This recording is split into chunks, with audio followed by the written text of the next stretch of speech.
Could I invite everyone to come and grab a seat nearer the front, if possible, just to make the speakers feel lovely and welcome.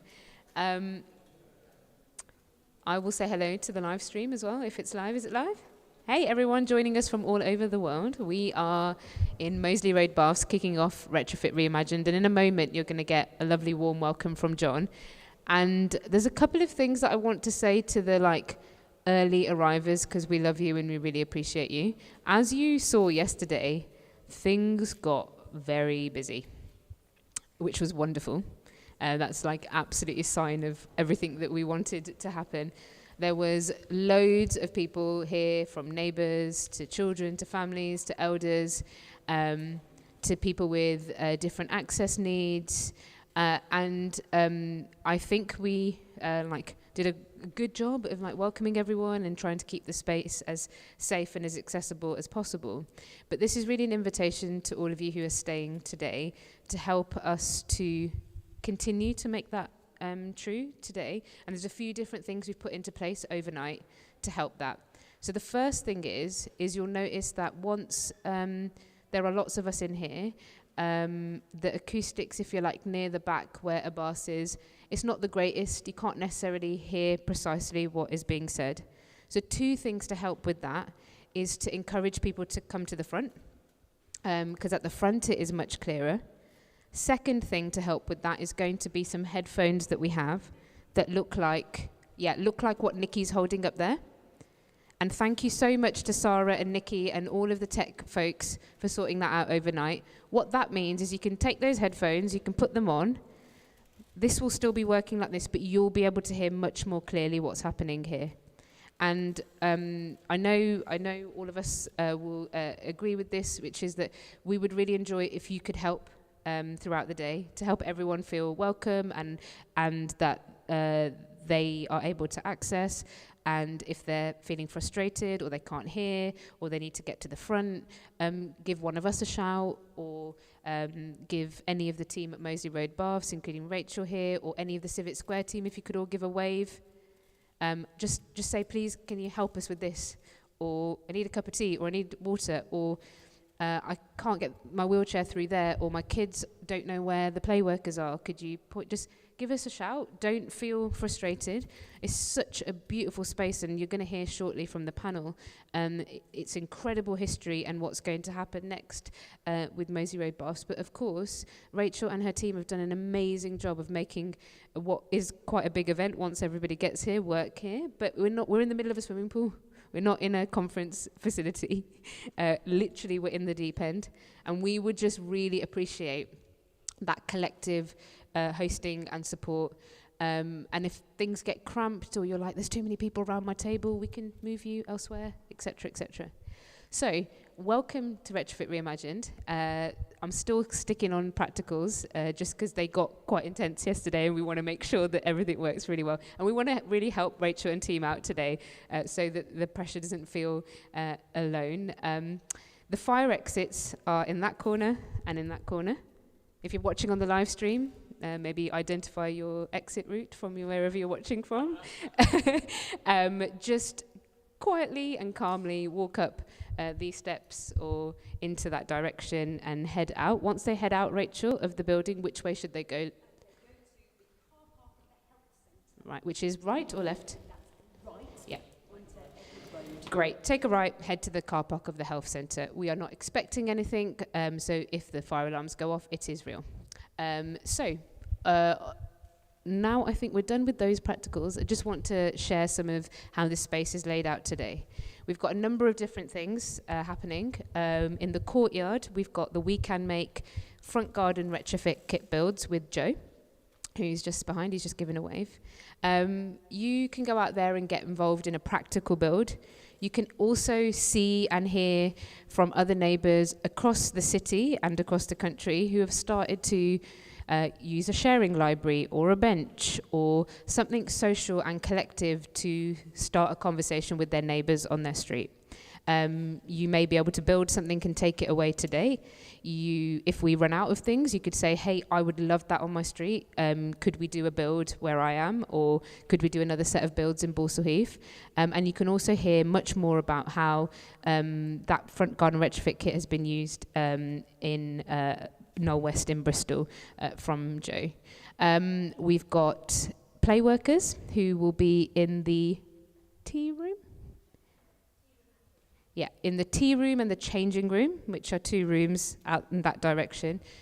As children come throughout the day, feel free to send them in that direction. But there's also things they can play with in the courtyard. If they're in the courtyard, please make sure you're there with them. And we've got a full day of talks and conversations here. And so we're not going to do a huge introduction to Retrofit Reimagined because we're running a little bit behind. But 2 really quick things I want to say before I hand over to John to give you a welcome is to tell you a little bit about the festival moving across the country. And we're very grateful for you starting here in Balsall Heath.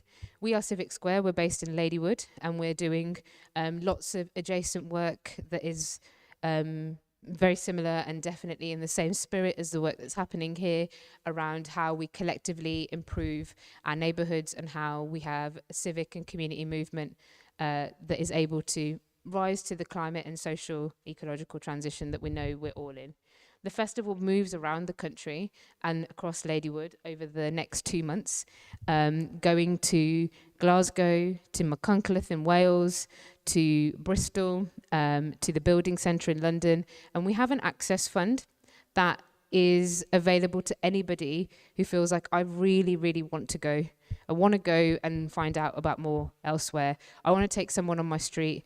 We want to go as an organisation and we need some help with like train fees or accommodation. Or you might be like, money isn't the issue. I just don't know how to I don't know, is this for me, right? Like, is this something that it would be suitable for where I'm at in my organising or what we're trying to do on our street or in our neighbourhood? And particularly too, that I want to draw out to the community here that are coming up in October is the trip to Knoll West in Bristol. That's where they have a micro factory, and that's where the work of the front garden retrofit kits and communities building their own homes really radically in their neighbourhoods is happening. It is a beautiful, super friendly, I feel like Balsall Heath and Knoll West would be like besties in another life. The neighbourhoods are like so amazing and similar and wonderful. And Melissa and team are really excited for anybody who would like to come. Again, we can help make that happen. And John, particularly, and Joe from Zero Carbon House can also help to make any connections there. And secondly, the Centre for Alternative Technology out in Machynlleth. Some of you have joined us there before for all sorts of really practical beautiful experiences out in the Welsh Hills, a couple of hours train ride directly there from here. You've joined us there before for Skills for Transition. This is a chance for you to come with a few others from your street, with your family, with your partner, with your children. There'll be lots for everyone to do. We will support with accommodation, we will support with trains, and all the little bits about like feeling nervous about heading off randomly into the middle of Wales.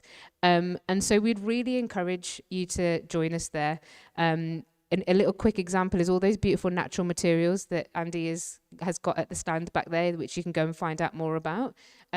Cat's a sort of place where you'll literally be able to make stuff with that and experience it and understand the radical potential of what could happen if we could think and slightly differently about how we're building our places. So it's a genuine warm welcome to everybody here to say, if this feels like something that you would like to do, speak to the team, speak to John and Joe, and let us help come together and for you to meet others in other places doing amazing stuff. That doesn't mean that London and Glasgow aren't for everyone. They absolutely are. There's just a slightly different theme for the days that we can talk about more if relevant. So on that note, I just want to say thank you so much for welcoming Civic Square to put this on with you in Balsall Heath. It's such a beautiful community to get to be neighbours with, because we're over in Ladywood. And I look forward to chatting to you all through the day, and we'll tell you a little bit more about our work throughout the day, but not right now, because we've got to get going, and there's some really beautiful people ready to be on the panel. So I'm going to hand you over to a man that obviously needs no introduction in Balsall Heath, but the legend. And I'm just going to say, this jacket, listen, on the live stream, people, John is an icon, but this jacket really is quite something. If any of you had a chance today, ask him to show you the lining, okay? I couldn't sleep last night once I saw this lining.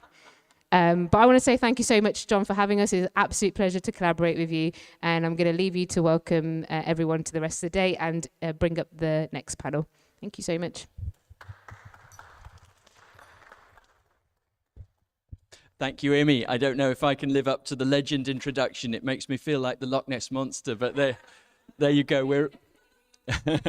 We're all under the water here, as she says, and the jacket, those who can't see it, has the yellow submarine on it here. So big welcome to everyone to Balsall Heath for day 2 of our Retrofit Reimagined festival.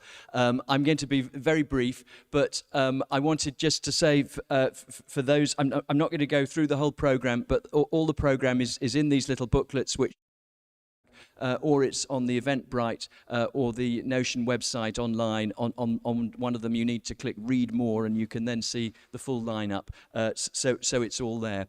But very briefly, Retrofit Balsall Heath is our community-led group where we've been trying to look at what we can do to do community-led retrofit around the neighbourhood of Balsall Heath, this very diverse inner-city area where we are today.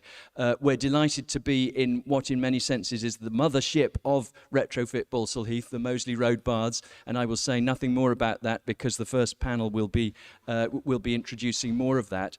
But I just wanted to also reference briefly, out of the sessions yesterday, I think there were so many positive things about community and belonging, and those themes will be coming through the day today with different ripples and echoes and different takes on that from other key people around the local community and more widely. But part of what has resonated for many people in Balsall Heath has been we've been working with, and you know, we are in Balsall Heath, many of us are in different faith communities. We'll be hearing from Kamran Shazad and from Sheikh Nuru later in the day. But we've particularly, through discussions with the community, we've got an unusual thing, this sort of prayer wall, which has been developing amazingly through the day yesterday. So go round and have a look at these different excerpts from different prayers from different traditions around the climate crisis, around our connections with ecology and nature,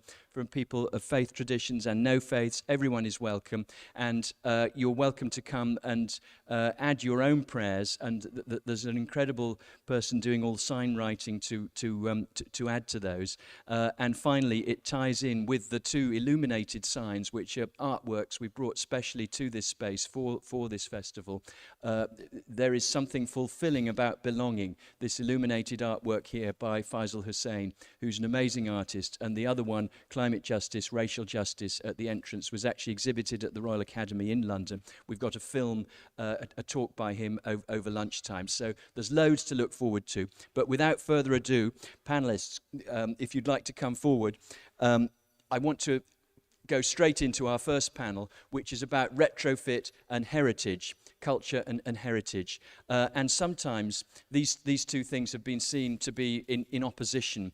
But we'll bring that out in the panel. I think perhaps the reverse is true.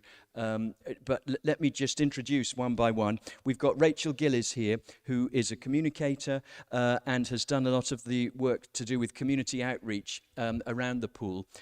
She's very kindly stepped in at short notice because Matthew Vaughan, the architect from Donald Insall Associates, who is the architect for the restoration of this pool, has had a family emergency. So thank you very much, Rachel, for stepping in at short notice. Next, we have Sarah Hadi, who has done amazing work with young people and with the arts, and heritage and culture and communication and empowering in so many ways, and she'll tell you more about that. Over on the right there, we have Chris Proctor, who's very kindly travelled all the way up from London. He's been a prime mover with the Architects Climate Action Network over the last 3-4 years, and he's the author of the Conservation Area Toolkit. There are copies for sale at the back at incredibly good price of a tenner. I think you probably found it for £40 in a typical bookshop, but Chris will tell you more about that. So please welcome our panel for Culture and Heritage.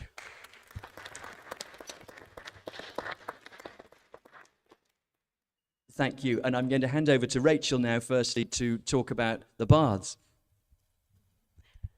Can I just start by saying what a joy it is to be able to welcome you all to this space, and that whilst it seems quite an unusual thing to welcome people to an empty swimming pool within an old Edwardian building, that I think what I really want to convey today is that this is very much in keeping with this building and what it was built for. So that you stand within a long tradition of people who have made use of this space, and this building has adapted and evolved as our local community has adapted and evolved since 1907. So just to give you a potted history of this building, where we are, it was bequeathed to the people of Balsall Heath through the Birmingham Corporation, which was the predecessor of the Birmingham City Council.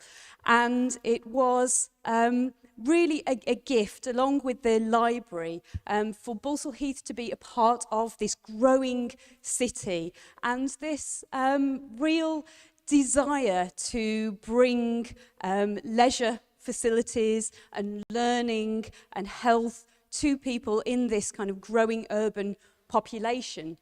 And right from the get-go, it was never just about being a swimming pool. So we're within the empty gala pool here, which was the first-class swimming pool.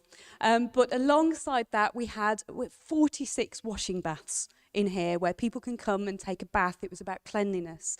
It was also about having these other spaces where that what you see in here, whilst it was a swimming pool, that these swimming pool spaces were very expensive and resource heavy to heat during the winter months.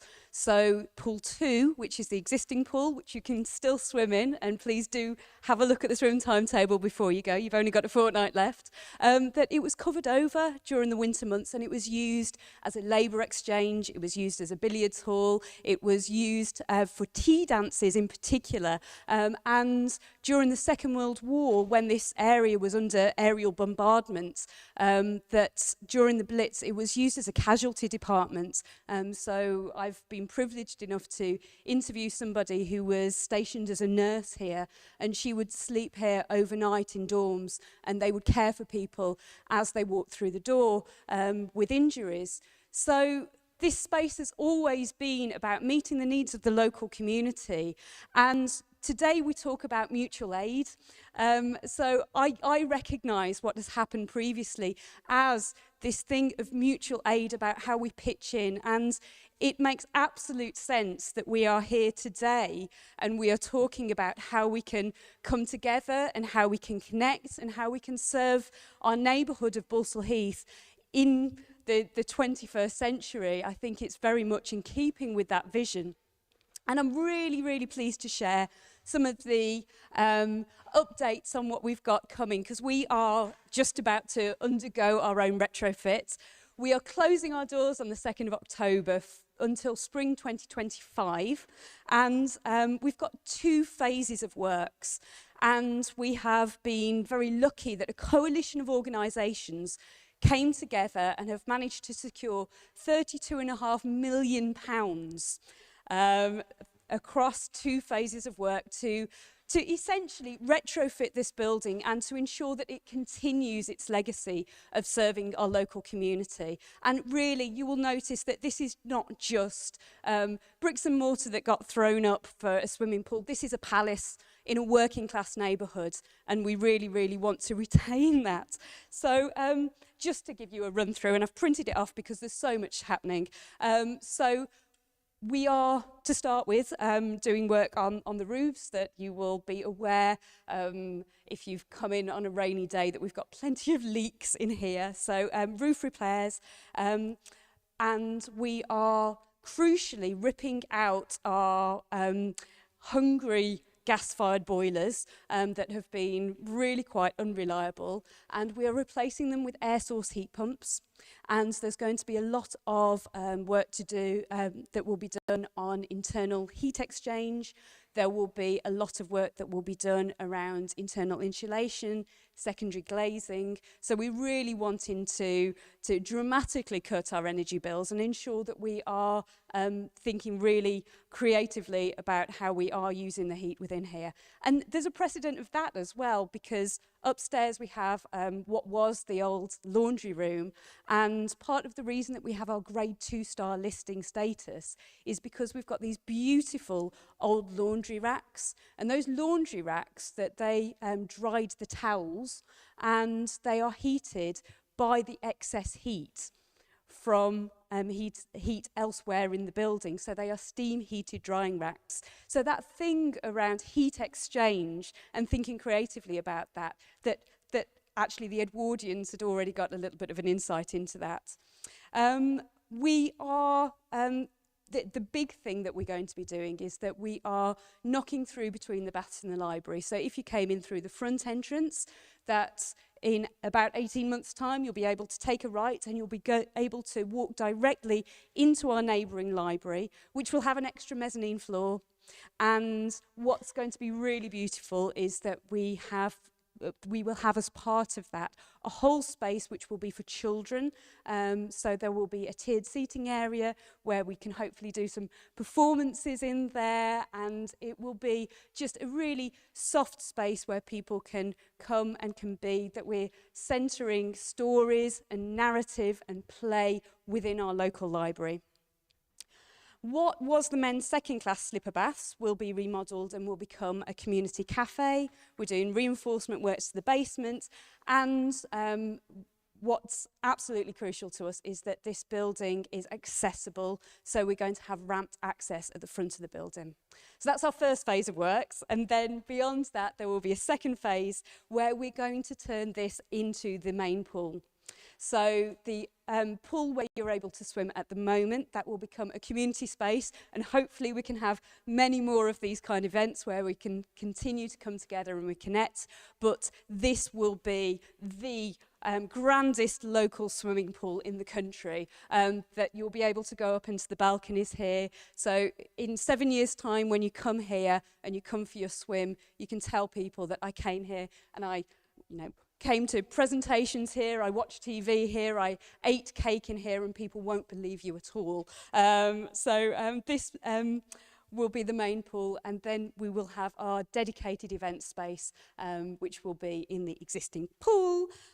In the women's slipper baths, I know Pauline here has been able to enjoy a bath. We've had a pilot activity this summer to see whether or not anybody would be interested in taking a bath, and the feedback that we're getting from that is that this can be a space, public services can provide necessary care, and this building really needs to be a safe and welcome space for people to land and to experience care, and we take that very, very seriously here. This is what we're aspiring to.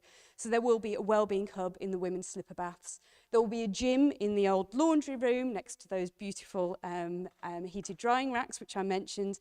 And out the back, we're really excited that you can see at the moment we've got our little courtyard area, but you'll see beyond that there's an area which is used for parking. It's a little bit of a kind of dead space at the moment, but that's going to be a community growing space. And we've been working with local teenage girls to help to design that. So we've got a lot happening, and I think that thing around our heritage spaces, we know that in terms of buildings, that retrofitting and making use of these buildings is just far better than throwing up new buildings, but having this space here in particular, the reason that we created this as a living room space is because a living room is where people connect, you sit, you relax, you enjoy that kind of cuppa together. It's where we kind of come together, and that's really what we want to create in our community, because from that, absolutely beautiful things can flow. So I'm really excited to hear what comes of this for the rest of today. Thank you very much.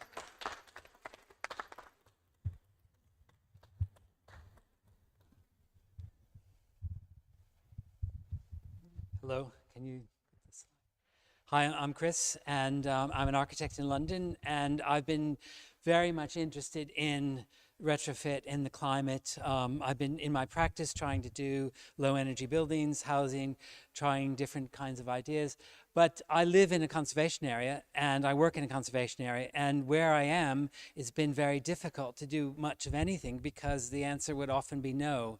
So very different challenges to hear perhaps. So during lockdown, I was quite motivated to write and put together this manual of retrofit in one conservation area as a case study, toolkit idea of how it could be analyzed in deeper detail, finer grain, to look at how we could do it in other places. So this is the book, and there's some copies available here, as was mentioned. We can go to the next. So if we kind of look at the context of retrofit, you know, all the councils, you know, 380 something councils out of the 400 and something have declared climate emergency, and they've declared 2030, and that's 7 years away. You know, how is that going to be possible? It's more optimistic than the UK's declaration of 2050, but they have good intentions. They've declared. But we in our council were saying, well, how are we going to achieve this? A lot of us had been in XR and been marching on the streets and involved in activism, but then we said the next stage is practicality. How can we sort of get things moving? So if you look at this declaration, it's quite immense, you know, to get your head around. Next. And if we look at the challenge, in the UK, our housing is perhaps 20% of all our carbon. It's a huge chunk of the carbon emissions of the country. In homes, Islington, the London Borough of Islington, where I live, is 33%, so our council is a bit higher. LETI, which is the guide, London Energy, Low Energy Transformation Initiative, wrote the Climate Emergency Guide in 2021, and it's based on studies they've done, and they were estimating that a quarter of all homes have heritage features or architectural constraints. So if you think a quarter of all homes, of the almost 30 million homes, have some heritage and architectural constraints, that could be 5% of our carbon for the UK. Now, I want to expand on that a little bit more. Next slide. I'll expand on that a little bit later. But if we look at conservation areas, some areas in the country have very high levels of conservation. Westminster, the Isles of Scilly have 100%. They're completely covered in conservation. But Westminster is the next, with 78% of the land area under conservation. And Islington is 50. If you look at London, 17% of the land area of London is under conservation. London has a tenth of all the conservation areas in the country. So there's been a lot of work in making conservation in London. And it presents problems if you want to retrofit. Next slide. If we look at Birmingham, Birmingham isn't as big in terms of conservation areas. You can see the conservation areas here. And they're actually still in the process of making more conservation. Conservation areas are not static. The Act of Parliament mandates that councils have to designate and maintain conservation areas, and sometimes they need to declare new conservation areas. In Hackney, there was a new one made just 2 years ago. So it's happening all the time. And next slide. So these are the conservation areas in Birmingham. On the left, there's a list of them, but there are more possible. And on the website, there's consideration for 4 or 5 more listed here. So it's an ongoing process with more that perhaps may affect how we live. Next slide. So what is local character? And here I've looked at your neighborhood, and you know, it's an area just outside city center. It's quite special. You know, in some places in the country, this would be a conservation area. It may become one. Next slide. And why? Just me not knowing the area, just looking in Google Maps and roaming around, you could see there's an amazing Victorian heritage here with amazing details and really nice brick cornices. You can see the detail of the cornices and bracketing and different details of window details and doorways here. You find it in a lot of the terraces here. And you know, this is what is architecturally constrained. It's not listed or actually maybe some are listed, I don't know. It's not actually in conservation, but it's architecturally constrained. You would not want to destroy the facade with external insulation. Yes? Yeah.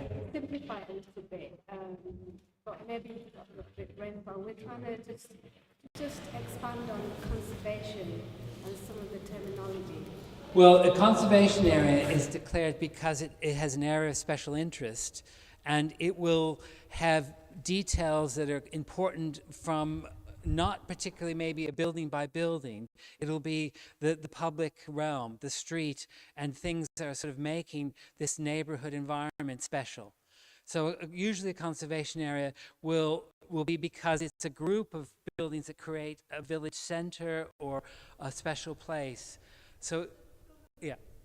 The government the government act of parliament has mandated local authorities must declare conservation areas if you know they have the power to do that. So the city of Birmingham has the power to do that in the planning department. Yeah.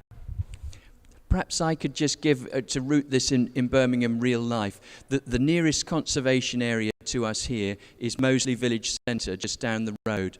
And all the Moseley sort of shop fronts and the big high gables of the shops in Moseley.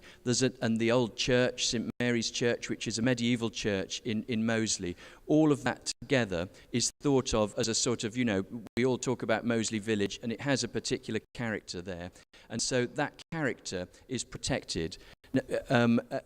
Rather than it being a listed building which says, you know, this building has very special architectural features and history, as this beautiful Edwardian Baroque building does. But the conservation area means that, in fact, the whole of that area is such that you wouldn't want someone to come in and just knock down one of those shops. Each shop on its own may be not that special, but when you put them all together, they add up to the character, the architectural character. But in many ways, you know, the character in much more than that. The jewellery quarter is another one where there's a lot of typology of Georgian houses where people used to make jewellery. So it's really thinking about the... I hope that makes a bit more sense to understand what a conservation area is. Does that help? And we want to make this interactive, so please, anyone at any stage during the day, do just put up your hand and we'll take questions.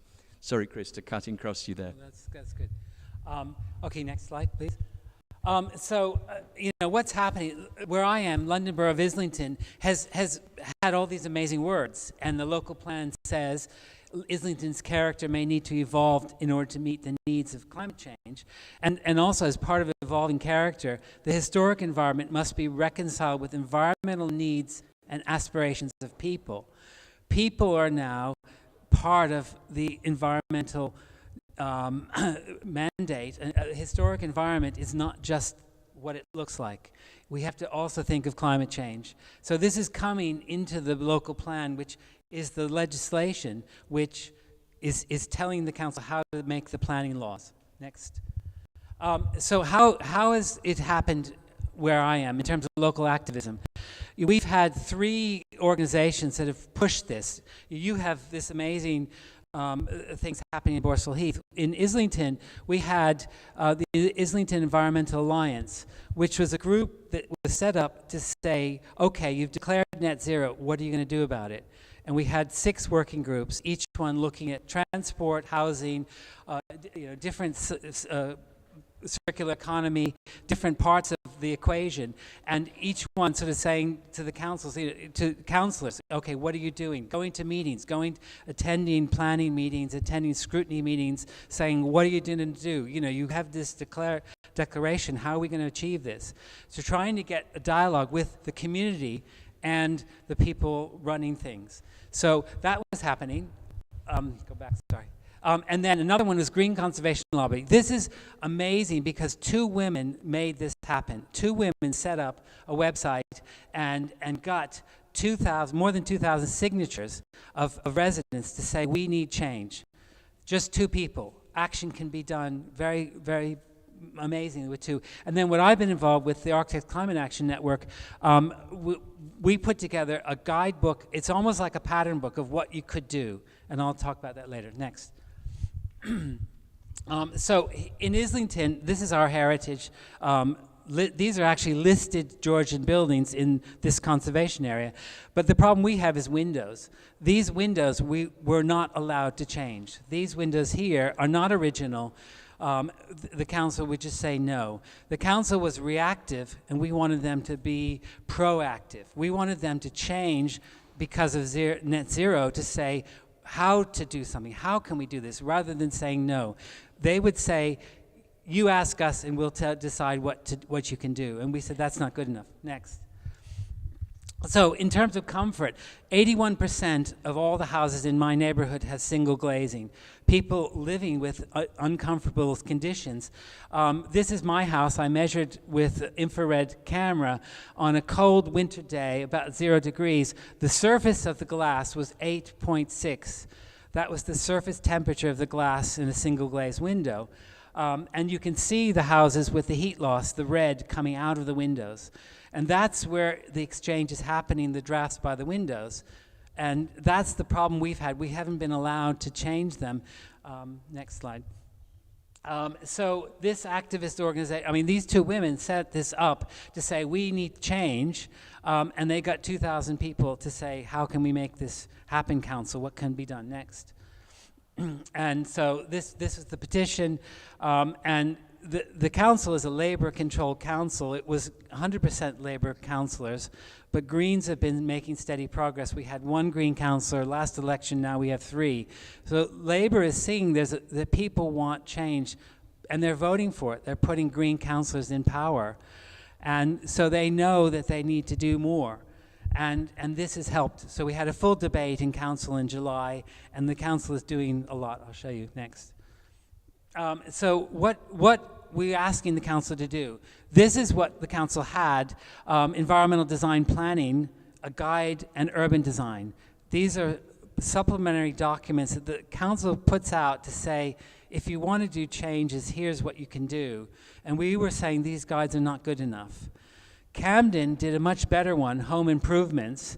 It was written in 2020, and energy adaptation, efficiency and adaptation, trying to give residents guidance on what they could do because of the problems with heritage a lot.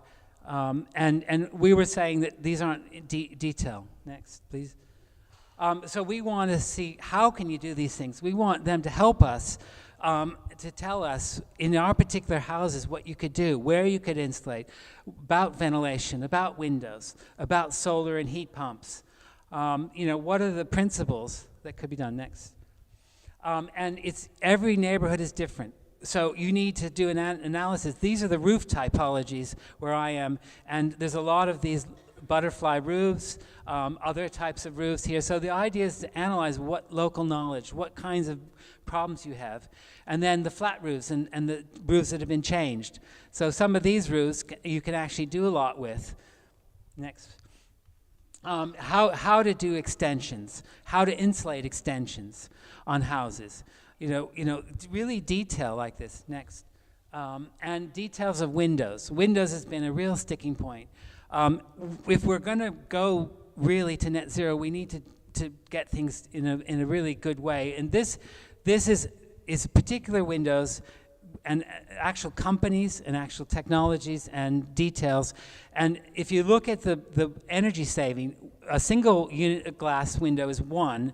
and you can go all the way up to 6 times the savings on a triple glazed window, and the various stages along the way. We want the council to tell us, you could use this window or this window in these types of houses. If they provide us clarity, then residents can actually decide, okay, I could do this, or I'll wait to do this in 2 years. You give us a time frame. Next. So this is what we want. We want these design guides. I won't go into detail, but we really want detail, and the council now is doing it. Next. They set up stakeholder meetings.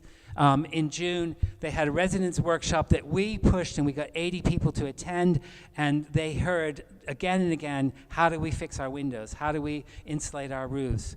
What can we do? Architects and planners, housing associations came to another meeting, and then local business. So they organized these feedback workshops so that the residents and local organizations could feedback to say what this guide and what we could get. Next. So this is what they're doing, and they have a guidance document that we're almost on the end, and that this guidance is going to come to residents to give feedback on. We have a month of feedback on this, and then there'll be another draft that we feedback. So they're coming to us to get opinion. Next, please. That's the end. Yeah. So it gives you an idea where residents can push, and actually we got them to hire 4 new staff members. We got some change. Thanks. Chris, a fascinating talk, thank you. And I was reminded during that talk of the Amy Winehouse song. They told me to go to rehab, but but it's kind of, I wanted to put in energy efficient windows, and they said no, no, no. But Chris is giving us the answers that we can actually say yes, yes, yes. And I think we've got copies of Chris's book at the back here, the ACAN Climate Emergency Toolkit. Do look at it, and we can continue the conversation further. But I'm going to hand over now to Sarah Hadi, who's got a different cultural take, a heritage and culture take on this. Do welcome Sarah. Hello everyone, lovely to be here, thank you, and so inspiring to hear from both of you about people-led social change. So I run Mima Collective, which is a community arts organisation. I set it up a couple of years ago because I wanted to be in a position to create projects that are in response to needs that are not being met by mainstream arts. And having worked in community engagement roles in various settings before. So we were given a platform by the Commonwealth Games Festival to run a drama project. That was our first project under this label. And it was called Where Two Oceans Meet. It's a drama project designed around the needs of young Muslim women. Sorry about this, I'm not very good with these things. Because it's a group that normally faces a lot of barriers when it comes to performing arts. So I wanted to give them an opportunity to really experience every aspect of theatre, from creating a script, characters, set, everything, and performance. So we had a group of young people who only 2 of them had had any previous acting experience. They were from a range of BAME backgrounds. 2 of them were in foster care, a couple of them had additional mental health support needs. And they created and produced and performed a play, which was presented right here in a community venue in Balsall, Heath last year. And they astonished everyone. Nobody could believe that this was a group of people, young people, who had not had this kind of experience before. It was a sold-out performance, and everybody, the audience, was wowed. So the reason I'm saying all this is because I just feel like this project illustrated a few concepts, which is that when people, the most care that we took over this project was in creating a space where all our participants were really held, and they felt respected and valued and heard. And this really was what enabled them to achieve what they did. They were amazing at how they supported each other, and with the quality of the work that they produced. So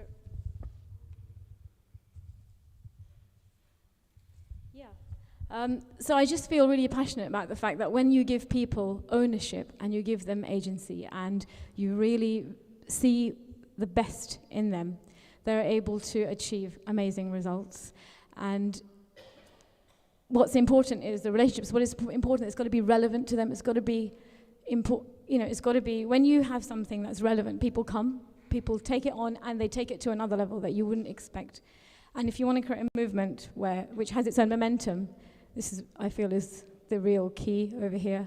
And I'm sure people like Kamran later on will mention, so if we think about the Pakistani community, for example, we're having climate emergencies all across the world. We can see natural disasters left, right, and center. But for example, the recent floods in Pakistan, that's something that really is close to home for that particular community. So it's just, for me, it's like making the link between what's happening, making the link and making it really, really close and personal. People will respond.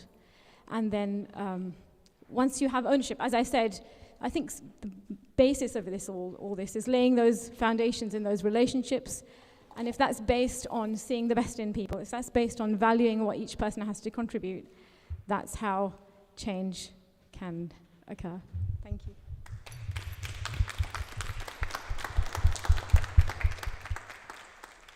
Thank you so much, Sarah. Fantastic contribution. And I think, the point that really strikes me is when people are met and given a safe space, all these issues can come up for them and can be held and really can go forward. So we had some contributions yesterday about, is the environmental agenda important to people? Well, I think it's important to everyone in lots of different ways. But, heritage and culture and environment, they're the sort of three pillars we're talking about here.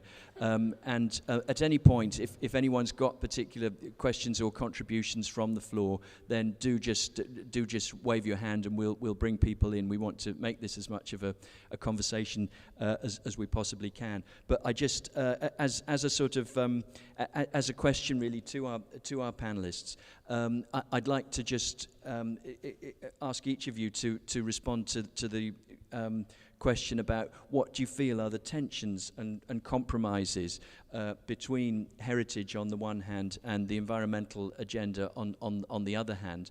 Are there tensions and compromises here to be made between the two? Have we got a hand up at the back there for a question? Yes, okay. On that subject, I've just, if people Google Mary Smale, BBC, you'll see about a woman who lives in Ashbourne, Derbyshire, who's been taken to court by her local council for putting solar panels on her house because it's in a conservation heritage area. But she's, alerting the fact that it's extreme climate emergency, we need to be taking this action. She's not only being taken to court, she's got potentially going to be sent to prison for it. It's like there's an injunction against her doing this. So we need to support people, and it's a real serious tension. There's this tension, urgency to be acting to, address this extreme situation that we're all in. But we're just beleaguered by legislation and things, which obviously is important to protect beautiful buildings and things. But we need to make these changes at scale, and it needs to be streamed up to make it possible without persecuting people in the process. Thank you. So there's a contribution from the floor that, just to paraphrase briefly for those online, it's really the point we were making earlier about no. Someone in Ashbourne, Derbyshire, who was on the BBC News in the last couple of days, who's put solar panels on their house and to try and save and respond to the extreme environmental emergency, but is being threatened with a court injunction and a prison sentence for doing this. If you could make it brief, Tony. Yes. Pictures of as you have, the 100-foot greenhouse for growing in the Cannon Hill Park, which we've been given permission to take over for a community takeover. So that's very much a project which is ongoing at the moment, and speak to Takira or Lovely. So Takira and Tony, just put your hands up again. This wonderful project in Cannon Hill Park, just down the road here, to try and restore a 100-foot-long heritage greenhouse and do incredible things with it. So that's fantastic. Thank you. Takira, did you have another point? Very brief about heritage. I think the question is whose heritage, and I think the key thing is agency, and it's about empowerment, and empowerment with dignity and respect on there. So we see things in a very kind of, the English heritage. That's what we're really talking about when we're talking about these on there. And I think the key thing is when you have a diverse community, it's very much on there, it's very much listening. And then that agency for change, but the point I want to make is that to continue that work on there has to be something that where people can contribute. And I feel like where people can feel like they have an investment, that's where you start to see nourishment and continuous kind of innovation. So that's what I want to share with you guys. Thank you, Takir. Really, really powerful point, beautifully made. And for those who couldn't catch all that, the question about heritage starts with whose heritage, and giving people agency, giving people respect, making a safe place where multiple voices and different heritages can be heard. Is that a fair summary, Takir? Thank you. Imi at the front here. Thank you. I was just going to say, just building on that whose heritage, we've got an experience of this in Ladywood with the amazing work that so many community activists did to tell the story of the Tower Ballroom and its history and what it had meant to many different communities. And for a number of different reasons, it was like most of that was ignored and demolished. And it really does raise this question about whose history and what is perceived as heritage. Of course, being in an incredible building like this, you can see really, really clearly why and how we need to save it. And it's such a great example of how you build 100 to 300 year buildings. But I think that question of whose heritage really shows up then in what we were talking about yesterday about whose heritage or things are disposable. We can see that happening in the Ladywood regeneration, what feels like you can get rid of because it doesn't fit a certain story of what matters. And I think that is really, really critical. I just wanted to share that. But I also wanted to just ask a question to the panel, particularly to Rachel, because I know a little bit about you as well. And I'm just interested in your thoughts on the role of infrastructure like this in a climate emergency. Like, what can you imagine this building may also, we may also need to be honest that we may need to use it for. What do we need to prepare for? And just I think that one little connection is just the idea of even though this is heritage built in the image of a certain time of society, that it can change and it can be relevant to different communities at different times. And I just think that's a beautiful example of what's happening here in Balsall Heath. So there's just a few connections, but to what the situation we find ourselves in Ladywood, but also really a question back, what do you see in the intersection of public infrastructure and the worst of the climate crisis? So I think, first of all, I think we need to do away with this notion that heritage, with this notion that heritage is something that's preserved in aspic, that you walk into this building and it does not look the same as it did when it opened in 1907, nor should it. That we will preserve around 95% of the fabric of this building, but the coalition of organisations that are investing in this building and that are part of this coalition of organisations that are looking to the future of this building, that they understand that this space evolves and adapts and changes. And a case in point will be when next time you go for a swim in pool 2, look at the end and you will see a door that really shouldn't be there. And the reason that door was put in there was so that ambulances could get in when it was used as a casualty department. Obviously, we have to adapt and change. And this thing around whose stories and whose histories, that I think there's a recognition. I'm really proud to be part of a programme which is funded by the National Lottery Heritage Funds, where they are allowing us to pilot activities to say, okay, let's turn this into a living room. And then through doing that, we're giving people the opportunity to take up space. And I think that thing around how can we adapt this space? What role can this space play? What role can this building play in being fit for the future, as well as us doing the retro bit? That is really for us to decide collectively. And what we can do is we can create the space as a civic space, as a third space, where people come in, and we're really explicit when people walk into this building that this is a building that was built for the people of Birmingham, for the people of Balsall Heath. It was gifted to us.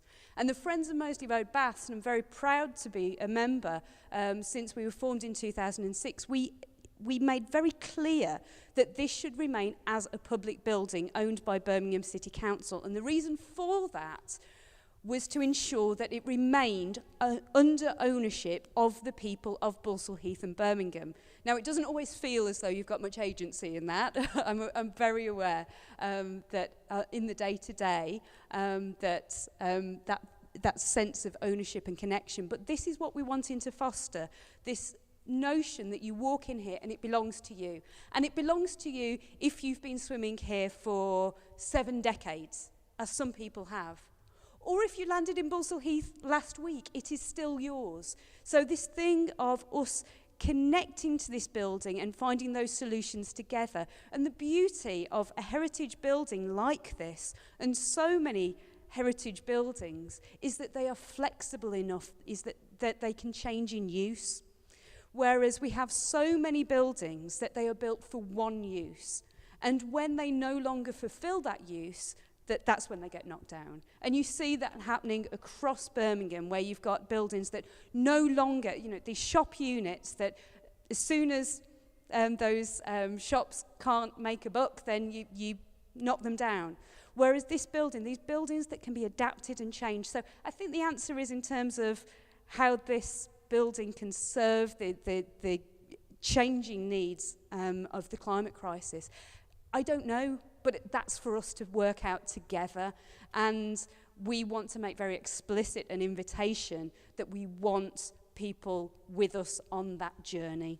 And that's what we'll be looking to do as we develop plans for the next 5 years, that people to work with us and because we've got a public space, because we've got this building that belongs to us, and hopefully a team who are linked in with our local community and receptive to what people want, that we can continue to do that. I'm just going to let our panelists respond, but those who haven't had a question, I will come back to you. And I just want to reference Pat Richards is at the back there, and has just bringing in the Caribbean heritage of this area. Pat was hugely involved in the Windrush 75th anniversary celebration services and supper dance a week ago in Balsall Heath. And that whole Caribbean heritage has been so important around here, and particularly sort of links in many people who have that heritage with the incredible statesmanship of Mia Mottley, the Prime Minister of Barbados, who has talked very passionately about reparations, and many of those Caribbean islands are already being affected by climate change in ways which are very very serious, and it puts into complete context the piece by Faisal Hussain, Climate Justice Equals Racial Justice. So big call out to Pat and the African Caribbean heritage of this area as well. But I am going to come back to the panelists, Sarah and Chris. Okay, Chris, to respond. There have been so many points about heritage and the environmental emergency, etc. Thanks. A couple of things to say. Heritage has defined within the sort of heritage guidance that you may have a particular building that's quite old, but there may have been significant changes to that building over time. And if you take a project now, you may not actually want to rip out those changes and take a building back to 17 whatever, because some of those changes over time have been significant and quite interesting. The problem has been that it's stopped, and we're not allowed to sort of take it forward. And we, as residents, we as users of these buildings need to say, well, this is evolving, and we need to think the future, climate change, adaptation, could be another variation of change that is happening to these buildings. These buildings, as was said, should be flexible. And the best old buildings are very flexible. Terrace houses are very good at flexibility. And all of these houses have had a major renovation. Our old houses have already been through a major retrofit. When indoor plumbing, when we put in bathrooms and toilets and showers and heating, plumbing and heating and electricity was installed in these houses where you had an outhouse at the back, a privy, you had fires to heat yourself. You know, these buildings have been drastically modernized and updated, and now we need to go through another change, and the buildings should be adapted and flexible to do that. And then one last point was that in my area, in Islington, a woman was going to be fined £20,000 for putting in double glazed windows, and the head of conservation said that it was an affront that she just did it without permission, and we're going to slap a £20,000 fine. But politically, a councillor stepped in and said, no, you can't do this. The councillors are ultimately the ones who have the power, and they said, our residents don't want this kind of level of restriction. We need to adapt, and that this particular thing has to change, and that's led to some of our changes. So in responding to the solar panels, we've had it where people have done things on their own and then they've been confronted with this legal mechanism, either a fine or various other things. We need to get to the point where we have a conversation with our local governments and say, we as residents need to adapt our buildings, and that we need to have a dialogue about how we can adapt our buildings and work together.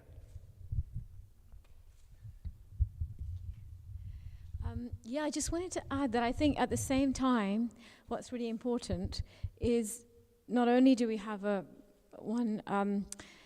of the community who's negotiating with government and demanding change, but at the same time, there are still a lot of residents who would be empowered by understanding more. So if we really understand the ins and outs, if we understand what we have the right to demand, or what will make a change, what will make a difference to our lives, then we will empower those people to join this movement. And I think there's a real need. There's a lot of people who need more information in a gentle way, not in a way of you know nothing, but in a way of with respect. I think that's really important. Thank you so much, Sarah. There was someone who hadn't spoken from the floor. There was a hand up earlier. Okay, Pauline. Thanks, John. My name is Pauline Roach. I'm a local resident, and I've lived in England since 1984, and I came swimming here all those years ago, and I've been still come back here. I've been to other pools around the city, and my heart remains in Balsall Heath, and it's a great place to come back to. And what I love about the close down of this building is that it's not a kind of a shut. The door's not shutting in our faces. It feels like we're shutting together. We're being drawn into the organisation, and it's our place. It's our place that's shutting down, but we're still part of it. And I know, because Rachel's involved in it, that the communication will continue. She's always been great at communicating what's happening, and it's just. I'm not ashamed to say that I've had two baths here since the slipper baths were reopened, and I'm looking forward to the third one. And when the first bath, I cried because I don't have a bath in where I live now, and having been able to come and have a bath in a place where I felt held by a community that cares about me was just magic, and it's just great to be part of this. So thank you very much. Thank you so much, Pauline, for sharing, and we can see with the emotion it brings up for you that these are really emotional memories as well. And I'm reminded that yesterday we were talking about, communicating from a heart level is so important on this. So I think if we can look at our heritage and we can really understand at that deep, heartfelt level that this is not just an academic sort of dry policy paper in a government local government office somewhere we're talking about. This is really people's lives.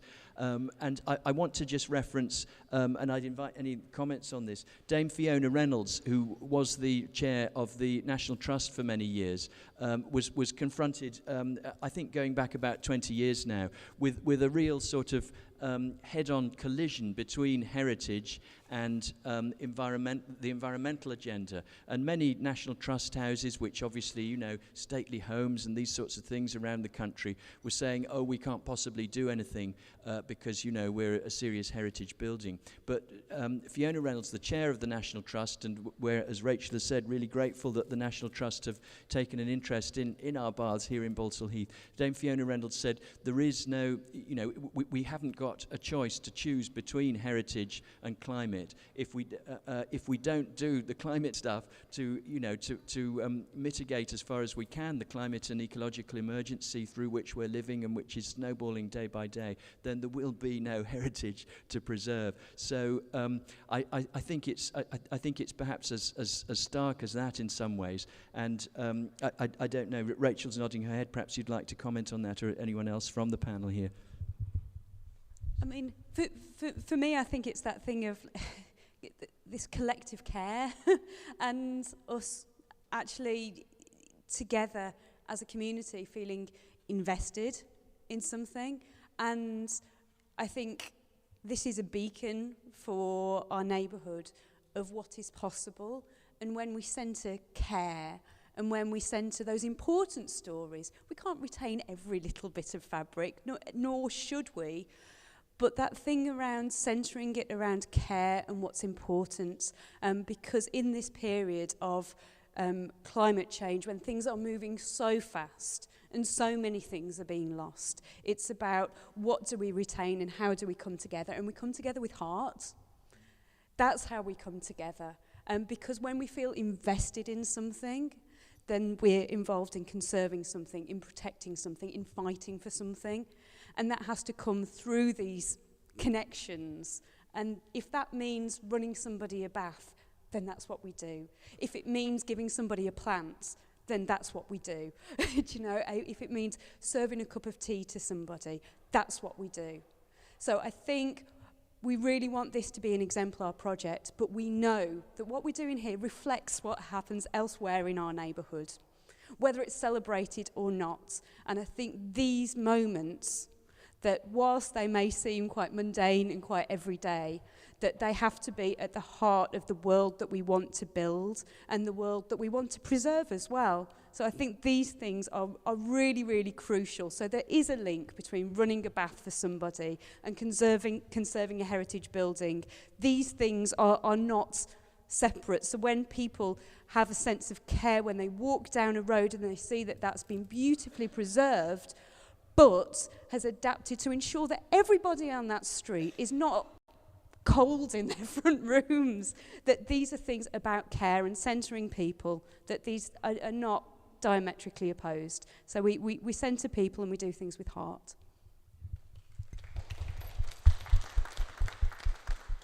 What a beautiful way of putting it, Rachel. Thank you so much. Coming together with heart. And I just want to bring in the people side, coming perhaps back to Chris, who was talking so eloquently earlier about in his area how people had campaigned to preserve the local area, but also to limit their fuel bills. And in the slides of Balsall Heath street frontages, which Chris was showing earlier, I think when we were starting out in Balsall Heath, Angie Page, who was on the panel yesterday, who's not here at the moment, but Angie Page, who wouldn't consider herself an architectural historian or anything, but when I first had a conversation with her about what about, you know, insulating your house and everything, her first response was, I hope you're not going to slap polystyrene on the front of my house, John. And so I was able to reassure her that many of us feel that all these street frontages in Balsall Heath, which will never be in a conservation area like Moseley or the Jewellery Quarter, will never be listed buildings, but nevertheless they have a sort of social, a heart importance to us, our streets. which I think we want to preserve. Many people have said this to me as we've gone around, and we fought a long campaign with the retrofit program we've been doing that we didn't want external wall insulation put on the front of the houses. We were happy to have it on the sides and the backs, but not on the front, as we've modelled with the zero carbon house on Tyndall Street. I'll come back to you in a second, noted. But Chris, just from the Islington perspective, any observations on that? Several things. This has brought us into community.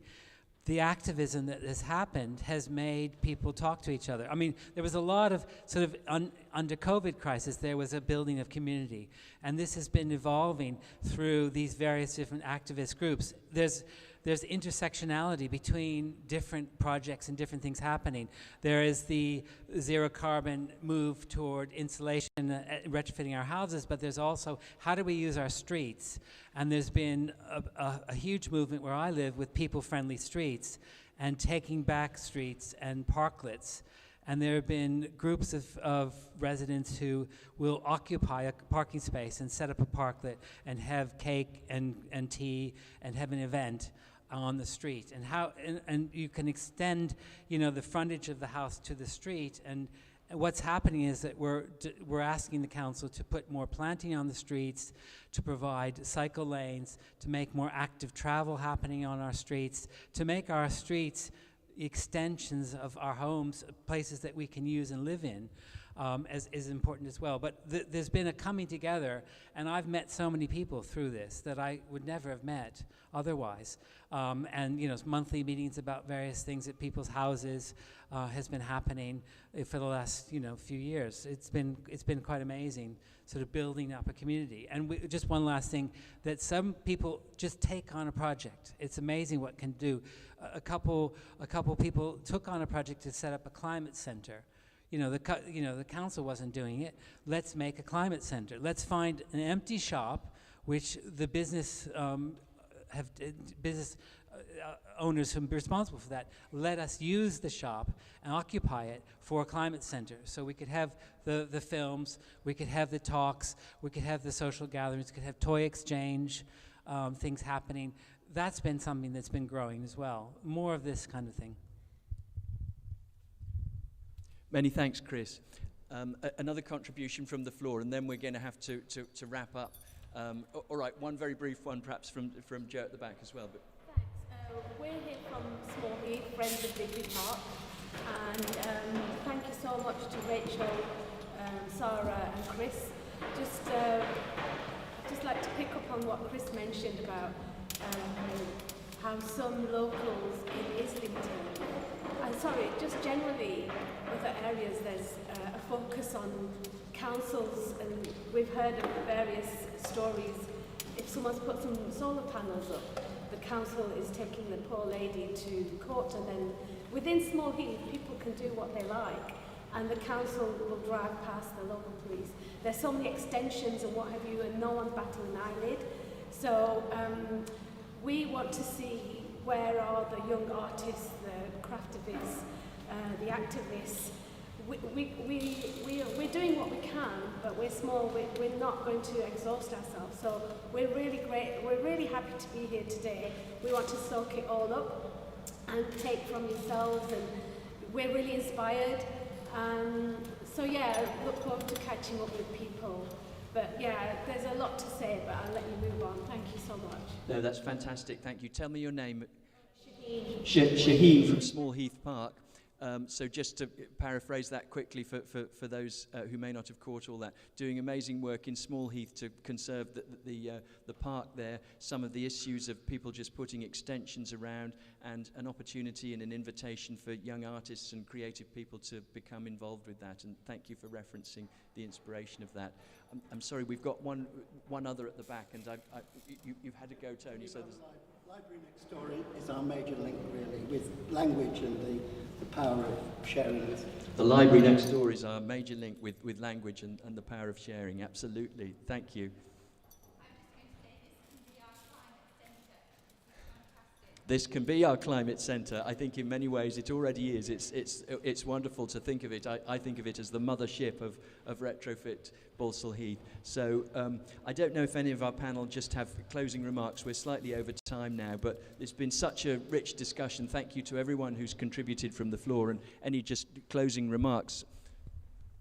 Perhaps just go across. We're open for another 2 weeks. Please make use of us. You know, we've got this open invitation. Come here, swim, connect. We've got our living room space that's open 10 o'clock until 6 o'clock weekdays, 10 o'clock, 4 o'clock till weekends. That please come and absorb it and be part of it. And some of our programming will go off-site when we close. There will be further activities that we'll be doing into this autumn. So please just be a part of it and link with people and get to know people. It's through those connections that we can really begin to shape things collectively. Thank you. I'm really inspired to be hearing from Rachel and Chris what's possible, especially here, through this lovely building and what's to come with the library. And just to say that there's so much that's possible and there's so much more to do. So yes, let's all of us take this forward and do our best. I'd like to say it's important to share local knowledge between communities, and I think the fact that Retrofit Imagined is now moving around the country is great, because before it was here last year. I mean, I'm coming from inner London. There's very different problems, but there are things we can share, common things, and it's been inspiring to see what's happening here. The fact that 500 houses have been retrofitted here is amazing. And we're at the earlier stage. We're just trying to get permission to do it. We haven't gotten that point of doing it. And we can share stories, and that will inspire us across the country. And just we're over time, but it's been such a rich discussion. I hope you'll agree it's been well worth it. And I hope that this last hour has demonstrated completely that rather than heritage and high architecture and so forth, and the environment and the climate crisis being in opposition. In fact, there are many ways in which heritage and culture is actually a way into this agenda. And just as a final example, broadening this out a bit further, some of you will be well aware that in Birmingham we're fighting a campaign to save Smallbrook Ringway, which I'm wearing the T-shirt for at the moment. It's a 1960s building in the city centre, which there's a planning application to demolish the whole building and erect 55-storey glass towers with rental flats in them. And in many senses, I can see people in the audience just shaking their heads who haven't even heard of this perhaps so far. But in many senses, examples like this bring together, in I hope, an unstoppable alliance, heritage issues, cultural heritage issues, and environmental issues, because those Smallbrook Ringway buildings are important to many people from a heritage cultural point of view, that those are the buildings which in the 1960s were erected by many of the people who were moving to this city from all over the world, and there's lots of documentary evidence about that. Also, they have cultural heritage, that it was the centre of the clubbing scene for many who grew up in this city right through. In architectural history, perhaps it's still a period which is unfashionable but is increasingly being looked at. But all those cultural heritage issues mitigate and cultural memory and so forth. We were referenced a book yesterday about all those issues.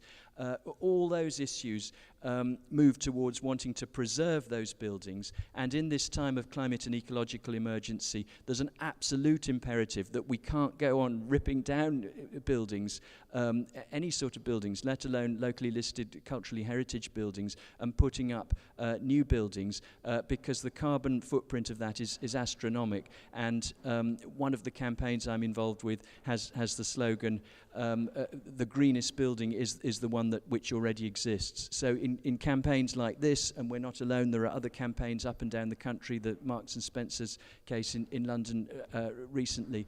But I think these things indicate that, in fact, there is a great coming together, I think, of cultural and heritage issues and the environmental agenda. So please join me in giving a huge hand of applause to Rachel, Sarah and Chris, our panellists here today.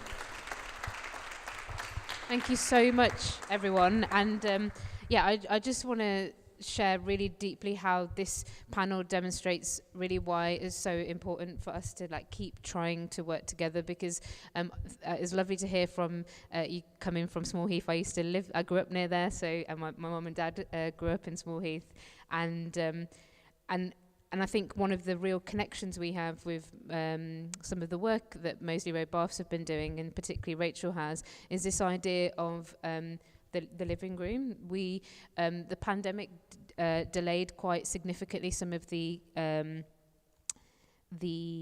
capital project that we're doing in Ladywood, trying to save some old industrial buildings and turning them into a cultural, climate, social, ecological hub and a working site for the neighbourhood, and trying to stop it from becoming like luxury houses and sold to a developer. And in that pause, we set up what we called the front room, and we did it in a park, because in that time the green space was one of those real like gems, because you couldn't go anywhere.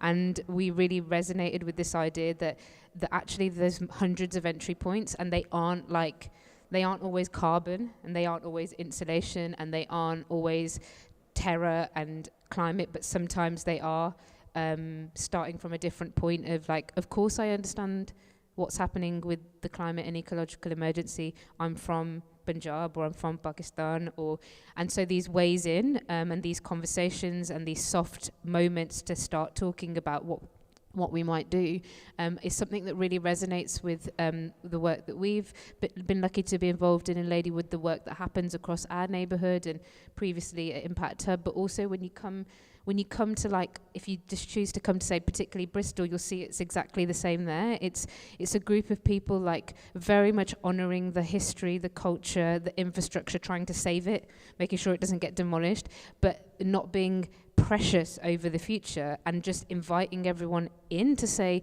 like, we don't know what 1 or 2, well, we know what 1 degree, but we don't know what 2 or 3 degree temperature rise is going to create. We can give it a good bash. We understand what the weather is going to be like. We know what's going to happen to our food. We don't need to be like absolute on what those plans are. But if we come together and create the spaces that are adaptable, welcoming, centre care for each other, the land we're on, the materials we're using, which is the theme of this festival, that actually we stand a really good chance, like we knew in the pandemic, where actually local responses were the ones that were able to meet the needs of what was happening locally. And that doesn't mean that we believe that it doesn't mean you over glamorize local and say we can do everything, because when that met a national response and holding those with that power to account, you start to get the mix of what it means to move forward. And for those of you who weren't here yesterday, we talked about this in the sense of other times that this has happened. The reason why the baths or the libraries or the NHS or neighbourhood GPs came into being was because decades before they became what we were talking about as public goods, things that everybody can expect, like you mentioned around not having a toilet in a outhouse. Once it becomes like, of course we can't have a functioning society without these things, decades before that, it was people like this fighting for whatever that needed to be next. So, maybe it will be a retrofit centre on every high street. It might be something else, but the point is that it's our generation's responsibility to come together as much as possible, demonstrate what those things look like, and try and put them into a wider story of what's happening. So it's not just a great project in Moseley Road Baths, it's not just a great project in Ladywood or in Knoll West. This is a movement of people saying there are some really serious things happening. Many of us know really deeply what this means because our homelands, we're here because that happened to our homelands, or our homelands are being affected by this at a rate that is seems disposable to the Western world. And when we come together, this is not just a story of one great project, two great. Those are really important. We know how important that is in a place. But this is a story of people in their places and the infrastructure around them, the skills and knowledge and passion and activism and histories and futures and dreams and concerns. They are going to be at the forefront of how we're going to transform and reimagine our relationships. And so I just want to say huge thank you to this panel, and also just generally to Moseley Road Baths for being such a beacon and pioneer and showing so many of us what is possible, and to keep going and to keep staying together. A real thank you as well. So we're going to take a little break into the next panel. Give a little round of applause, maybe. Thank you. Sorry, it's a bit awkward, isn't it? Everyone was like about to applaud, and then so now we're slowly going to be getting into that part of the day where more and more people are going to be coming.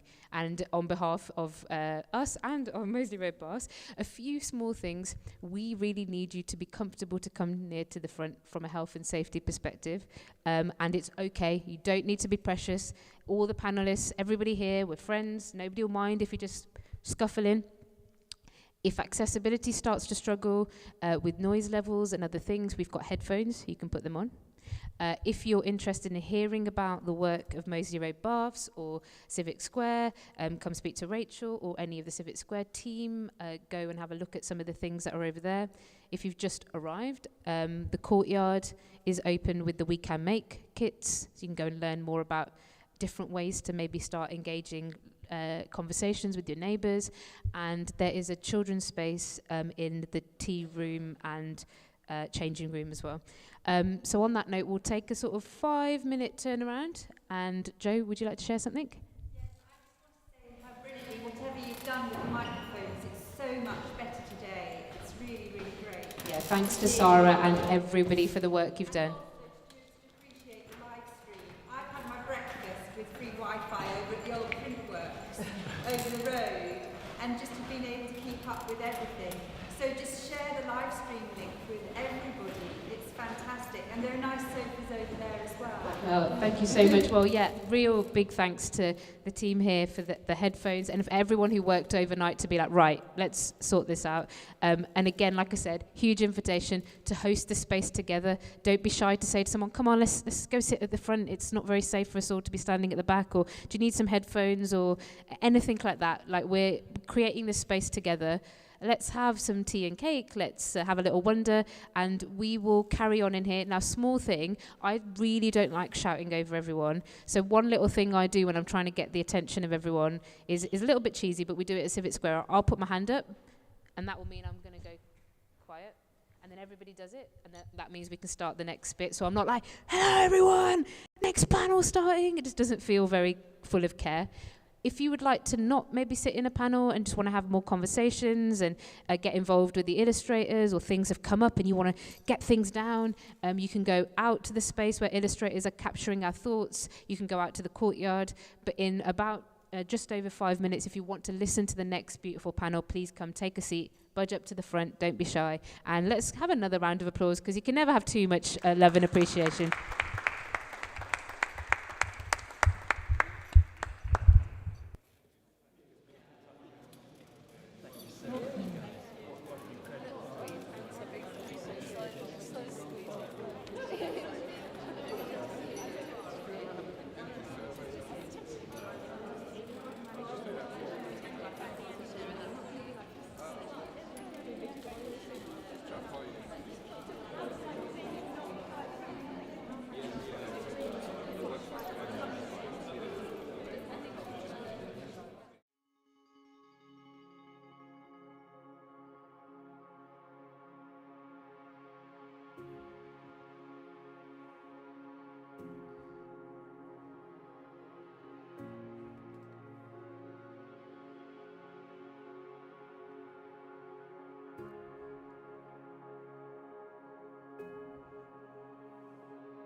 can I really encourage people to come and sit down now? And I'm going to be quite firm. We're not going to start until we've filled up the front rows here. So those who are talking at the back, I hope you can hear me. Do come, make our panelists feel welcome. Come and fill up the front rows.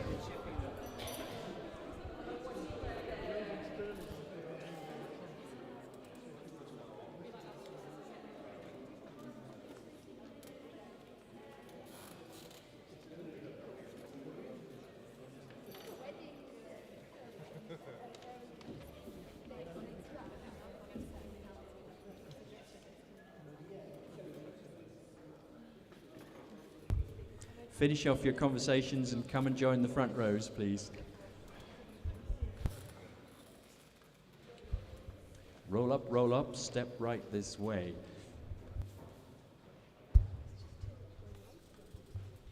So, I just want to start by referencing the incredible work which is happening out in the courtyard with the front garden retrofit kits. And Joe is now going to hold up a rocking chair.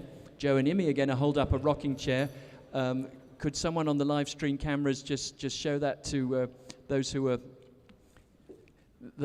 online? These are available throughout the festival for you to go and make your own. We've got several kits, and the idea is that retrofit is not just one home and the windows and the doors and the insulating the walls, but to retrofit our whole communities, neighbourhoods, transport, biodiversity, ecology, which is what we're coming on to in this panel. And so these front garden retrofit kits, which include planters and all sorts of things, are a key part of that. And those who are able to join us when the Retrofit Reimagined comes to Bristol, I think it's the 6th of October, you'll be able to see and meet all the amazing people who are part of We Can Make. Oh, Claire, do you want to just stand up? Claire from We Can Make, who stepped in at short notice because Melissa had COVID. So we're going to hear more from Claire later, but talk to Claire about any more of that work. So I'm delighted now to introduce our panelists for the session on urban ecology.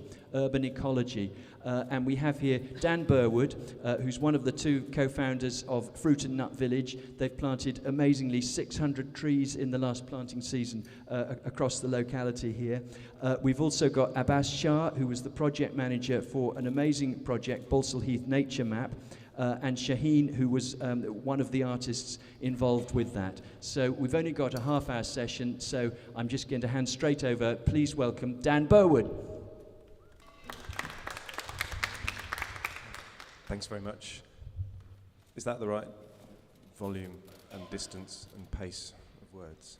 I'd love to say that we had planted 600 trees in Balsall Heath over the last winter, and I hope that will be the case in years to come. But it's a bit less than that. But I'm the Balsall Heath area manager, so I'm the Fruit and Nut Village's sort of pre-existing project that this is a kind of an extension of, if you like. A bit closer. Forgive me if I ramble a little bit, but I have got notes.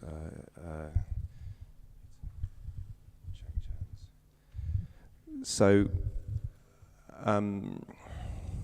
does anybody know approximately how many apple varieties there are that are kind of British, I guess, or from these islands? Any suggestions? Shout out any numbers. Anyone? How many apple varieties? Higher. Higher? Mm. 700. Higher. 200? 2,000.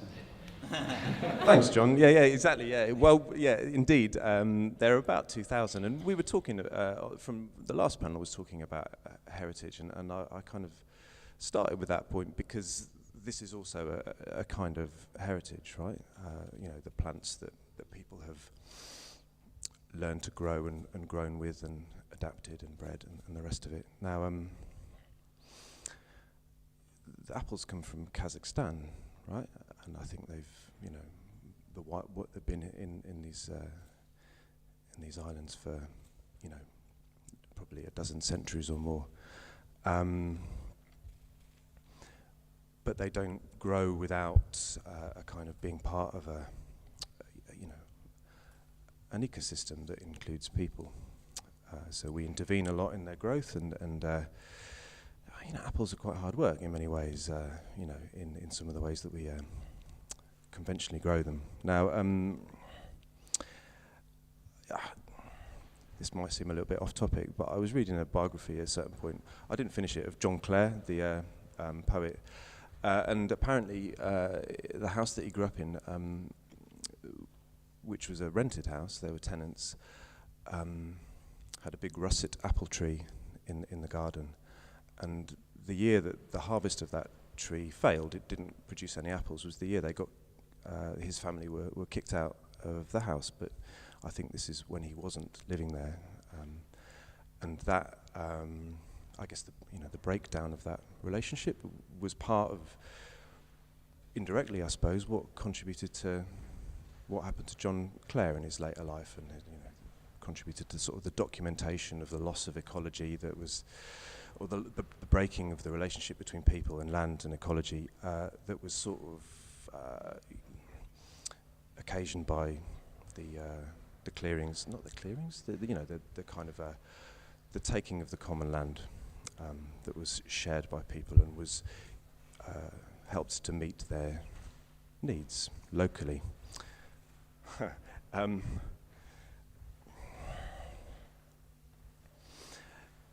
There's a we used to, so the culture of how to help to meet needs through local ecosystems, ecologies and systems is kind of been lost to a certain extent. I was reading Hamnet, the book about an imagination of the relation, Shakespeare's son down in Stratford, and part of it, there's a particular scene takes place in a shed on a farm which had apple racks ranged around the walls. These are things that we don't, they're not part of our infrastructure anymore. Although I heard somebody had built them under the floorboards in their retrofitted house somewhere around these parts. And there's an apple called the May Queen, which is apparently the favourite apple of is it Wade Muggeridge, who's an apple expert from down Worcestershire way, which presumably it's not a reference to the Led Zeppelin number, but it comes from, it will last till May. You pick it in December, it'll last till May, right? So all of this is probably a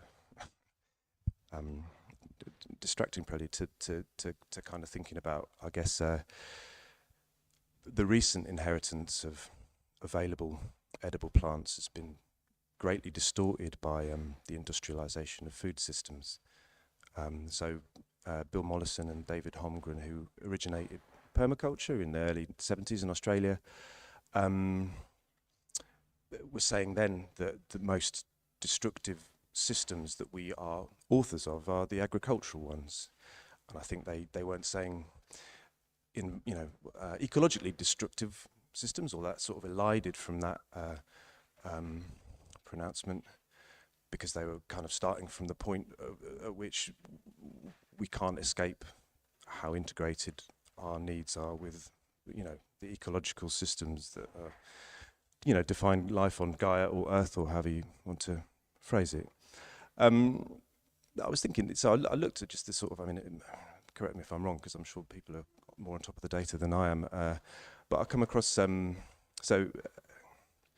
agriculture, forestry and land use, apparently, about 18.4% of carbon emissions globally, and transport, 73.2%.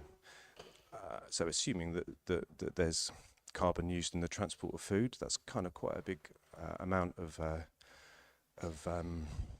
externalizing of waste from these systems, to put it in kind of permaculture type terms. So the systems that we've inherited for kind of feeding ourselves and for dealing with waste are kind of pretty persuasive. But, again, forgive me, because I've not been around yesterday and this morning, so if I'm repeating stuff, anyway. So yeah, energy, sewerage, transport, because of their, they're the dominant paradigm, so they take up the space, and it's not like you kind of have the choice in many situations. But the other reason is that we kind of, they present products instead of processes, right? So you don't just, an apple's not a discrete object, although it's presented as this in its supermarket kind of, plastic packaging, like they'll outlive the apple and the tree. It's part of a kind of a fluid and ongoing and dynamic interaction between, a set of people and a set of other organisms and systems, right? Yeah.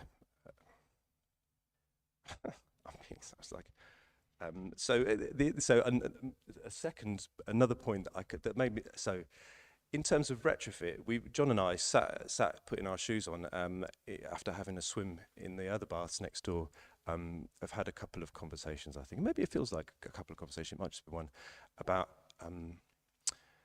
the relationship between, retrofit and the work that Fruit and Nut is trying to do around Birmingham and particularly around Balsall Heath. That the housing systems externalise waste and kind of and so do food systems. And so it would be really nice to we hope to be working alongside each other and the residents of the area and the city and wherever else to kind of think about how orchard growing and forest gardening and I guess other things that kind of permaculture thinking can lead to can complement each other and can kind of serve better the needs of the community, and not just in a kind of material sense, but in a kind of in a human sense as well. So has anyone read the Humanure Handbook? So it's a good one. So part of in the book, at the beginning, this is sort of a history of kind of human waste systems, right? And somebody in there, I'm parsing, but posits the kind of a black box look at how we deal with, sewage, right?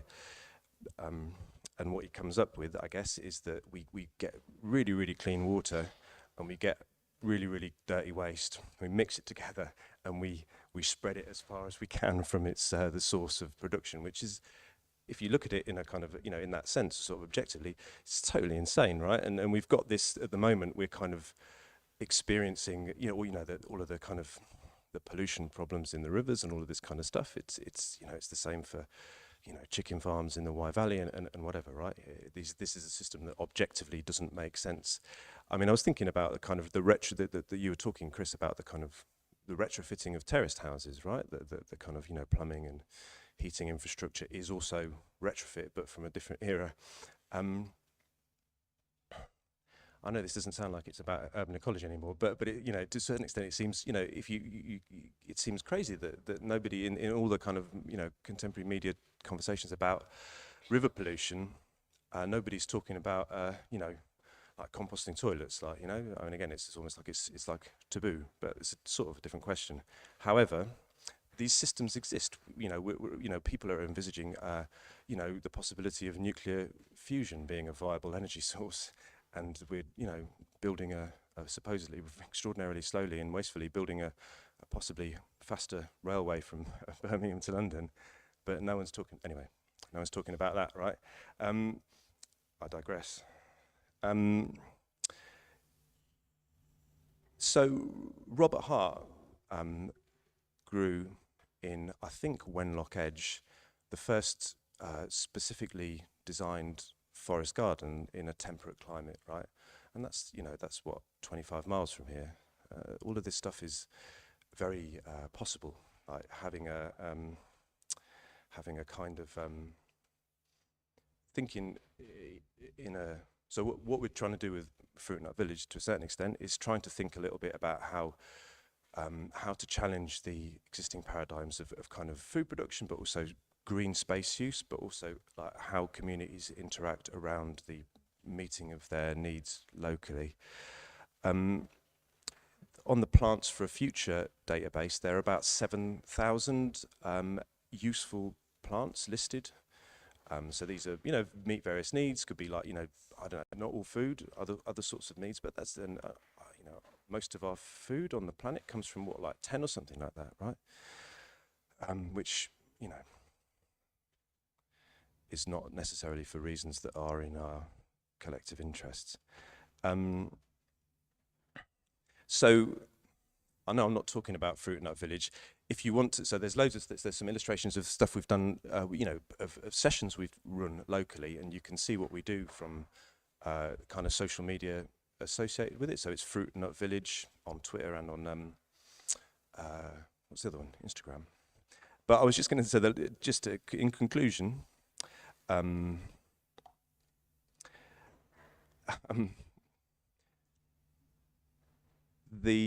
think some of the permaculture thinking, I guess, has changed since the early 1970s. So agriculture was posited as a really destructive force globally.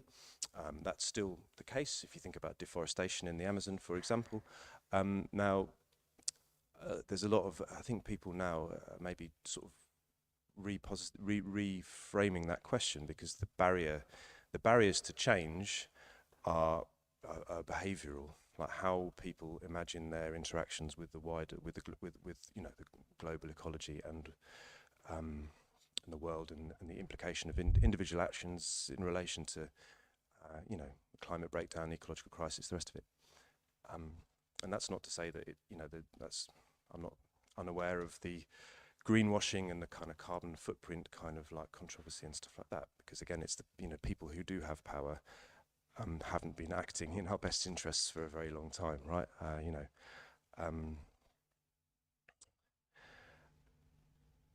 So yeah, the sort of thinking about like how people, the heart, or the kind of how do you what's the relationship with your neighbours implied with the actions that you take on any kind of scale. I don't mean to sound evangelical. I'm not, but the thing that got me started about interested in permaculture, my dad had a copy of the Permaculture a designer's manual, which you can get as a PDF on the internet. Really interesting book, super, quite like uncompromising, quite like heavy in many ways. But there's an illustration of an ecological swimming pool on between pages 179 and 181. And I always had that in my head as a thing to sort of, this is like a utopian idea that could be aspired to, I suppose.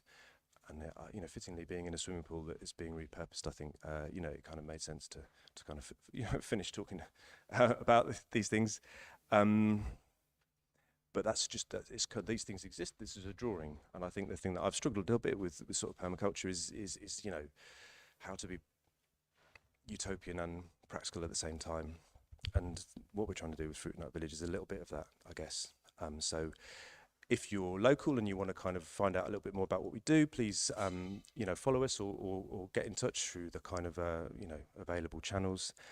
And if you would like some Asturian tree cabbage seeds, I have a jar of them that somebody that I harvested from a plant that somebody gave me, my friend Carolyn Morton. Anyway, cheers. Huge thanks to Dan and Fruit and Nut Village, and the point you make about the ecological pool, I just want to pick up on, because we're in the pool and it was a beautiful way to finish. But I think if we look at our Balsall Heath local plan, which is one of the first local plans which was done in the country, and many of us are very proud of it. All the communities of Balsall Heath voted on it, and it includes, in fact, along the River Ray, and credit to Flatpack Festival, who held last weekend the Hidden River Festival just by the River Ray in Calthorpe Park. And part of our local plan is that we would love that hidden river, which is in a huge culvert sort of many metres down from the level of the street and the pavement. Many people cross it and don't even realise it's there. But in our local plan, there is a visionary proposal to open that up and make a big lake, which is part of it. What a lovely segue from from Dan's idea of page, I hope you've noted it down, 179, to check that out. And I think the other work that Fruit and Nut Village have been doing, Dan's been very modest in what he hasn't said about Fruit and Nut Village, but there are so many incredible things. Just one of the pocket parks just between Runcorn Road and Clifton Road, I was there helping people plant gooseberry bushes and perennial edible plants and so forth along there, and it's immediately next to an area where I think we've retrofitted 5 homes all in a row on one side of one of the avenues there. So do check out his website and so forth, and I hope on our social media we can show that. But passing swiftly over, because I know we're running behind, but I'm going to give time to this to this section to Abbas, Shah and Shaheen to talk about Balsall Heath Nature Map, which is now on the screen behind them. Thank you, John. Thank you, Dan. So I was reflecting on the journey of the absolute privilege of being involved with putting together this nature map. And feels like a few lifetimes of activity in the past year and a half in how it all came together. I've just literally, Jo Ein, the producer, had she wanted to do a nature map of the entire city of Birmingham. And the festival said, no, it's too big, so she scaled down, let's do Balsall Heath. And so it was wonderful just engaging with, Clifton Road Mosque, Sultan Bahu, Edward Road Church, with 3 of the partners in the project. And the wonderful artists, so Shaheen was one of the artists, there was Rachel and Dave also, and there was a steering group. And in fact, I have a fond memory of going to a tree grafting workshop by Dan and Rob, and just all the learning. So my daughter had lots of questions about, tree grafting, and I didn't have any answers. So we learnt lots, and on that day, I think we grafted about 5 apple trees. So 1 for ourselves, 1 for Nani, for a grandma, and 3 for the centres, the 3 centres that were involved. And they've grown, and they've, but then we talked to Rob and Dan, and Rob reached out to the Chamberlain Trust, and they gave us 3 sort of much more robust apple trees that could be planted at the 3 kind of locations. So one of the apple trees was planted at Edward Road, and 2 are being looked after at the other sites until the sites are ready, because one of them is a construction site. And we launched the map last summer with kind of a couple of 100 people over the road at Clifton Road Mosque. And and again, Dan's also a photographer, and he did amazing photographs of people who were involved. And I think the trees were very much part of the journey, actually, because they were present at every event we ever did. They were kind of these, and I think in every photograph of people that were involved as well. Now, normally, I think the whole climate emergency can take people to a place of grief and almost like a loss and bereavement. And I think this kind of work really kind of takes us somewhere else in terms of how connected we are and how precious these parts of the city are to us. Tiny, tiny pockets that have, I think, already been transformed in the past year in just the work that's been done. I was trying to imagine what it'd be like to have an aerial photograph, a Google Earth of the 20 or so areas, last year, this year, 5 years, 10 years, 20 years. And it will be transformational. There's no ifs or buts, no questions about that. And Dan and Rob both have this immense humility about them, but they really kind of encourage people to engage and learn. And, it's been wonderful, that process. And so on parallel, while we were putting this map together, I also trained as a retrofit coordinator, inspired by John, and we did this course together. And there was really kind of powerful parallels, because, this whole idea of new eyes to nature, new eyes to Balsall Heath, no roads on the map, the paths of bees, the old railway track, but this whole thing of actually the whole new eyes required for retrofit, and what will it take, for people to benefit from these opportunities. And people have had good and bad experiences that were shared. Some were shared yesterday. In December, we were at a NHS conference on inequalities and health, representing with John, And at the same time, Kamran from the Bahu Trust was in Montreal at a biodiversity conference presenting the map. You know, I think it's at the London Building Exhibition as part of this festival. But I think it has a life of its own. I think I can see Shaheen doing one in Small Heath. I can certainly see Joe kind of wanting to repeat a variation on the process in other parts of the city and beyond, actually. Yes. So I'll hand over to Shaheen, one of the wonderful artists who was involved and also doing lots of work nationwide and globally, actually.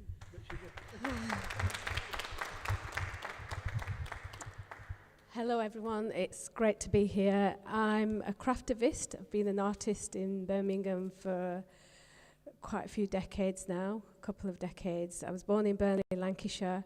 I've been working with maps and looking at borders and boundaries for some time. My work wasn't really that perceived as relevant, but I was looking at the devastation of what people are suffering. And so I was out on a limb, but I just can't get it out of my system.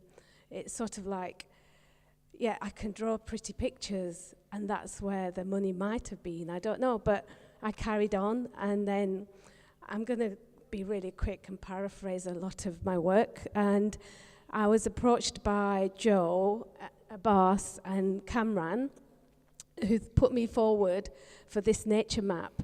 And this project came after lockdown, and I was also looking at maps and global suffering, and then different projects. I was at the Lapworth Museum looking at mountains, so looking at the earth and nature was just a progression, and it's been really interesting.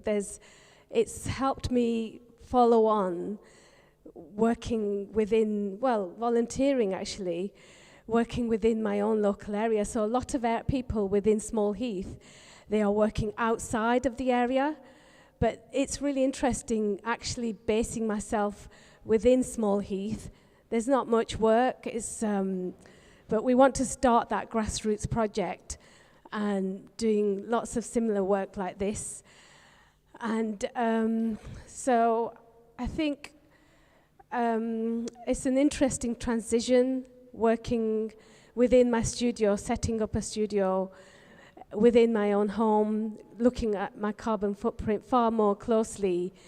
And I don't know what else to say, really. So I think, yeah, it's just fantastic to be here. So do come and talk to me. I'd love to talk to all of you as well.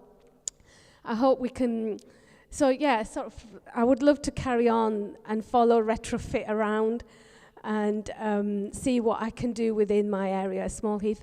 I think one of the reasons why, just very briefly, why I was taken on as an artist for a Balsall Heath map when I live in Small Heath is because I was termed as an honorary Balsall Heath person. I had a studio opposite at Old Print Works, and so thank you for that. Thanks.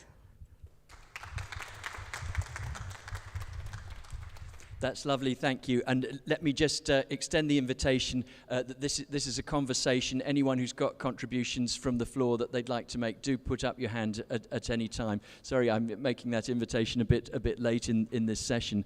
But I just want to offer a reflection which for me was very profound. When we were conceiving the Balsall Heath Nature Map, and it's an alliance, as Abbas has said, of different faith organisations, Balsall Heath Church Centre, the Bahu Trust, and Cameron will be talking for them later, and the Al Abbas Islamic Centre, and we'll have Sheikh Nuru on the closing panel. But one of the things that was very much in my mind was I was privileged to be up at the COP26 summit in Glasgow a couple of years ago with Kamran, who was one of the panelists there, and we heard from an amazing activist called Elizabeth Watuti from Kenya, who's a young woman, and part of why this is really important for me, and part of what the nature map came out of, is Elizabeth Watuti said this: every time I see a tree cut down, it hurts me to the core.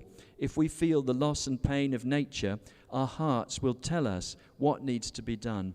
My message is for us to find in our hearts to understand what is happening around the world. When we feel, we listen. When we listen, we understand each other. Those of us who understand must not tire. It is us, we who get disturbed. It is us who are called to action. And I felt that was so profound. She's been fantastically eloquent, Elizabeth Watuti, on this. But I think the key point is just feeling that connection with nature. And Dan was so eloquent in, you know, all these references to John Clare, the wonderful nature, the poet of these islands going back 200 years, talking about birds and the loss of ecology and so forth. And we've heard from Abbas and from Shaheen about the nature map. So yes, we had Tokir would like to make a contribution. Do you want to just come forward and take the mic, Tokir, so I don't need to repeat it for everyone? Put me on the spot now, I'm going to go red. But what can I say? First of all, I want to say thank you, panelists, and thank you, John, and everyone else who's come here today. I just wanted to say, myself, I'm with Birmingham Black Country Wildlife Trust in Small Heath and in the eco park on there, and there's been a lot of work around the River Cove with National Trust. But for me, what's important is legacy. And the question which I want to ask you is that, like, the people that were involved in the nature back to community, what are your thoughts about taking this forward? Because sustainability, is key to the work that we do. And also a question to Shaheen. In Small Heath, I was speaking to residents and I was speaking to Birmingham Black Country Wildlife Trust. We would like to support yourself, and it'd be great to do this in other areas as well, and to continue that legacy work. So that's my question. It's about legacy and how do we continue this kind of work. Thank you, Tokir. Are there any other burning questions from the floor? Because we're over time with this session, but if anyone else has got anything burning, yes, okay. It's just a way of saying, I'd like to just say thank you to all the people that have really turned Small Heath Park round. Because I have been there in the past when I don't live in this area, when it's been really litter, full of litter, and not well looked after, and a real disappointment. And now I think it's really blooming, isn't it? And a friend of mine, Patricia Earle, and her husband David, I got together a group of people, young people, of many different faiths, I think, and nationalities, and they have made a little peace garden there, I gather. I haven't visited it yet, but I hope that's going to bloom and be really nice. And the other thing is, do you need a meeting place there? Because we have a brilliant architect here who I'm sure could design a wonderful eco-friendly space, a meeting, covered meeting place for people. Would that be something that would help the community? We would love that. So let's just bring everyone into the conversation. Lovely contribution from the floor there, thanking for is it Small Heath Park or is it called? Janet. Small Heath Park, now cleared of litter, and wonderful things happening with different faith communities and other people. Shaheen, do you want to just comment to that? And I think as time is short, we'll just go across the whole panel now to wrap up with any closing reflections on those two contributions from Tokir and Janet, and anything else that's come out of this session. So, Shaheen. I think the legacy for the map is, if I can say myself, wanting to take the work through to an area that's quite difficult to work within.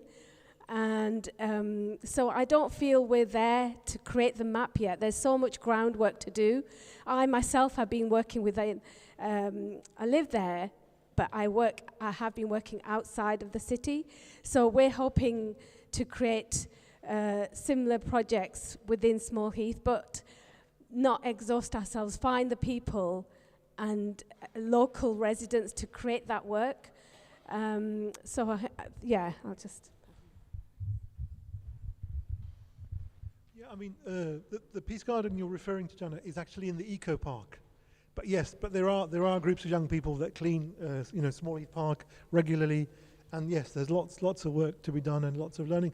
But through this process, what I witnessed was, and especially through the work of Fruit and Nut Village, was elderly people planting, young people planting, people kind of going to parts of their areas where they don't normally go.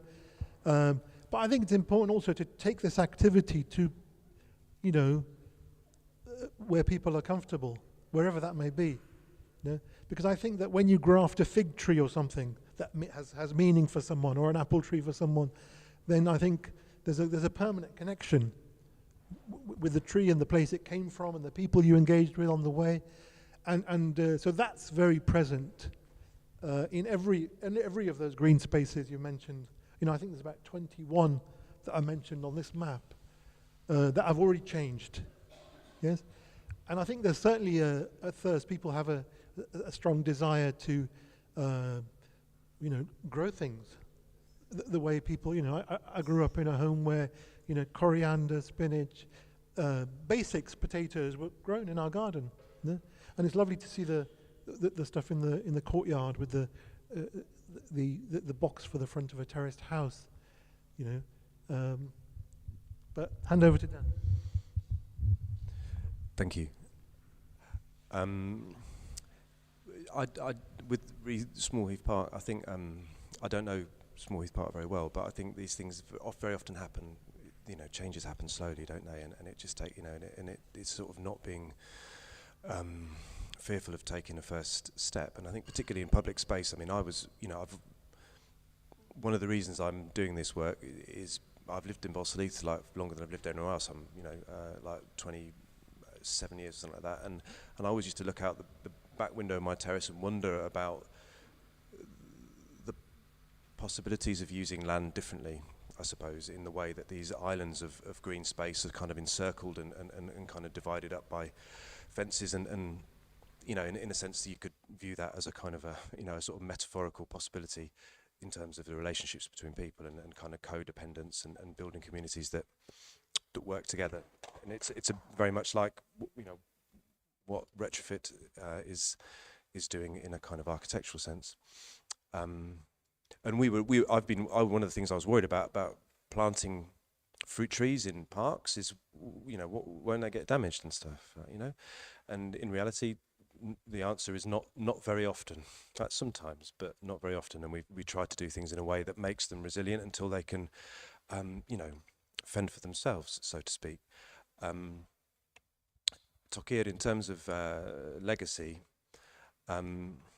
it sort of made me think, because most of my professional life I've been an artist and a teacher, and I am interested. I was involved in the 100 Swimmers project, the photograph up there, and that's shot on my camera. And I sent a picture to the artist on WhatsApp, Attilio Fumarella, who lives in Portugal now. And one of the reasons that I guess that I've started to do the work involving planting and kind of community stuff is that the legacies of planting projects are different in many ways from the legacies of arts projects, community or otherwise. And the legacy of what we're trying to do, I guess, hopefully in 25 years' time, when the Ray Valley Forest Garden has a kind of a nursery of unusual hawthorn varieties with viable fruit and blossom all year round, that's a legacy that that hopefully others will be wanting to preserve and enjoy.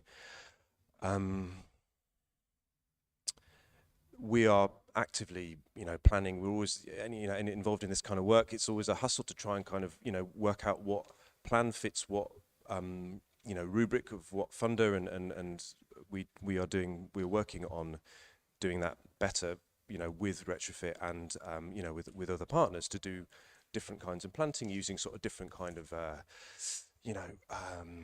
methods and working with different, individuals in the community.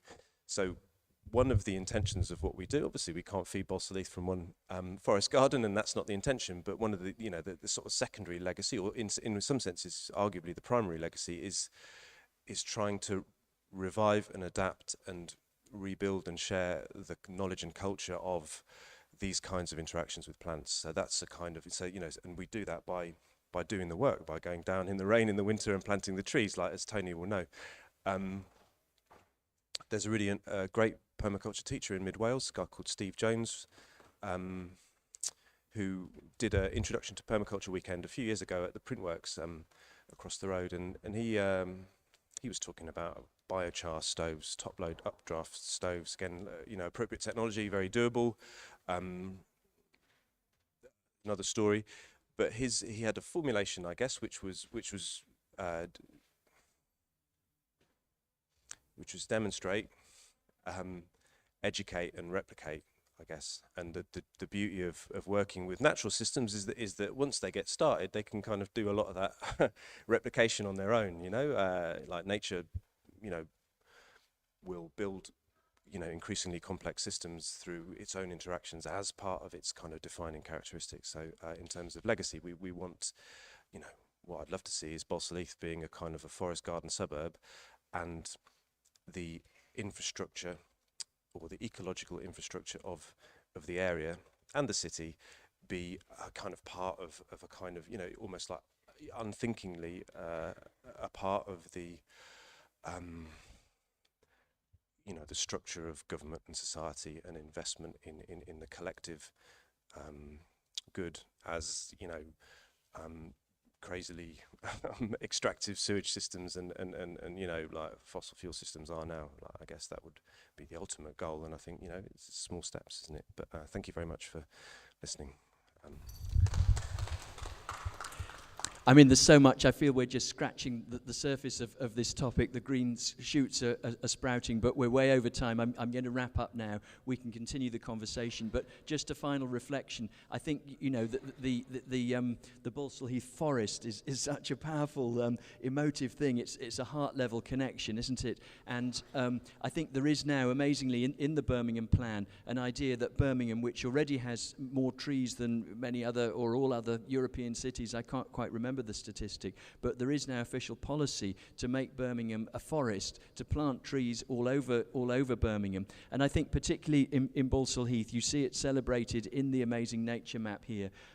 I mean, it's, I think the sort of the number of green spaces there are in Balsall Heath is less than almost any other part of Birmingham, but to celebrate what we do have and to build on that is so important, I think. And I'm reminded of, if we go back 200 years, Birmingham is often commented on by travel writers at that time as a city ringed with gardens. And at that stage, the Guinea Gardens were all around the city, around the periphery. Many of the people who were being sucked into Birmingham were moving to Birmingham because there were jobs, there was all sorts of industrial revolution happening, were people who were moving off the land in rural Warwickshire, Worcestershire, other places, and they took these gardens, they rented them for a guinea. There's not time to tell the whole story, but they were perhaps 6 times the size of a normal allotment we've got now. Those that many have been built over, but those that are left, particularly down by the botanical gardens, are now have listed status. And so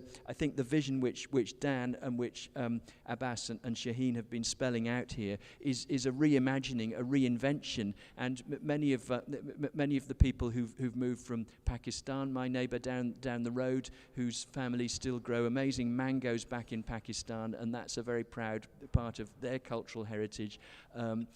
Many people have connections, first generation connections with the land. My own family, it goes back perhaps 3 or 4 generations, but I think many people who have these connections with land but have come into an urban sort of environment to do particular jobs to do with transport and other things which aren't related to nature. But I think in many ways we're rediscovering watering roots and connections that are already there. So I'll just finish on that note. If you haven't yet seen the Balsall Heath nature map, there's a whole cubicle devoted to it just up here, as with Saheli Women's Project, and we're going to hear from Naseem this afternoon, and many other local projects. So just a huge round of applause, please, for our panelists, Dan, Abbas and Shaheen.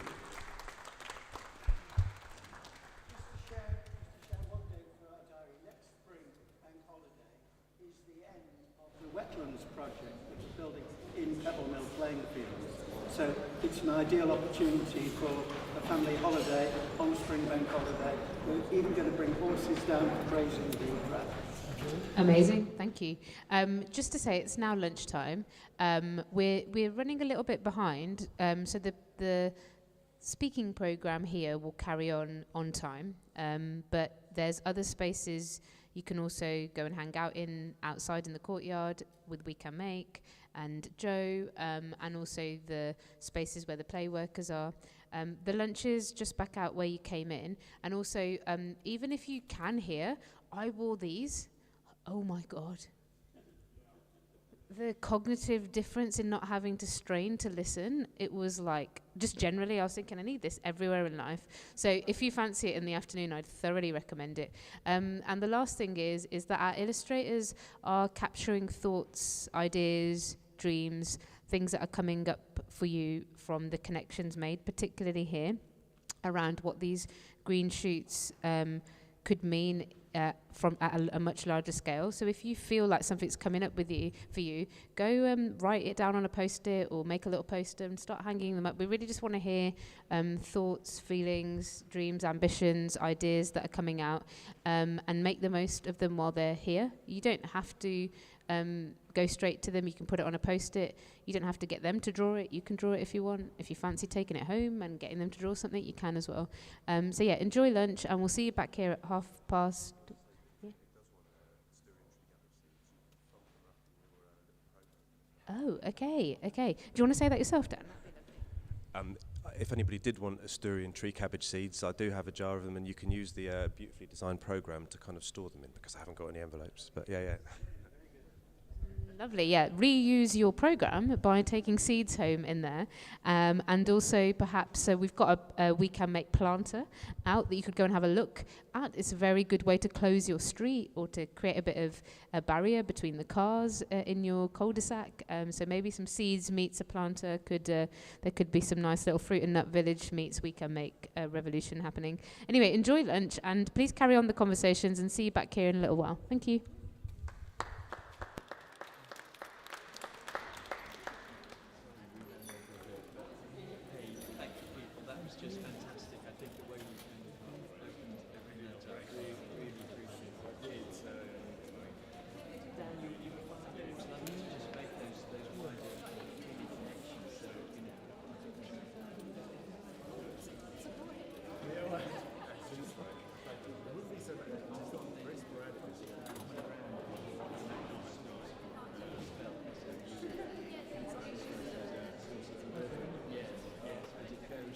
Yeah.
So can I just encourage those of you who are having conversations at the back and give a shout out to Andy from the Architects Climate Action Network Natural Buildings Materials Group, who have an amazing display of touchy-feely hemp insulation, sheep's wool insulation, all sorts of natural building materials, earth-based products, etc.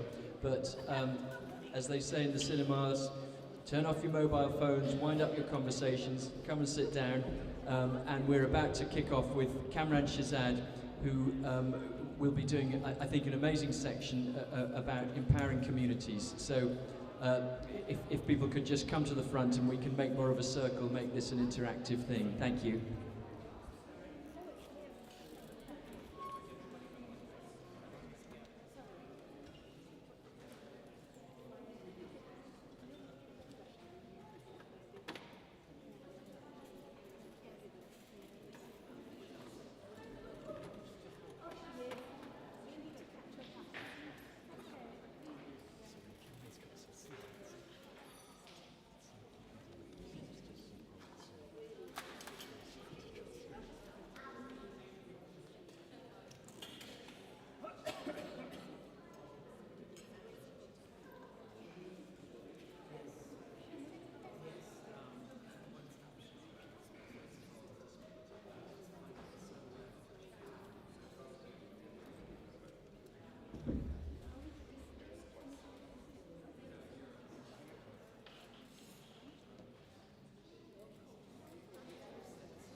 So everybody, welcome back to our afternoon sessions, and we've got some amazing local but with international profile speakers this afternoon.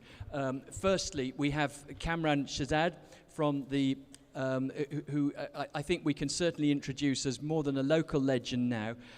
Kamran has done amazing work with the Bahu Trust, one of our local mosques, which is the only mosque, this is incredible to me still, but it's the only mosque internationally, which is an accredited observer at the United Nations summits, the COP summits, from Glasgow, etc., and at the Nature Summit in Montreal, the second parallel threads of COPs. I think it was COP 15 in Montreal, and Cameron's work was referenced presenting the Balsall Heath nature map we were hearing about just before lunch, of which Cameron was one of the originators and prime movers.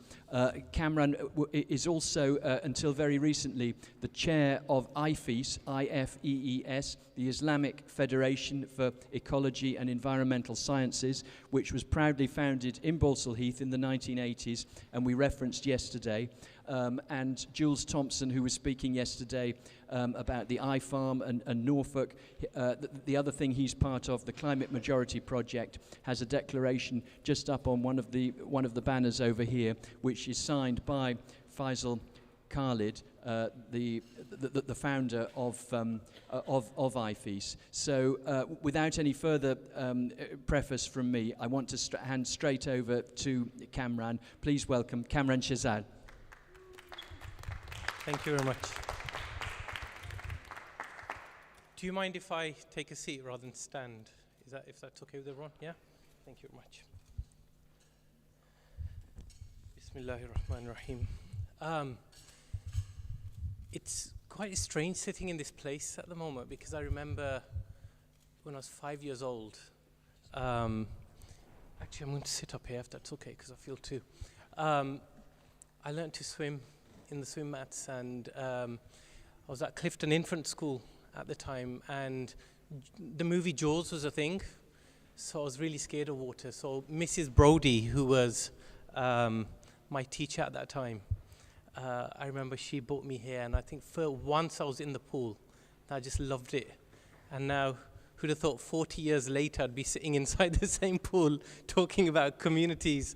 You know, but it just shows the history of our communities and how things change over time and evolve, and how we use different spaces. And I just hope within the next few years that this is back to its glory again, and it starts creating new memories for my children and their children. I suppose Balsall Heath is quite special to me. I mean, I'm born and bred here. I mean, I was only born down the road, not far. A very famous, well, not famous, it's an unknown fact. My parents came to the UK in 1968. My father joined the railways. He did 35 years in the railways. But the fact is that my mother, in I think 1979 or early 80s, she was the first female business owner on Ladypool Road. Everybody talks about Raja Brothers and all the other businesses, but my mother's shop was called Fancy Wares, where I think Al Shabab restaurant is, opposite Al Badr. There used to be a bank then, I remember, and so Balsall Heath, is, even though I no longer live in Balsall Heath, I live in Small Heath, but I literally only sleep in Small Heath. Sorry, Shaheen. I literally just sleep there, but my whole entire life is just spent here in Balsall Heath because... Thank you, I'd love that. So it's... And then also my mosque, the Bahu Trust, which has partly embedded me, and it's not just because it's a mosque, it's because it's one of the many centers of communities where you meet many cultures, many people from geographical backgrounds. You meet now, especially in the last 10, 15 years, we start to meet people of different faiths. So that's embedded me and the values that I have, and so it keeps me grounded. And I suppose to some degrees, that's why I feel we understand communities and cultures a little bit more. But also during my lifetime, we've also seen so many injustices take place in our communities, whether it's climate injustice we're seeing here, whether it's literacy injustice, whether it's health injustice, whether all sorts, we see them, but because we're so used to them, we become desensitized to the trauma that we're seeing around us, and we don't always see, and then we forget it's a trauma. And it's important that we constantly remind ourselves that we can get better, we can do better. And I suppose today is about it's how do we get through to people? And especially like climate action now is a huge matter in our communities. We always relate it to what's happening in the global south, but we are facing it. And it sort of dawned on me the other day, what's happened in Libya, the the rains didn't last long, but the devastating flood that took place after those rains is not too dissimilar to what happened in Balsall Heath only a few months ago. Now, if you can, for those who came to the Bahu Trust when we were doing the Pakistan burns at 50 degrees film showing, we had very strong rains which lasted 10 minutes in Balsall Heath, and the amount of flooding that took place. Can you imagine if that rain lasted an extra 10, 15 minutes, what would have happened to our community? So we're not far off what may happen. So it's important that we prepare, we prepare each other. Unfortunately, I believe the climate tipping point will be missed. But that doesn't mean we shouldn't be saying, oh, give up. We still need to work towards restoring it as much as we can. But what we mustn't lose focus on is any form of social tipping point, or the societal collapse that may happen. And we've seen from COVID that communities can come together, but we also have challenges within communities that we need to start tackling from now. I'm going to do a bit of a cop-out. If you think that I'm going to sit here and give you a masterclass on how to engage and empower communities, you're wrong. I don't have a clue. I'm just one speck in the community. You guys are also in the community here. Yeah, so you guys have as much knowledge on this as I do. So rather than me presenting to you the do's and don'ts, I want to create a dialogue between us. Yeah. So what I've done is, because when I sat down this morning to think about, okay, how do you engage in communities? I think 100 different things came to my head. I didn't know which one was a priority because they're all a priority in a sense. So I've just picked 5. But what I want to do is I'll mention one, I'll give 1 or 2 sentences, and then I also want to bring you all into it, whether you think I'm right, I'm wrong, does it work, does it not work? And then we'll sum it up, because ultimately we all have the answers. And that's what I want today to be about, not me being right, yeah, because I don't know. Okay, so the first question, Charlie, can go to next, is how do we define a community? What is a community? I hear lots of versions of this. Some people say, especially community-led. Community-led's a big buzzword. Everyone says it, everybody loves it.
Very distant from people.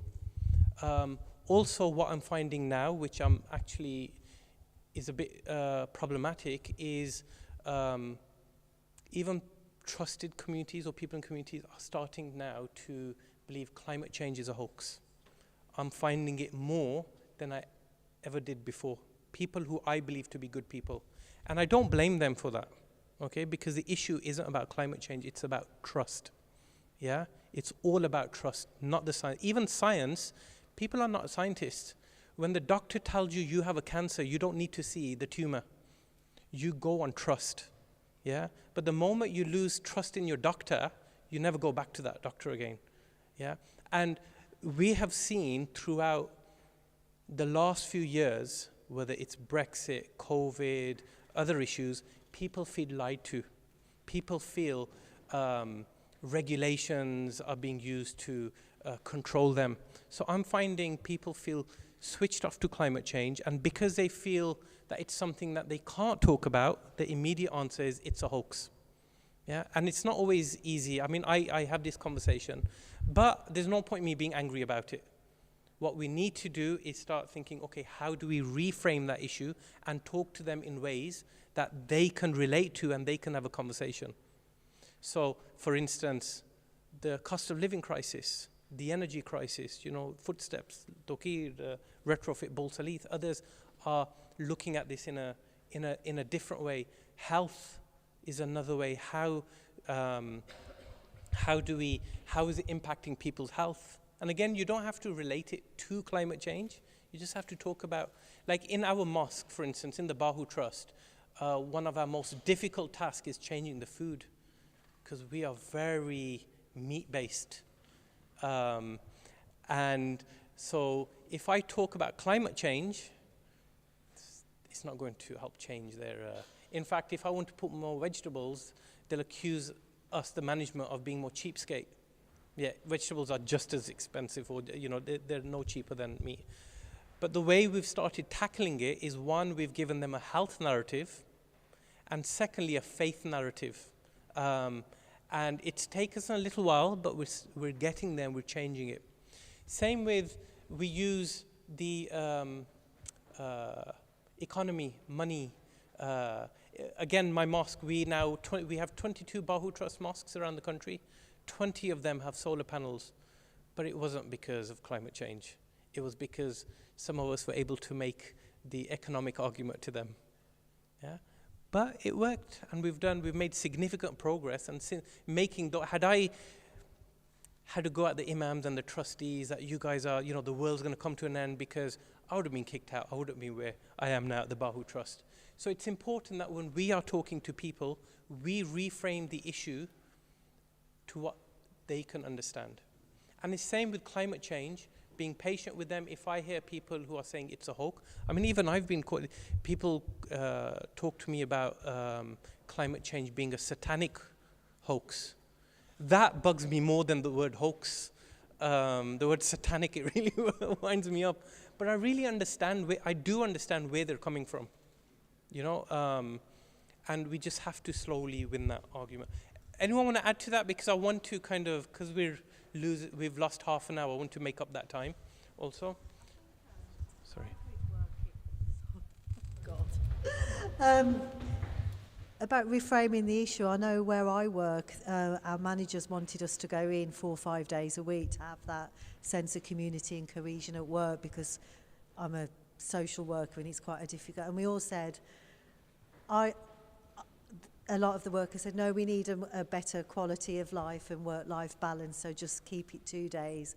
But I said, well, actually, how about the environment? We need to just work at home 3 days a week just to save money on petrol and the cost of living. So it came, but none of the other workers had thought about the environmental aspect. It was about work-life balance, which is incredibly important and is a massive factor for me as well. But I piped up. So I'm not saying it was me. We all, as a community at work, said, no, we want to stick to working at home 3 days, but at least the others thought about the environment as well. Does that make sense?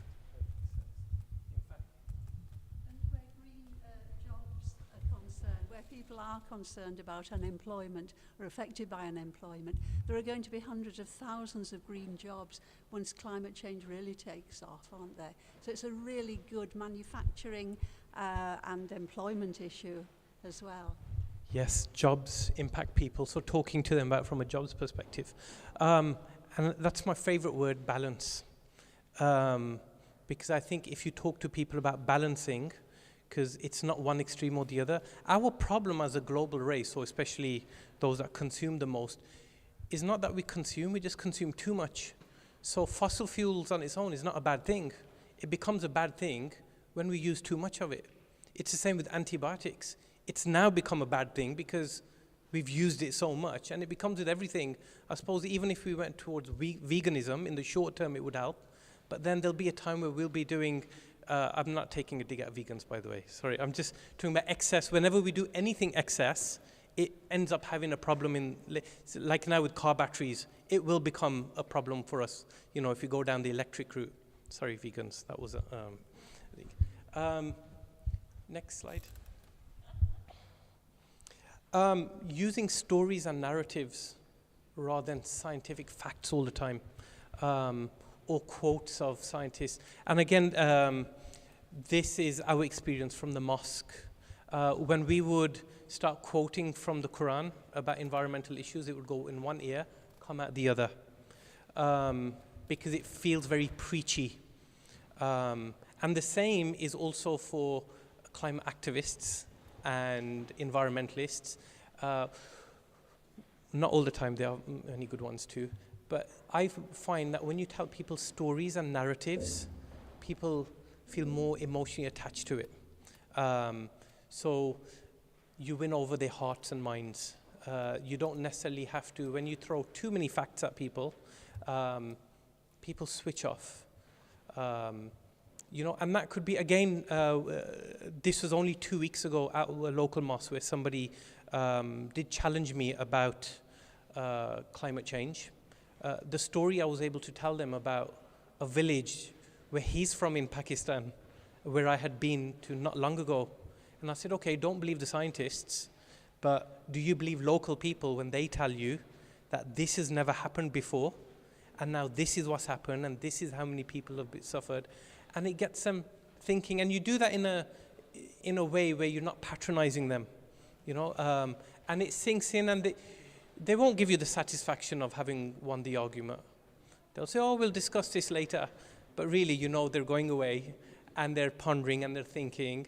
So, nobody has to win an argument straight away. But I find, especially, I think, obviously yourselves and Shaheen and Taz and all these others, they're very keen on storytelling, especially within cultures, whether it's poetry or art or sitting around a fire. Just tell each other stories, and it works really well in convincing people. Sorry. The community that you're working with, like in Bahaw's Trust, it sounds like initially they might have assumed or thought of you as a little bit airy-fairy, maybe. So I'm just trying to relate to this myself, really. So how do they see you now? Because when I approach a community that looks like me, dresses like me, but I can't relate to them, they can't relate to me, and I don't have the stories and some of the language, so I think I've got quite a journey, really. We have, haven't we?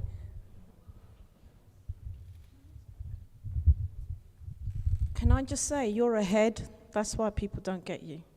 And there'll come a time where they'll come to you and you'll be 10, 15 years ahead. So remember that.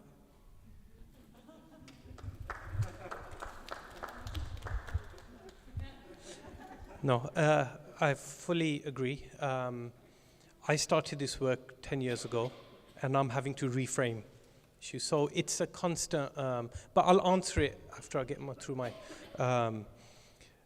and my next slide, which is the last one, is... Oh, sorry, that wasn't one. Okay, know your stuff and your audience. I touched on this.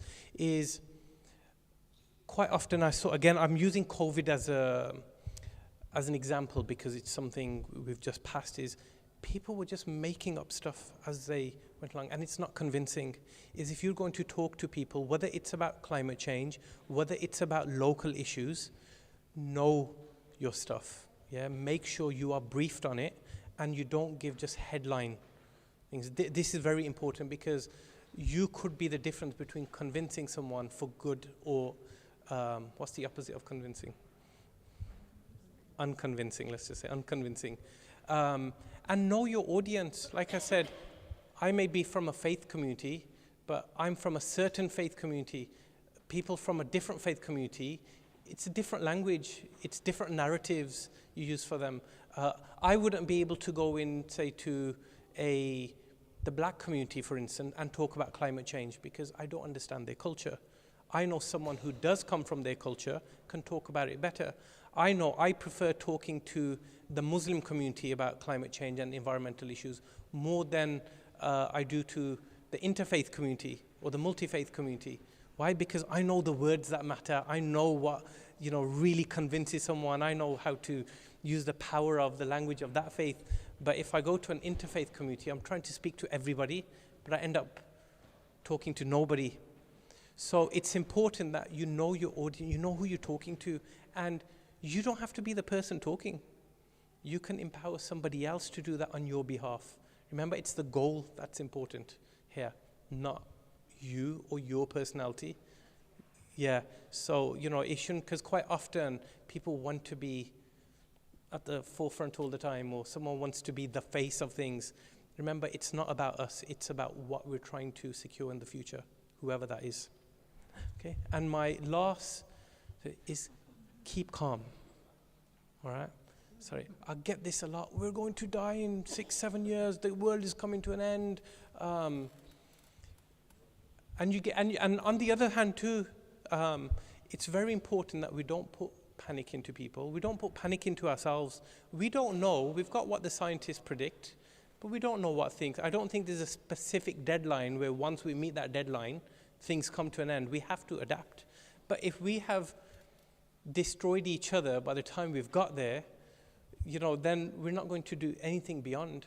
So it's very important, and this is something that Tokir constantly reminds us every time I hear him speak, is be compassionate towards each other. We don't know what the future looks like. We have predictions, but when we do get there, but it's not helpful. I find this on all sorts of people will either be arguing with each other, you've got people on this side, you've got people on that side, and we just need to sit and accept that people have different views and opinions, and not everybody is going to be on board. In fact, those who are on board will probably be able, it only takes a handful of people to do the things we need to be done, but then other people will have other roles. Again, I saw this during COVID, where even though there were those who were denying COVID, for instance, they were still doing what needed to be done to help other people who were isolating. Or there were those who were anti-vaccination, but they weren't anti-COVID. So it's not one versus the other. People have different views, and it's important for us to not just suddenly jump on them and saying, you're wrong, because we'll just end up annoying everybody else. So that's literally my 5 points that came to the top of my head. If anybody else has any other tips, and then we'll come to some question and answers. How long do we have, John, Amy? 5 minutes? 5 minutes. One way to combat climate anxiety, and there is a lot of it around, is not to keep going on about the problems, but is to give the positive solutions. The wonderful houses like John's, this room, even some of the corporate successes, and even some of the corporate big company successes. It's not all greenwash. Look at the positive, look at what people are achieving to reduce carbon footprint, and that says a lot to people that it can be done, and I don't need to sit here worrying and biting my nails and feeling anxious. It's a good point about climate anxiety, and I think it's fair to say it's not only climate anxiety that's hurting people, all sorts of anxieties are hurting people, and a lot of it is linked to the climate crisis.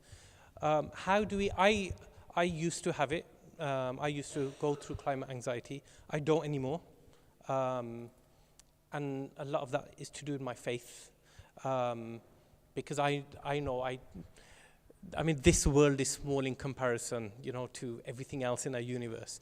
And as long as I do what I can and everyone else does what they can, but ultimately is how do we convince people about a positive future? So work like the Retrofit Balsall Heath to get people working towards a future where people are in a neighborhood together, where they're prospering together, they're being successful together. But we need to build on trust. People have lost trust in governments, in authorities. People have lost trust in corporates. People have lost trust in scientists. Unfortunately, we have a trust deficit that we have to somehow make up. I don't know how we're going to do that, but it starts here. We work within the 4 walls that we do have control of. Then we work on the next room, and then the next room after that, and we just take it from there. That's how. Okay. Any other question? No. Shaheen, I'm just going to answer your question. I don't think I'm quite there yet, by the way, even within my own mosque, and I'm not expecting to be there in next 10 or 20 years. I don't know. What I do know is slowly by slowly, I am bringing people along with me. Like yesterday, we had a strategy meeting for the next 3-4 years in the mosque. And I was so pleased that other people asked me, how do we green up the mosque? It wasn't me who mentioned it. So it's a simple nudge theory. And also, it's not being patronizing to people. So it's a slow burner, but like Naseem said, like you're already ahead and you don't need to prove that to people. Just keep doing it. People, I find, especially my community, it's like within, is when people need help, they'll come to you. Don't force it on people. They'll come to you and say, oh, can you help us on this? Can you help us do this? With, our mosque partly helped with the retrofitting. Like all we did, we were involved in identifying. All we did was just convince people it's the right thing to do. That was enough for us, just to give everyone that, okay, if the mosque is saying, same with Sheikh Nuru, for instance. I remember he gave a speech saying, I don't have a clue what retrofitting is, but it seems like a good thing. But that in itself convinced people in the early days, say, actually, we've got trust in the Sheikh. If we can trust him, then we'll. So it's slowly chipping away and we'll building trust in people. So I think there's one final question and then we're. So it's slightly at a tangent from what we're talking about, but it's very connected. So I want to ask, obviously we've been talking about, and I suppose it's a question to yourself and everyone in the room. We've been talking about care, we've been talking about community. And I want to know, how can we use the expertise that we have? For example, at the back, it says they have enough straw in the UK to build 53,000 homes. So there's all this information and knowledge about low-cost, sustainable building and things. And we have so much homelessness in this city, in this country. What are we going to do about that? I mean, how can we expand? How can we use this knowledge? How can we expand the retrofit movement to include this enormous problem? And, how can we mobilize people to use these solutions that are low cost and sustainable and get people together building homes for those people right on our doorsteps who are in desperate need? And this could actually become a beacon of how things should be done. So that's my question. I feel like it's a really big issue.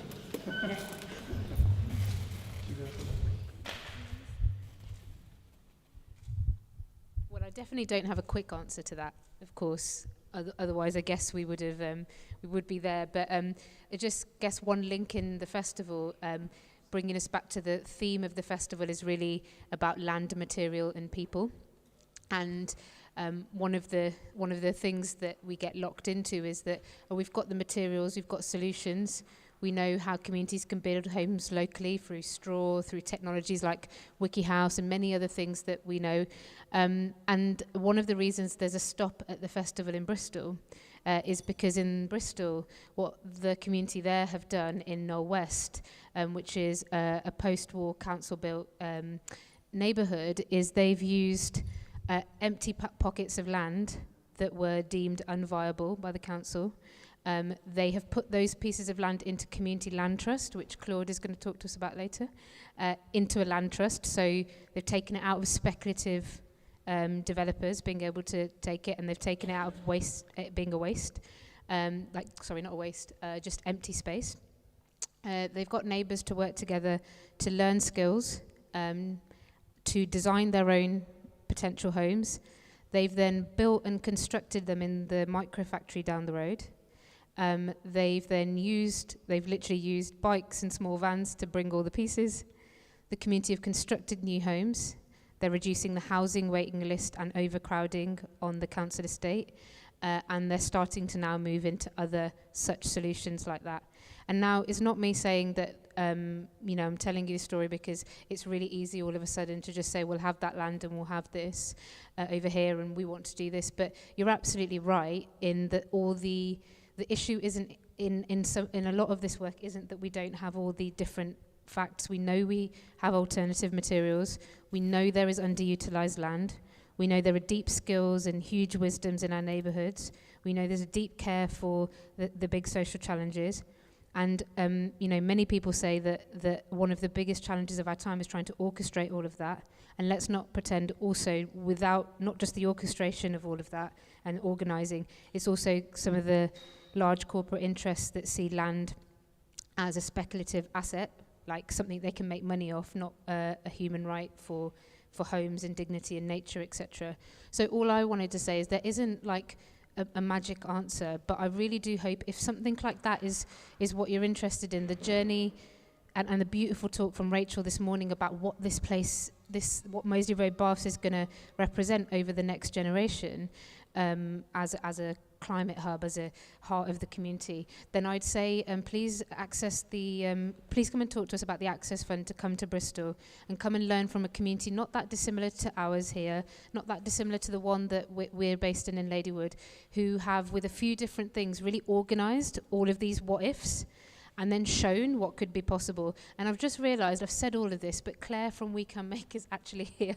There you are, Claire. Claire's just started there, but that's like one example. So I hope that these questions that are coming up, the reason why I jumped in is like if they're coming up, please put them on a post-it or ask one of the illustrators to illustrate your what if, because some of this is putting together lots of pieces of a puzzle that the answers are there for, but they're not all jammed together yet. And hopefully in the panel after this next talk, there's also a little bit about how other communities like Claude in Leeds or some of the work that my colleague Magda and some of the team are doing in Ladywood, and others will talk about like the journey there and developing those skills and unlocking that imagination. So not trying to say I have an answer, but what I do say is when we're talking about dreaming, we're often not talking about radical utopias that are just hundreds of years away, although I love them, love a bit of sci-fi, love a bit of being able to go there. We're also talking about putting the pieces of the puzzle together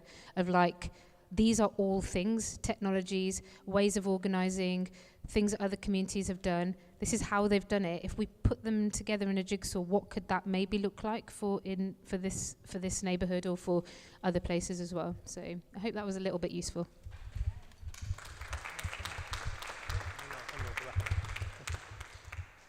Just final concluding remarks from me. Unfortunately, we live in dangerous times for us, I believe, where if we do reimagine, we try to think something differently, we're seen as a threat to society.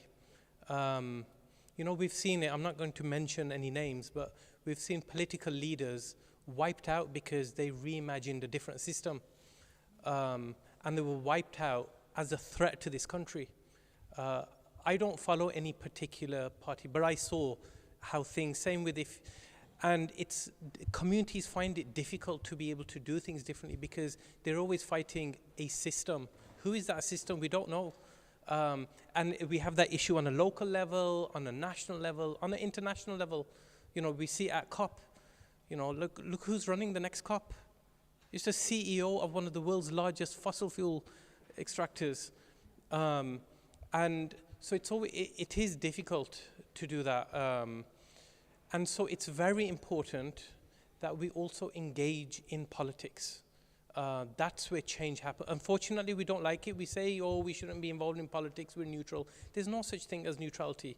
You don't have to be aligned to a political party, but we need to strengthen, because social capital, is more powerful than pounds and dollars.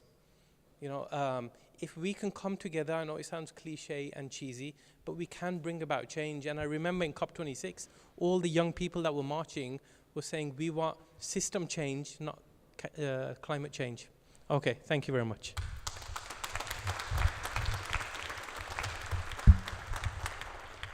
Huge thanks to Kamran, and fantastic take on community. And just to finally add, on the question about homelessness and housing, I think we really need to continue this conversation. And what Imi was saying, I totally agree about the systemic issues. I think we were talking earlier about the Save Smallbrook Ringway campaign, where a big office block in the city centre has actually been lying vacant for 10 years because of commercial interests.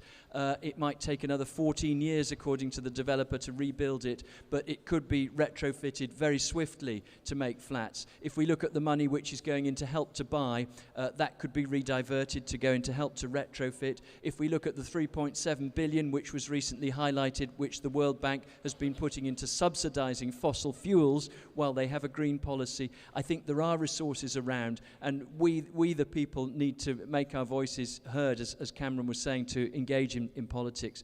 So many points one could pull out, but I think in particular using stories and information. Cameron was saying we had that wonderful session yesterday, those who were there, about storytelling, about connecting with the heart, and those things being so important. And I think we've wanted to be really honest, to build trust with our stories in Retrofit Balsall Heath. We know we're not perfect. We know some things have gone well. There was a very moving panel yesterday where people were talking about their experiences. We've had a bumpy ride. We're trying to chart a way forward. Not everything has been positive, but I hope that honesty that people were showing helps to build trust and helps to reinforce the narrative, the overarching narrative of Retrofit Balsall Heath, which, to quote Sheikh Nuru from last year, when we come together as a community, we can take this to the next level. So without a break, I'm just going to segue straight into Naseem Akhtar, who I hope needs no introduction, but those who don't know her,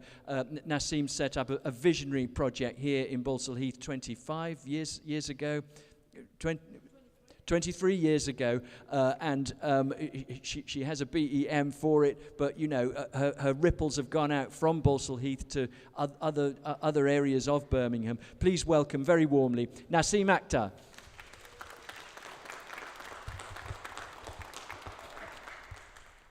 You know, first of all, I want to say thank you for inviting me.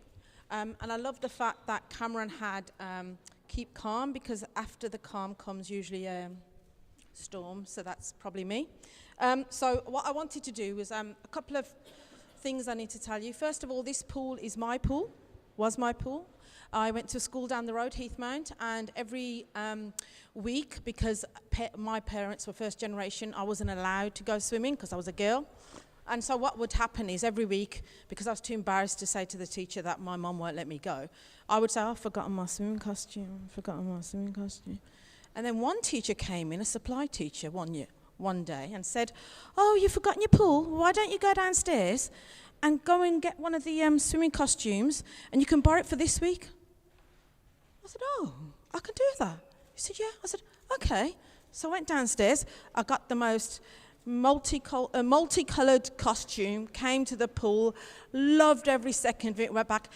And every week I forgot it, and I went to that room every single week, and I did a whole year of swimming, and I really loved it. Until one day I came out of the pool, and my older brother was walking past, and he said, all right, Naseem. I said, yeah, and he went like that to my head. And do you know, for the rest of the day I kept thinking, he knows my hair was wet. He might tell Mum that I went swimming. So all day I couldn't concentrate on my work. I kept thinking about the telling off I was going to get home. And when I got home, nobody said anything. So I carried on for the next year. And I really loved it. And this was my pool.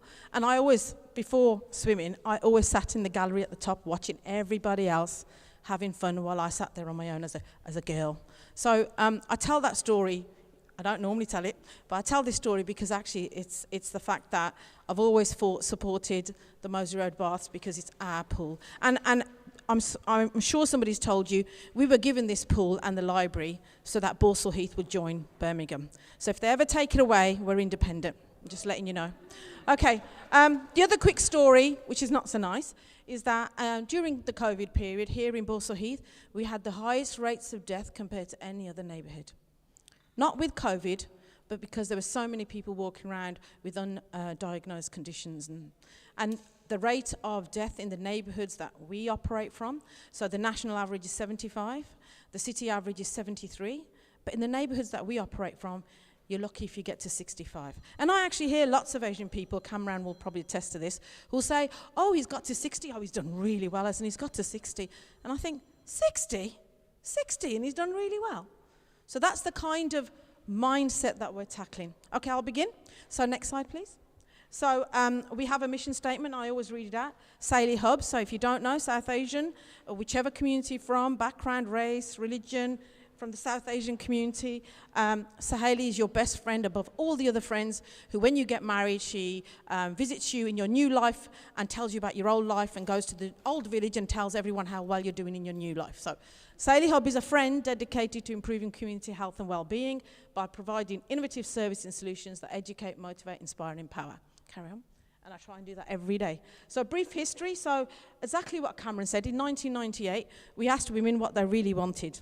I'll tell you what I want, what I really, really want. I can't sing, honestly. What we wanted in Balsall Heath, and we had the biggest sports centre on the edge of our neighbourhood. And nobody from the community went there. Nobody. So we asked women what they wanted, and funnily enough, maybe it was because of the 80s and we were the green goddess would appear on TV in the morning. Maybe it was that reason.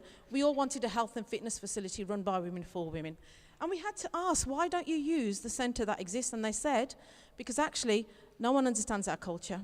They give us a women's hour, 1 hour every couple of days when nobody else wants to use the centre, not when it's suitable for women.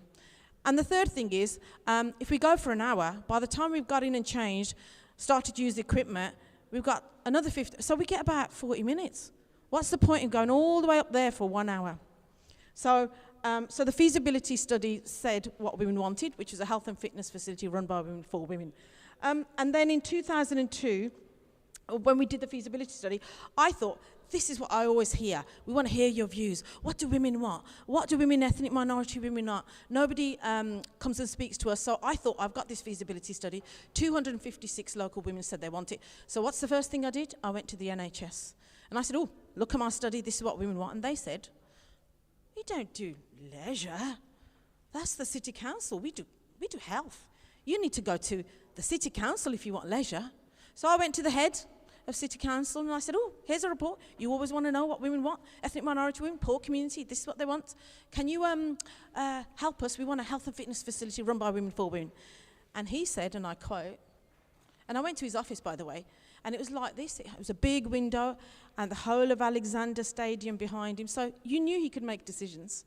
So when I gave him this report and I said, oh, can you help us? For example, you've got the biggest sports centre on the edge of that. Could we do kind of like a morning women only? And then if it goes really well, we can have a whole day for women only. And his quote was, what, women?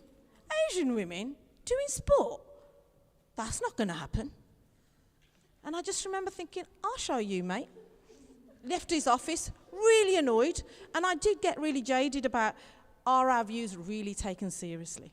And then in 2005, Sport England, I went and did a presentation like this where I bashed everybody. I'm quite good at that. Bashed all the officers in the room, telling them it's a regeneration conference. You're here to do your, make your regeneration ladder. You want to get on that ladder. You want to go up to chief exec. But actually, you keep doing to communities, not with communities. And £144,000 has been spent on per person, per head in my neighbourhood. But nothing has changed for women and girls in my family. Nothing with your 100. But if you gave me 144,000, I would make changes to my life. Anyway, I split the room to those who really liked me and those who didn't. But someone great who did like me rang me up. I was new into community work, by the way. And he said, can I speak to the lady? I answered the phone, luckily. Can I speak to the lady who did the presentation on Friday? And I thought, oh my God, he's going to report me to my boss. I'm going to be in trouble. What do I do? Do I lie? So I said, that was me. And he said, you know what? There's a new fund coming out. It's called Active England. We're going to do completely differently. I listened to what you said, and we're going to ask you for your vision, your idea. And if we really like it, we're going to help you and support you. We're not going to ask you to spend the money and then claim it back. We're not going to ask you to do it differently. We're going to follow your vision. Please send it to me. And because I was jaded, I genuinely thought, heard it all before, didn't bother doing it. And then I got a call on the Friday, Easter. who calls you on a Friday, Good Friday? And he said, look, where's your vision? And I was like, you're not going to listen. You're not interested. And he said, no, where is your vision? So I said, okay, I'll send it to you. But in those days, having not had an education, because I was the first girl in education, because everybody else's point of view is more important than what I wanted, so I didn't get an education. So the thought of writing 3 pages of something just filled me with dread. But what I had done in the meantime, after that man said, Asian women doing sport all day, it's not going to happen, I set up the first ever Asian girls club in this area, and I took girls rock climbing, skiing, canoeing, biking, and I asked them at the start, what do you want to do? And they said, jewellery making and pottery. And I just thought, oh, who wants to do that? But I thought, okay, I said, well, it's too late now. I've booked skiing, canoeing, rock climbing. You're just going to have to do it, and then I'll ask you again what you want, and if you really want jewellery making and pottery, we'll do it. So they did all this rock climbing skiing, and so many of the girls, they were the next generation. They did not know how to ride a bike. So I wasn't allowed because it wasn't allowed, but why is the next generation not having an opportunity to ride a bike? So what happened was we took all the young girls onto these activities, went to the Accas, went across the city, did all this amazing stuff, taught them how to ski, taught them how to ride a bike, and then I asked them, what do you want to do? And they said, we want a day trip to Wales and we want to go quad biking. So no jewellery, etc., etc. Because that's the other thing I should say is when you give people opportunities and chances, their horizons open up. And they don't want to do what's comfortable. They're quite happy to try something that makes them uncomfortable, but what they secretly desire want to do. So I realise I haven't gone past my first slide, so I'm going to rush now. So we got $500,000 from Sport England, and we opened a health and fitness facility run by women for women down the road here in Balsall Heath. And what I will say is we got 250 people paying £10 a month within 2 weeks because we'd built that support through the mothers, the young girls, and more importantly, through the feasibility study. So in people's eyes, what we asked them, we delivered. It may have taken 6 years, but we delivered it. And in the meantime, we did those kind of fun activities so people engaged, understood, and people began to recognize when we said we'd do something, hook or by crook, we would do it. So, and then on the day of the launch, we had the head of the PCT come along and said, we've always wanted to engage women. We've always wanted to get them to get physically active, because actually, if you look at the health statistics, they are more likely to get coronary heart disease, diabetes, they're more likely to have long-term health conditions. If we can work with you, we've worked with the city, women turn up maybe, if we're lucky, for the first appointment and they never turn up again.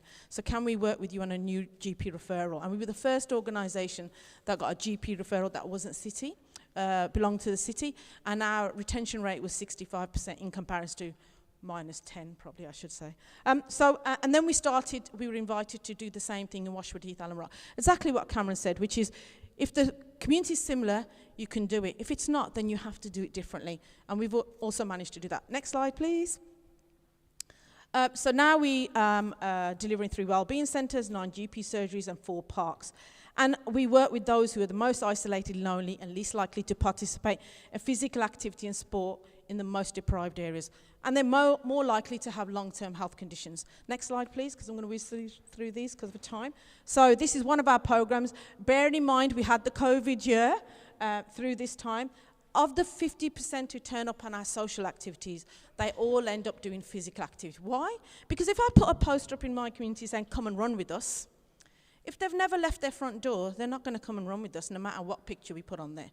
But if we say come to a social activity, crochet, chai, knit and natter, from there they'll meet someone like them who goes cycling. There might be someone who's older like them, can't speak English, weighs a lot more, fully hijab, niqab, whatever it is that they think stops them from participating. They meet someone like them who does it, and then they think, well, if she can do it, I can do it. And that's how it really works. 95% of our work, which has gone down now to 92, because we do quite a bit for men. So women, the attendances, and 94% are from the ethnic minorities. And why is that? Because that's the neighbourhoods we work in. It reflects the neighbourhoods we work in. 91% from the poorest areas, IMD 1 and 2.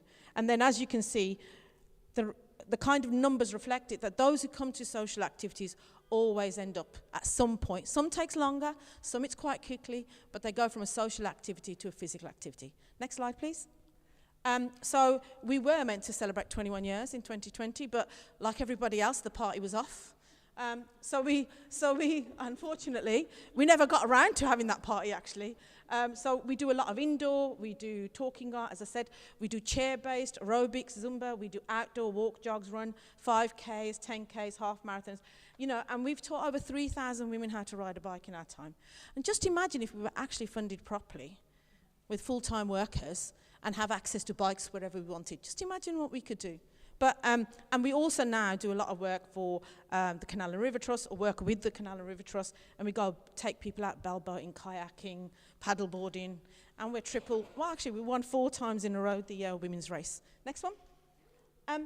Why are we so successful? Well, actually, it's about getting the offer right for those that are least likely to participate, because then the rest will follow. So women only where needed. It could be age only, appropriate, ability, socioeconomic group. What makes that group comfortable? If you base it around that, whether it's about ability, age, gender, at some point, their confidence grows to see what else goes on, and then they start to access other things. Cost, of course. Why should we be asking the poorest communities to pay to ride a bike? Why should we be asking the poorest communities to pay for physical activity and sport? Because I don't know about you, but if I had to have a choice between dinner on the table and a gym membership, I'd want that dinner on the table for me and my kids. And I always say, as an organisation, we get the money in, so anyone who wants to can have the opportunity. And it's about that opportunity, you know, is it local, is it nearby? I'm not asking people to catch 3 buses to get to where we are.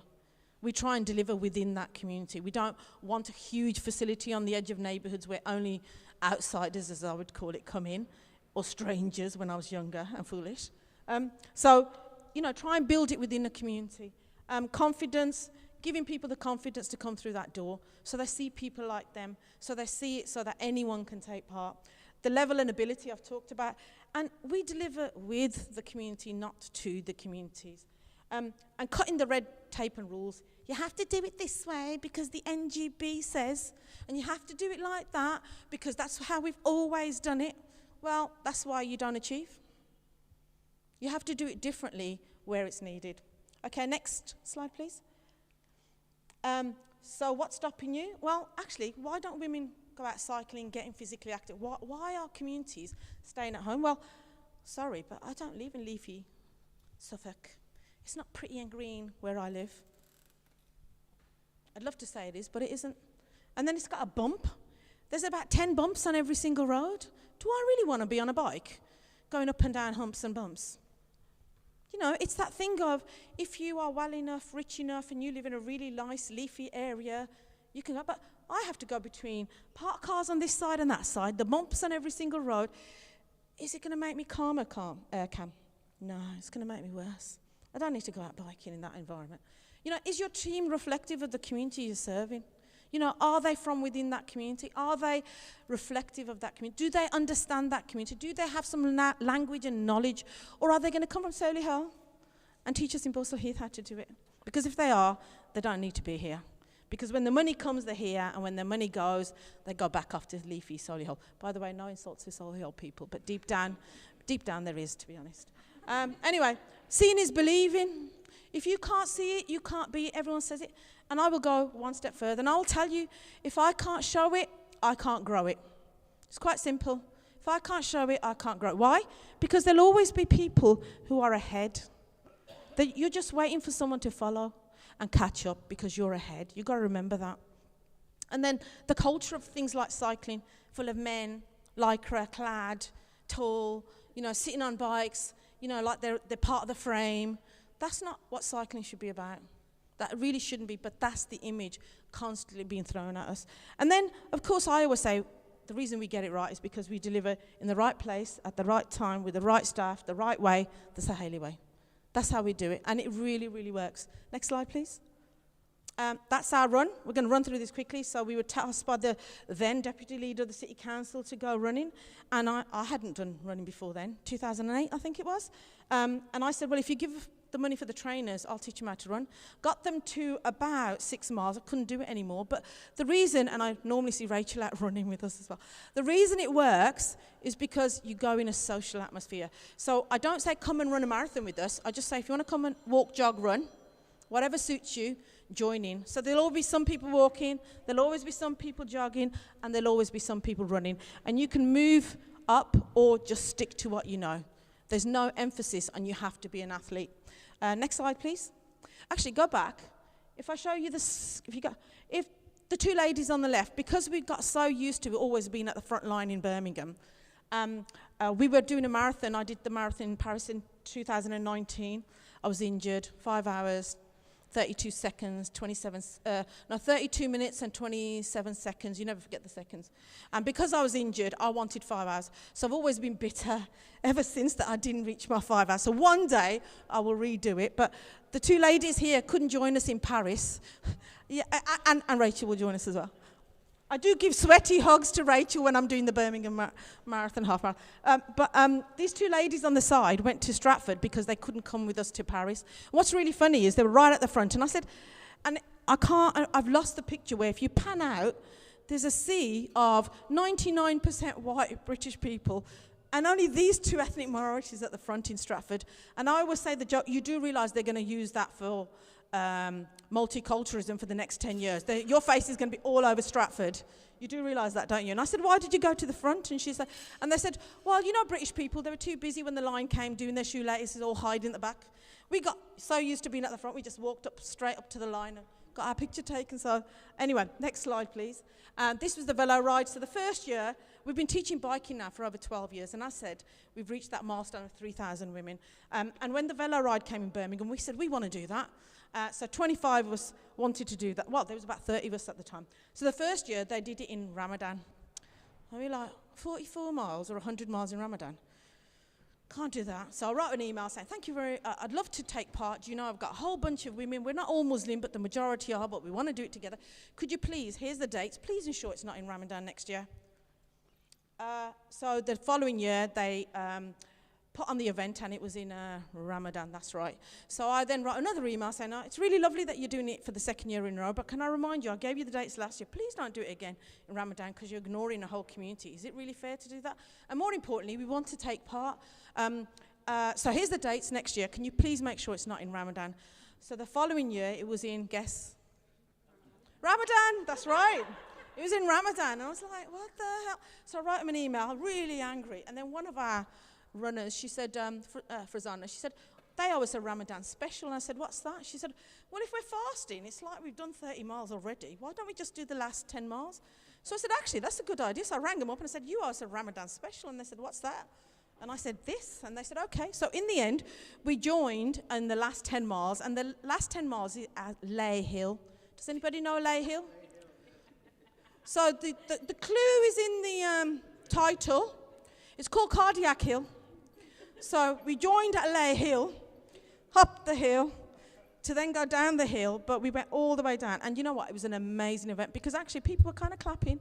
But when they saw us, because we were kind of outnumbered, you know, in the runs, we're kind of one in about 500. But in the cycling world, we were 1 in 1,000. There were 25,000 people, and we were the only 25 Asian women there. And even white British women, it was 50 men to 1 woman almost. That's how dominated cycling is by men. But we managed to, all of us, do it. And luckily for that year, we actually all got our bikes that we were cycling on as a thank you for giving such a great publicity to. And they're all using them as cycling. And we've now got our own trained cycling leaders. This is, next slide, this is the Wolf Run. It says what it does on the tin. We went there, and as you can see, we were the only ethnic minorities there. But we really enjoyed ourselves. Next one. And I think we entered these events to change it. This is the Canal and River Trust. You know, it's about doing things differently. So the Canal and River Trust came to us and said, oh, can you deliver this way, that way? And we said, no. Give us a member of staff. And they said, oh, we can't do that. I said, we can't do that then. And I've really made this kind of stance over the last couple of years. They said, okay, we've got about 7,500. We said, give us your 7,500. Don't tell us how to spend it, but we will get you your numbers. Next slide. So they asked us to work with 150. We worked with 214 in about 5 months. And the reason was because we have those connections. So people went bell boating, kayaking, walking, cycling along the canal and riverside. And the reason was because actually we already work with people who want to do it. They just need someone to handhold them and make them do it. And so what we've learnt through that partnership is from now on, we don't want commissioners and funders telling us what to do. We actually just want them to fund what we want to do and what we want to deliver. And we made that stance, and it's really started to work. It hurts sometimes, but we always make more money than we lose, so that's how I see it as a plus. Next one. This is a triathlon. You know a triathlon? Well, I have a triathon, so you can come and try running, try cycling, try swimming. And the lady at the top there, she said, I can't swim. I want to take part, but I can't swim. I said, well, if it's a triathlon, you come and try. If you want to come and dip your toes in the pool, this one, or is it the other one? I think it was this one. If you'd come and dip your toes in the pool, then you've tried, haven't you? You've done equal to someone who's done 10 laps. So we do walk, jog, run. And then we do cycling, which is learn to ride a bike. You can actually ride around the park. And then finally, you can have a long lead ride. But you've done all three, and you get a stamp. And if you got all three stamps, you're just as good as someone who did the run, who did the long lead ride, and done the lane swim. So everybody is treated equally. It didn't matter whether they did the first level. I always call it those who are new, those who are refreshers, so they used to do it when they were young, or recently, but don't do it anymore, or confident you're still doing it. And that's what we did. Next slide, please. And they're not triathletes, but they are to me, because they've tried all of those three things, and we got the medal. And you know, when I asked the triathlon organisation about this, they were like, oh, no, you can't do it this way. You've got to go swimming first. And I said, no, you can't. And they said, no, you have to go swimming. I said, look, women don't want to run around the park with wet hair, all right? And they kind of went, oh. I said, yeah, no, women don't want to run around the park with wet hair, so we'll go cycling first, then we'll do walking, and then we'll do swimming, because then we can dry our hair and go home. Yeah? And she said, but I've got 17 people signed up. I said, well, I've got 250 signed up. You know, and that's the thing about, if you know your community, you can always do it differently. Okay, next slide, please. I think that's really near the end. So really, it's about not just physical activity, it's about as a kind of how you operate as a whole. So understand the community, give them what they want, what they really, really want, not what you think they need. Go where they are at. They won't come to you. You can build as many white elephants as you want, but if you have engaged, supported them to come through the door, they'll never come through the door, because they'll convince themselves, it's not for me. It's not built for me, by me, with me, so whoever's built it knows who it's for, but it's not for me. Build relationships with the community you want to get through the door. I don't need to explain that, I'm sure. Stop imposing models.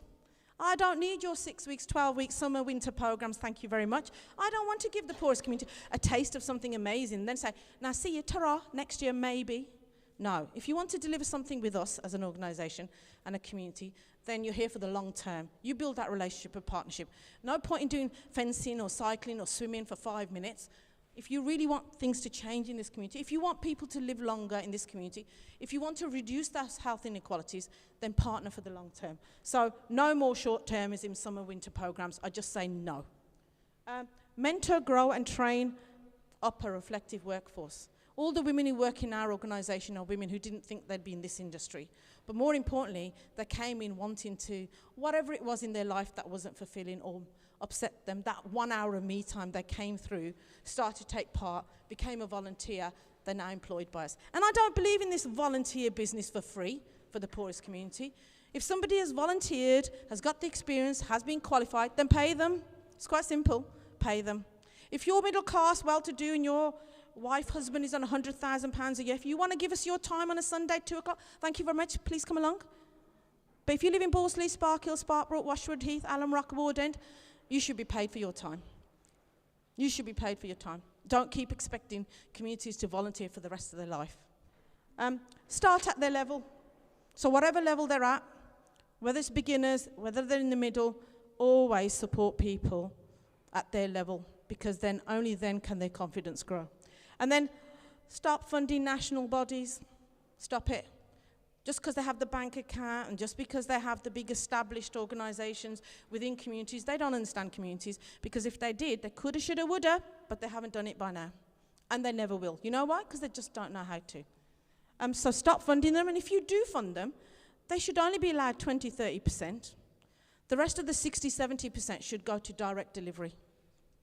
And then finally, you know, you can create a win-win for communities and organisations, which is fund those who really can deliver, support those who can really deliver, and only start programs if you want to look at sustaining them through your funding.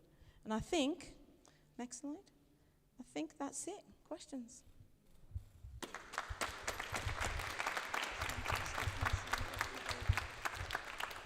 I'm really sorry, but we haven't got time for anything except for really burning questions because we're nearly an hour behind. So unless there are any hands up, I just want to, conclude that by saying you have now heard from two unstoppable forces of nature in Balsall Heath, Nassim and Kamran, back to back. And I hope those who those who may not have understood why Retrofit Balsall Heath has been so successful with the sign-ups, in the sense that we have, although we know not everything has been successful, is because we are plugging into a rhizome of people like Nassim, people like Kamran, who are the community. And we have not wanted to set up Retrofit Balsall Heath as another community interest company. We have got the social capital. We've got so much stuff happening brilliantly here. Nassim says, go to where the people are, they won't come to you. That's exactly what we're trying to do. And I think one of the most successful outreach sessions we had for Retrofit Balsall Heath was a women-only lunch. It was hosted at the Saheli Hub, and it was hugely important. And I'm really excited that, with Retrofit Balsall Heath and Sarah Katoum, we're looking at more partnerships with yourselves. So I think that was fantastic. Jasmine Brown, would you like to just come forward very briefly? And can I just give two notices while Jasmine's coming forward? Sarah Farmer, can you just wave at the back? Sarah Farmer is here, and back to back with the next session, Sarah is leading a children's workshop to teach a song, Insulation, Insulation. So anyone with young people who'd like to go with Sarah, that will be happening. And also an additional bonus act has crept into this Retrofit Reimagined festival today, which is that the famous Retrofit Balsall Heath Wendy House has now been erected in the foyer, and during the film there will be a chance to go and hear a street drama which has already toured several cities. It's been down in London, etc. So extra notices. I'm just going to hand over to... okay, and... I forgot to say that our annual report is just on that table there, so if anyone's interested in anything we're doing, then please come and pick up one. Great.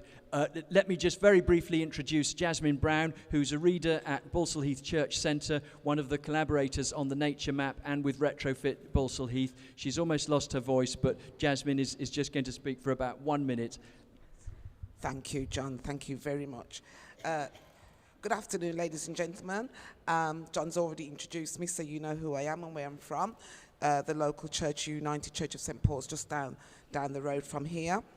And I'd like to say how good and pleasant it is that we can gather here in our small corner of the planet here in Balsall Heath, Birmingham, to show the world, no matter how small you are, you can make a difference by standing up and making your voice heard in defense of the earth and all creation.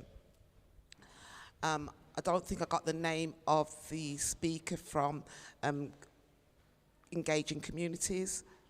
Cameron. He said we should know our stuff. And I'd just like to say I'm not as well versed in climate change as some of the previous speakers, but what I am is passionate. Passionate about caring for the planet.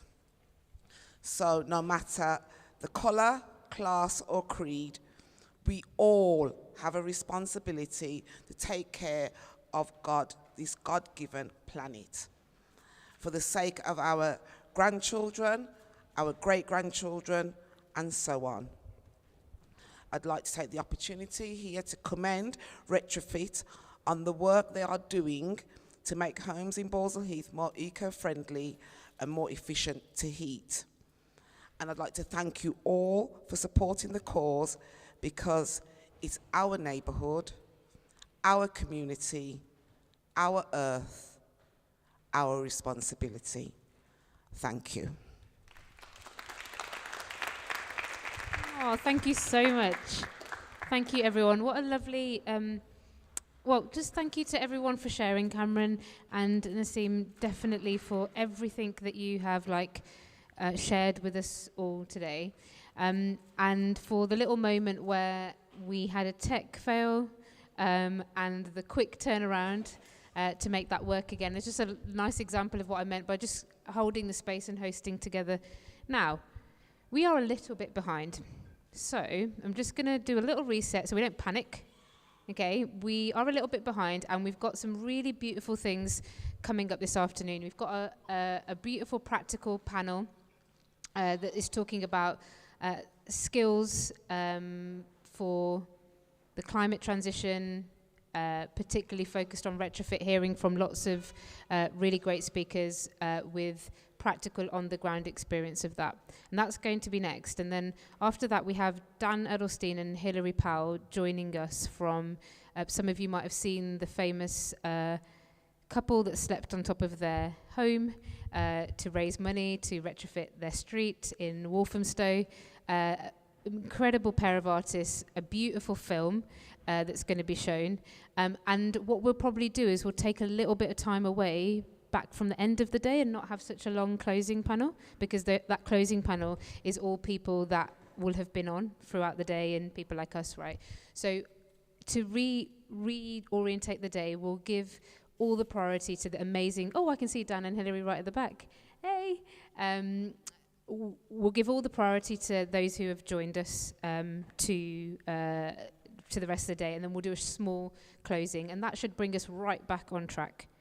Which also means, so that you can give all your love and attention to the next couple of things, I'm going to give us all a couple of minutes break, right? Because you need to maybe Nasa, you can take just to do some squats or something, stretch a little bit of yoga, go to the loo, grab a cup of tea, and a couple of things when we come back. Because when we come back, we're going to start really promptly. Remember, come to the front if you're struggling to hear. Put on headphones if you're struggling to hear. Number one. Number two, if you want to have conversations, get involved in the We Can Make, or figure out what retrofit kit you want on your street or what you'd like to build. Joe is outside in the courtyard. Go see what's already been built. Go see who's taking what home to what street in Balsall Heath already, and come let us know what you would like to build. And maybe we could come and organise a co-build on a street where you are. And remember, there's play workers in the changing room, in the tea room, where children can do songs, do lots of other things that are happening. So we're going to have a 5-minute turnaround and break, and then Toke, hi. Oh, and Toke is doing a workshop as well in the Faith Space upstairs, down here. Okay.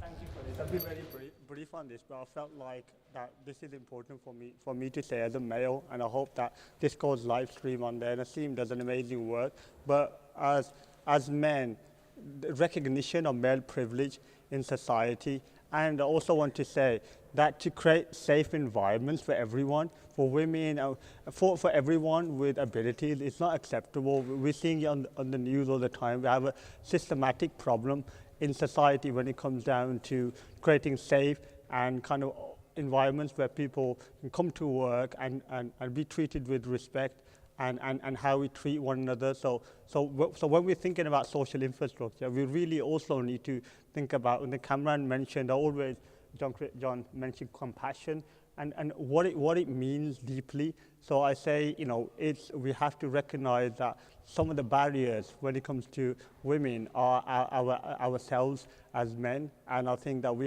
have to definitely have the humility to recognize in ourselves and to be supportive. So I hope this goes on and this is shared across the country, because it's really, really important. I say this, and I hope more men could speak up as well and do the right thing for all of us, because we're all in this together. We live in this world, we have families, and it's really, really important. Thank you. Thank you so much, Toke. Thank you. Okay, so we're going to take that break. We're going to reset, and we will be back here at 3:30 to get going again.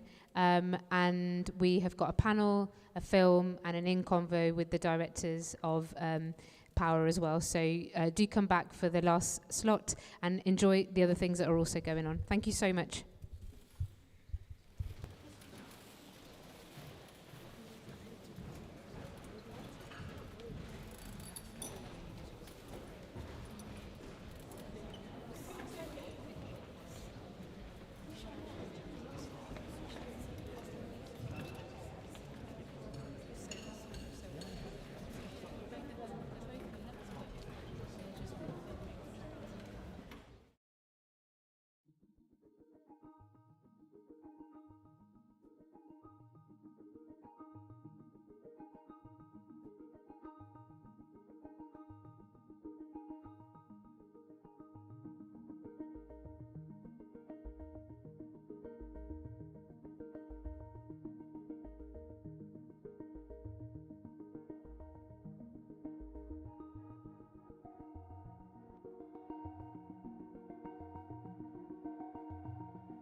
Okay, so grab some headphones if you can. Thank you.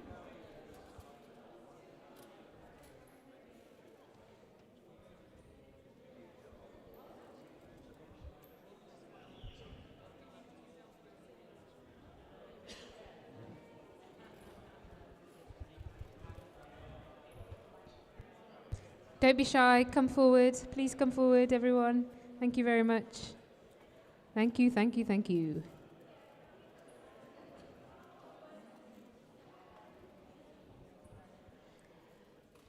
Okay, so this next group of people that have come together is really focused on this idea that we've been talking about over the last couple of days, and in the shifts we described yesterday around what it means to think about the skills and the agency and the autonomy that we want to unlock in our neighbourhoods, and how that can be a real positive force in how we think about the climate, social and ecological transition. Really particularly, we're inspired by the work of many, many different people who talk about, including Scott Macaulay from the Anthropocene Architecture School that you'll be able to hear from in the rest of the festival as well. One example he gives is for every one job in oil and gas, there would need to be 70 jobs created in retrofit in order to meet what we need to do by 2030. And we know there's countless other examples of this story around green jobs, around what we might be losing through AI and technology, or what as a society is it's the right time to say goodbye to, and what we need to usher in as a new era. And so for us, this was really inspired, and you're going to hear loads more about this from Magda, from the Civic Square team, and lots of other examples. This was really inspired by this idea that there's so much innate wisdom, skills, knowledge within our neighbourhoods. In the everyday, everybody's got something to share, everybody's got something to learn, that we need to unlock, that we need to bring forth. In some of that, we heard yesterday that in Balsall Heath, there's people who know how to change windows. They might not have the qualification, they might not quite have all the latest climate knowledge, but there's so much that was unlocked here. There's so much to unlock here. And for us at Civic Square, that was really about, well, how do we start to turn that into a set of programs and ideas that can demonstrate a future where neighbours, residents and our communities were able to be at the forefront of what needed to happen, them feeling empowered to make that happen. And this is a story all across the country, right? One where we're struggling with this transition that we need to make. There's all these jobs we need to create and fill, and there's all these skills we need to unlock. And again, like we mentioned yesterday, some of the really big centralized national programs keep failing at that, and we can't get to the numbers and the levels of excitement and energy and momentum to make that transition quick enough.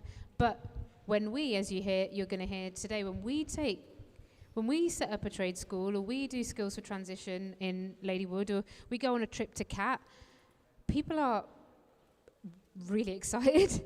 They love getting their hands into the clay and into the natural materials, and they're like, want to build the retrofit kit outside. And we heard yesterday someone's leaving their job and retraining as a carpenter as a result of going on one of the courses from John. And like, this story of like, there isn't the jobs, there isn't the skill, there isn't the excitement, isn't the one that we have seen every day for a decade. It's not the one you're going to hear when you listen to the film Empower. It's not going to be the one that Claude will tell you about what he sees in Leeds. There's no struggle there. There's no lack of passion and knowledge and energy. And as we mentioned yesterday morning, all through societal history, we have had to change and adapt and create the new jobs. We've had to figure out what GPs would do in the neighbourhood. We've had to imagine what librarians could be. We've had to create new jobs and worlds all of the time. It's something that all through history we've had to do. So again, this mismatch of like, there's no one who wants to do this job. We haven't got the skills for retrofit. We can't afford it. Like, none of these economic stories make sense. If the noise gets difficult for you now, then now's a good time to put the headphones on for a few minutes if there's a slight shift in noise levels. And so the panel is really brought together based on that idea, and you're going to hear a lot more about this. And there's also a lot of calls to action that Magda will also be able to give you at the end, and future trips as well. that you can be part of, that we would love to invite you to. So I'm really grateful for everyone reorientating the time. We will win it back. We're going to reduce the end, as I said. Remember, please put on headphones if it's difficult, and I'll pass over to Magda to take you through the rest of the panel. Thank you. Thanks, Imi. Really delighted to be here with such an incredible panel of people. Really excited to hear more from you today. I wanted to start with really just sharing a bit more about the Skills for Transition programme that Civic Square have been developing and running this year.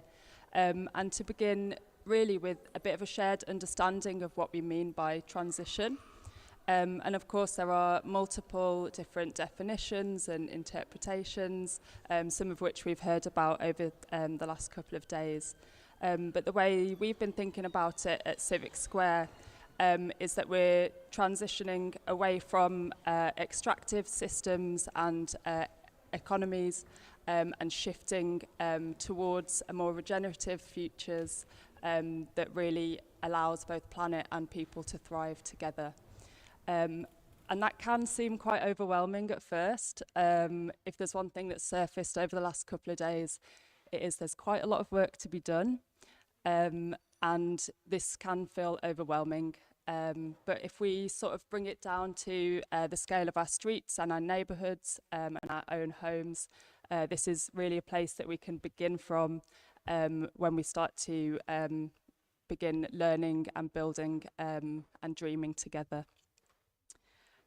So there are lots and lots of skills and knowledges that we need to learn and gain to actually begin this transition and this movement. We also are living in a time where a lot of those skills and knowledges are actually kind of locked up in institutions. Tuition fees are super high. Half the internet's got a paywall on it. So we really have been thinking about how we can actually democratize that knowledge, how we can be open and share wisdom with each other and begin developing programs that actually give people the skills to take ownership, to have the agency, to begin some of these retrofit projects in their own homes, streets and neighbourhoods, and actually have some of the agency over that transition as well. And so that kind of led us to a bit of an inquiry question that we've been exploring, which was how could we make our neighbourhoods platforms for learning? And this is something that we've been exploring in practice in Ladywood, along with many other organisations and partners. And we've kind of manifested that in a couple of different layers of learning infrastructure. So one of them is more of a peer-to-peer exchange. So this is our neighbourhood trade school. It happens every week over at the Red Shed on a Thursday evening. And this is an open and very welcoming place for people to come down, have a chat, have a coffee. We always have food, and each week someone different puts on a trade school class. And the classes are based on the principle that everyone has something to learn and everyone has something to share. And we've seen everything from how to change the washer on a tap, to knitting with plastic bags. So there's been a real range of classes so far.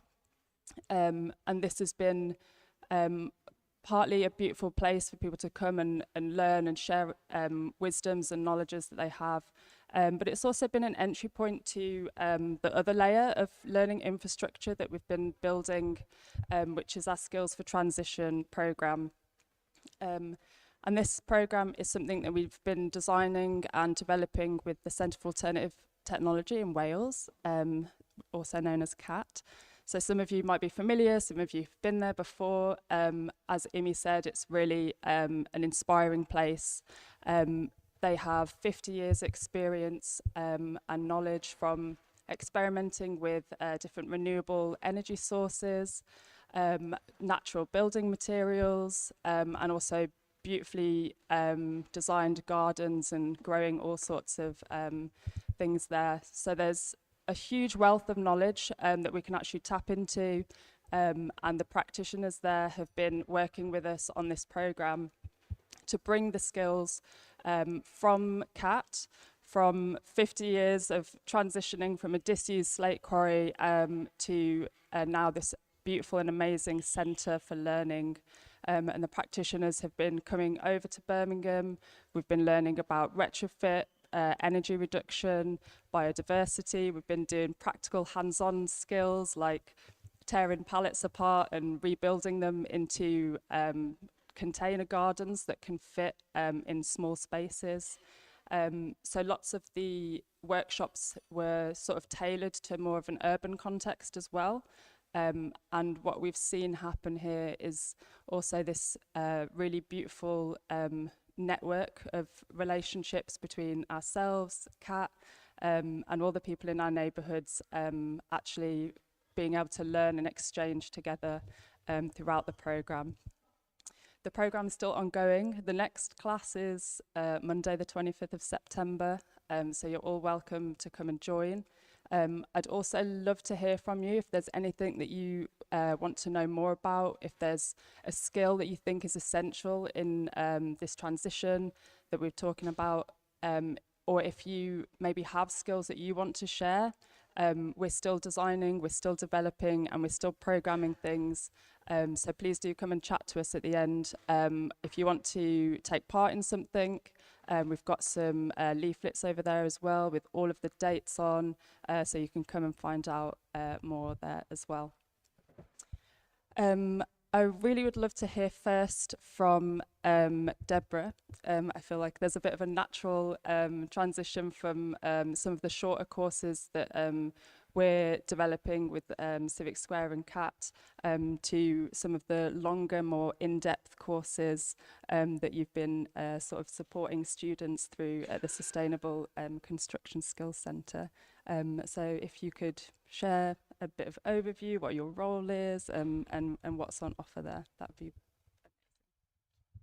I'm going to stand up if that's all right, because I feel like I'm going to fall asleep down here. It's far too comfortable. Excuse me.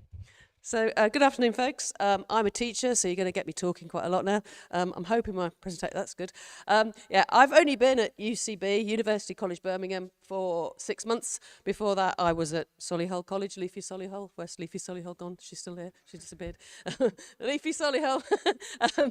But I have, I'm by background a civil engineer. I have built and designed roads, bridges, railways and tunnels. I have been in a huge minority. I never had a female boss until I went into education. I worked for 25 years, I think, in construction. Yeah, it uses a lot of carbon. It's not the best way forward. Last sort of proper job before I went into teaching was leading an environmental team, and I'm now passionate about retrofit and wanting to make sure what we've got is what we use and not starting again, which is what we keep doing, keep starting again. Next slide. That's all right. So I now work at University College Birmingham, which for those of you who are not sure where it is, it's the former College of Food. Everyone knows where that is.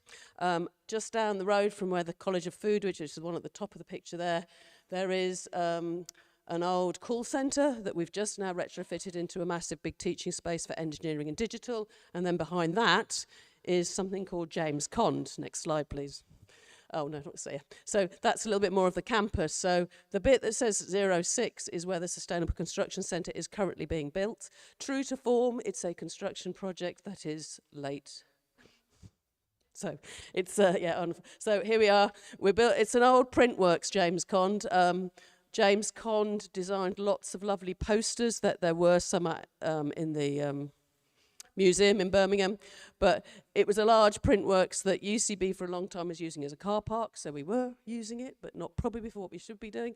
We've now just spent, I think it's about 20 million on retrofitting it to make it a big new sustainable construction centre, and the space is beautiful. I'm only allowed in when I'm accompanied by someone from the construction team at the moment, but it's got wonderful lateral light and it's a really nice space. You can sort of see in some of the graphics that we've done, we've kept all the original lattice work in the top and replaced the roof. We're currently now just fitting it out for certain courses. If you go on to the next slide. So the sort of courses we want to do is, it's that lifelong learning. The College of Food has done really well at developing an excellent sort of from level 1, which is your sort of pre-GCSE stuff, all the way through to postgraduate level 7. And we want to do the same in sustainable construction. So we currently are delivering courses at level 1, level 2, all the way through to level 7, and it's just starting embryonic stuff at the moment. But our aim is to meet the needs of local employers. We started running last year. We had a cohort of 100 students doing basically GCSE sort of level construction work and A-level. We had about 100 students, 50% of those were on free school meals. It was quite a, they're wonderful students. We've really enjoyed having them. I spend my life though converting young people from being architects into something else. So sorry for the architects in this room, but there's just not enough work in there for everyone to be an architect. So I spend a lot of time, because everyone knows what an architect does, but you won't know what some of the other ones, which I'll come on to my next slide about, do. But that's one of my things. So retrofit's going to be at the heart of this. However, government funding is primarily for courses that don't actually involve retrofit. So we're trying to get our way in there by doing other stuff. Sustainable technologies, I spent a life designing stuff, and we do design stuff to try and minimize the weight. We try and minimize everything we use, but we're still using a lot of stuff that we don't really want to be using, a lot of carbon, a lot of steel, lots of concrete. So trying to work out how we can do things more sustainably for the future. Modern methods of construction, again, some of that is more sustainable, some of it isn't. Trying to encourage people to more sustainable routes. Some of the advantages of modern methods is that we do then get economies of scale, you can reduce accidents and stuff like that, so working with that as well. We've got a big space called green technologies, which I think I might turn into a little bit green technologies and retrofit, because in the eyes of the first person who was designing it, they were thinking more about PV and use technologies, but I think that there should be a big space in there for, this is a brick wall circa 1900. This is what you need to do to it to get yourself to where it needs to be now, to meet the standards now. This is a brick wall in 1930s. This is a brick wall in 1950s. These are the things you can do to it. It doesn't have to be a big display, but that's the thing that's going to make a real difference to people now. We want to know what we need to do now with what we've got, not how wonderful Taylor Wimpey have made their next new housing estate that we can't afford to buy the house on. So that's sort of my thinking. But I still want to train the people that Taylor Wimpey have got as well, because we need to make sure they do it sustainably. So trying to support the local community to gain more skills, to give more employment opportunities to those in the local community. Next slide, please. So the sort of courses we do are obviously things like bricklaying, plumbing and carpentry, electrical installations, but it's more about getting those pathways into the higher construction things. And this is where I'm going to have to test you all, because you probably don't know what all these are.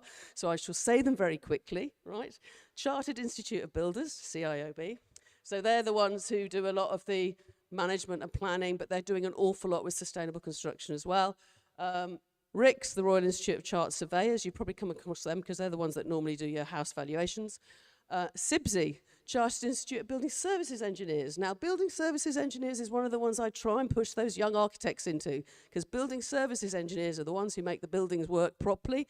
They're the ones that put all the systems in, that make us use the heat correctly, that makes us think about how we use the lighting correctly. Loads of opportunities for that. And it's not all about new build. They've been obviously doing a lot on our retrofit. The building that we took over that was a former call centre, to turn that into an education space. We've had to do a lot with the building services engineers to make it work for us. So CIBSE is that one. CIAT is the Chartered Institute of Architectural Technologists. So these aren't your REBA architects. These are the guys who actually do all the techie bit behind the REBA architects. And then there's also IC, which is what I am, Institution of Civil Engineers, the oldest institution in the country, but we're the ones that have been doing all that stuff that HS2, not always probably a bit controversial, but we've been working, one of the strap lines to the IC has been using the natural environment for the benefit of humankind moving forward. And I think that's where we sort of lose it. We're trying to do what's best for the community, and it's trying to make it better moving forward. So doing a lot of work in that space around apprenticeships, full-time, part-time courses, validating an HNC, been validating a BSc, validating masters. So we're trying to get courses going that will actually be there for people in the community to gain whilst working, full-time if they can, part-time if they can't, all that sort of stuff going in there as well. Next slide, please. Yeah, basically, I think as a sustainable construction centre, what I want it to be is for the local community. We're going to obviously have other people coming in to help and support, but we need to have demonstrations there of some of the kit that we can do to our existing infrastructure. And I'll hand over to the next speaker. Thank you.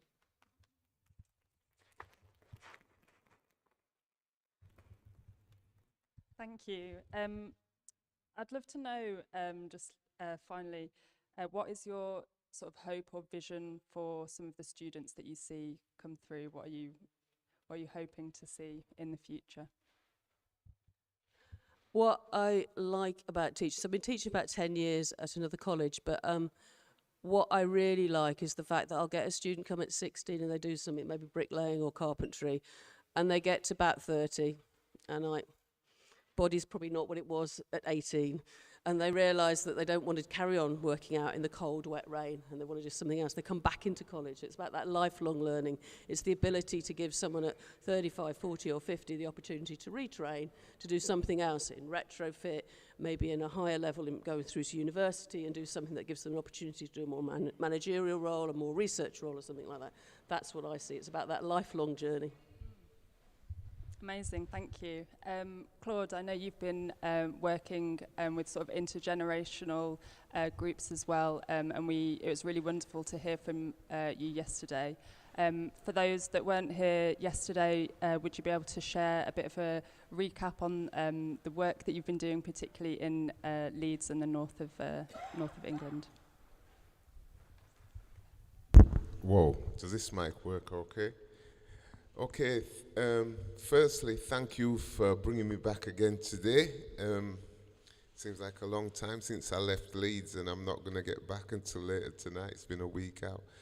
I would like to add something to what was just said as regards training, because obviously I've been in the housing and construction industry around it for a long time, worked for the College of Leeds. One of the things I think is missing is that vocational training in schools is being eroded. So what we're finding is in schools, not many young people, girls and boys, are given the opportunity to engage in vocational training, get tasters in vocational training, which would kind of tee them up for when they get to 16. So one of the things I'm lobbying in Leeds for is a little bit more lateral thinking, especially for young boys. Not saying that women can't go into the construction industry, but we seem to have lost our way on the vocational training element within schools. So I just wanted to add that. For my life, I've been lobbying for community-led housing, and when I talk, because it was said earlier, what is community-led? Housing that the community actually want, rather than housing that the community is given, in the sense that we need more. Like I said yesterday, Britain is probably 40 years behind where it should be with housing. One of the issues around housing stock in the UK is not the waiting lists, but actually the amount of houses that have been built over the last 30, 40 years. We've been way below where we should have been. So I've been involved. I did a project way back 30 years ago where a group of unemployed young men built their own houses. I am now an accredited community-led housing advisor. I'm a community land trust ambassador, and I recently became a member of the government's Right to Build task force. So I'm very in and around that world where housing and construction is happening, but really wanting to do, like I've said in the past, that we don't want it done for us. We can actually be engaged in doing it for ourselves. So that would mean that, one of the things I am lobbying for with the task force is to get Homes England to ring fence maybe 5% of the housing annual budget to go to community-led projects, and then get local authorities to ring fence that money, again 5 to 10%, to go to community-led, community-driving organisations. Because I think it's important that when we talk about retrofit, when we talk about training, the big issue is going to be the funding of it. Yeah, and if the funding's not put there, and sometimes the funding is short scale, it's like 3 years funding. We want a 10-year funding program where people that are in the sector can think long term, as opposed to thinking we've got 3 years, it takes maybe 18 months to get up and running, and then you're thinking about where the next plot of funding is coming from. So I'm really, for the last 30 years, been lobbying on a lot of different levels. And like I said yesterday, I'm also part of Climate Action Leads, looking at the housing section within that strategy document. Is that enough for now? That's brilliant. You kind of mentioned there about funding, and I was thinking about how once the funding is there, are the communities sort of ready to organise and work together, particularly when we're thinking of community scale housing or retrofit. Could you share perhaps some of your takeaways or reflections on how we can actually practice working together as a community and organising? Yep. What I would say is that there is a lot of good practice out there. Over the years, there's been some great projects happening in Birmingham, probably Bristol, Liverpool, Leeds. Across the country, you can find some fantastic projects, but the actual sharing of that information hasn't been a good thing, good practice. So I think one of the good things that's happened is like the internet, social media has given us that option.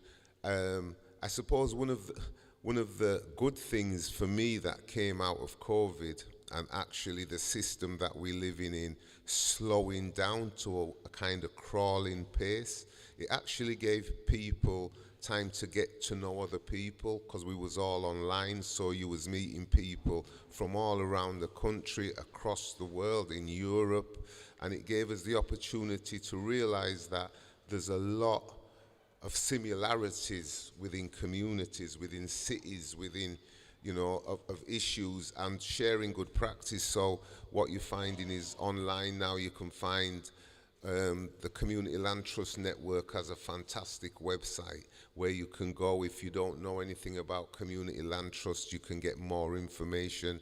The Community Led Housing Network has a brilliant website. And I think that's the good thing. It's and you're right. I think at community level, people are not as informed as they maybe could be and should be, but they are potholes now. And a point I wanted to raise, intergenerational. We have a lot of the older generation, and I'm an older generation member now, that are actually willing to share with younger people, sit down with them, talk to them. So I think we need to really be looking, sometimes we're looking too far, and sometimes we need to look within and look around what we've actually got.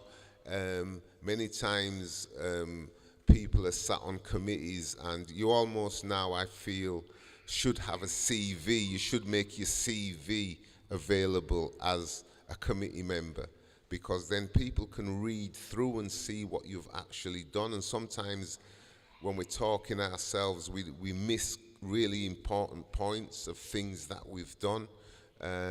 So yeah, I think on a community level, find out a bit more about the members that are around you, because you'll be quite pleasantly surprised at some of the skills they actually bring to groups that we don't talk about sometimes.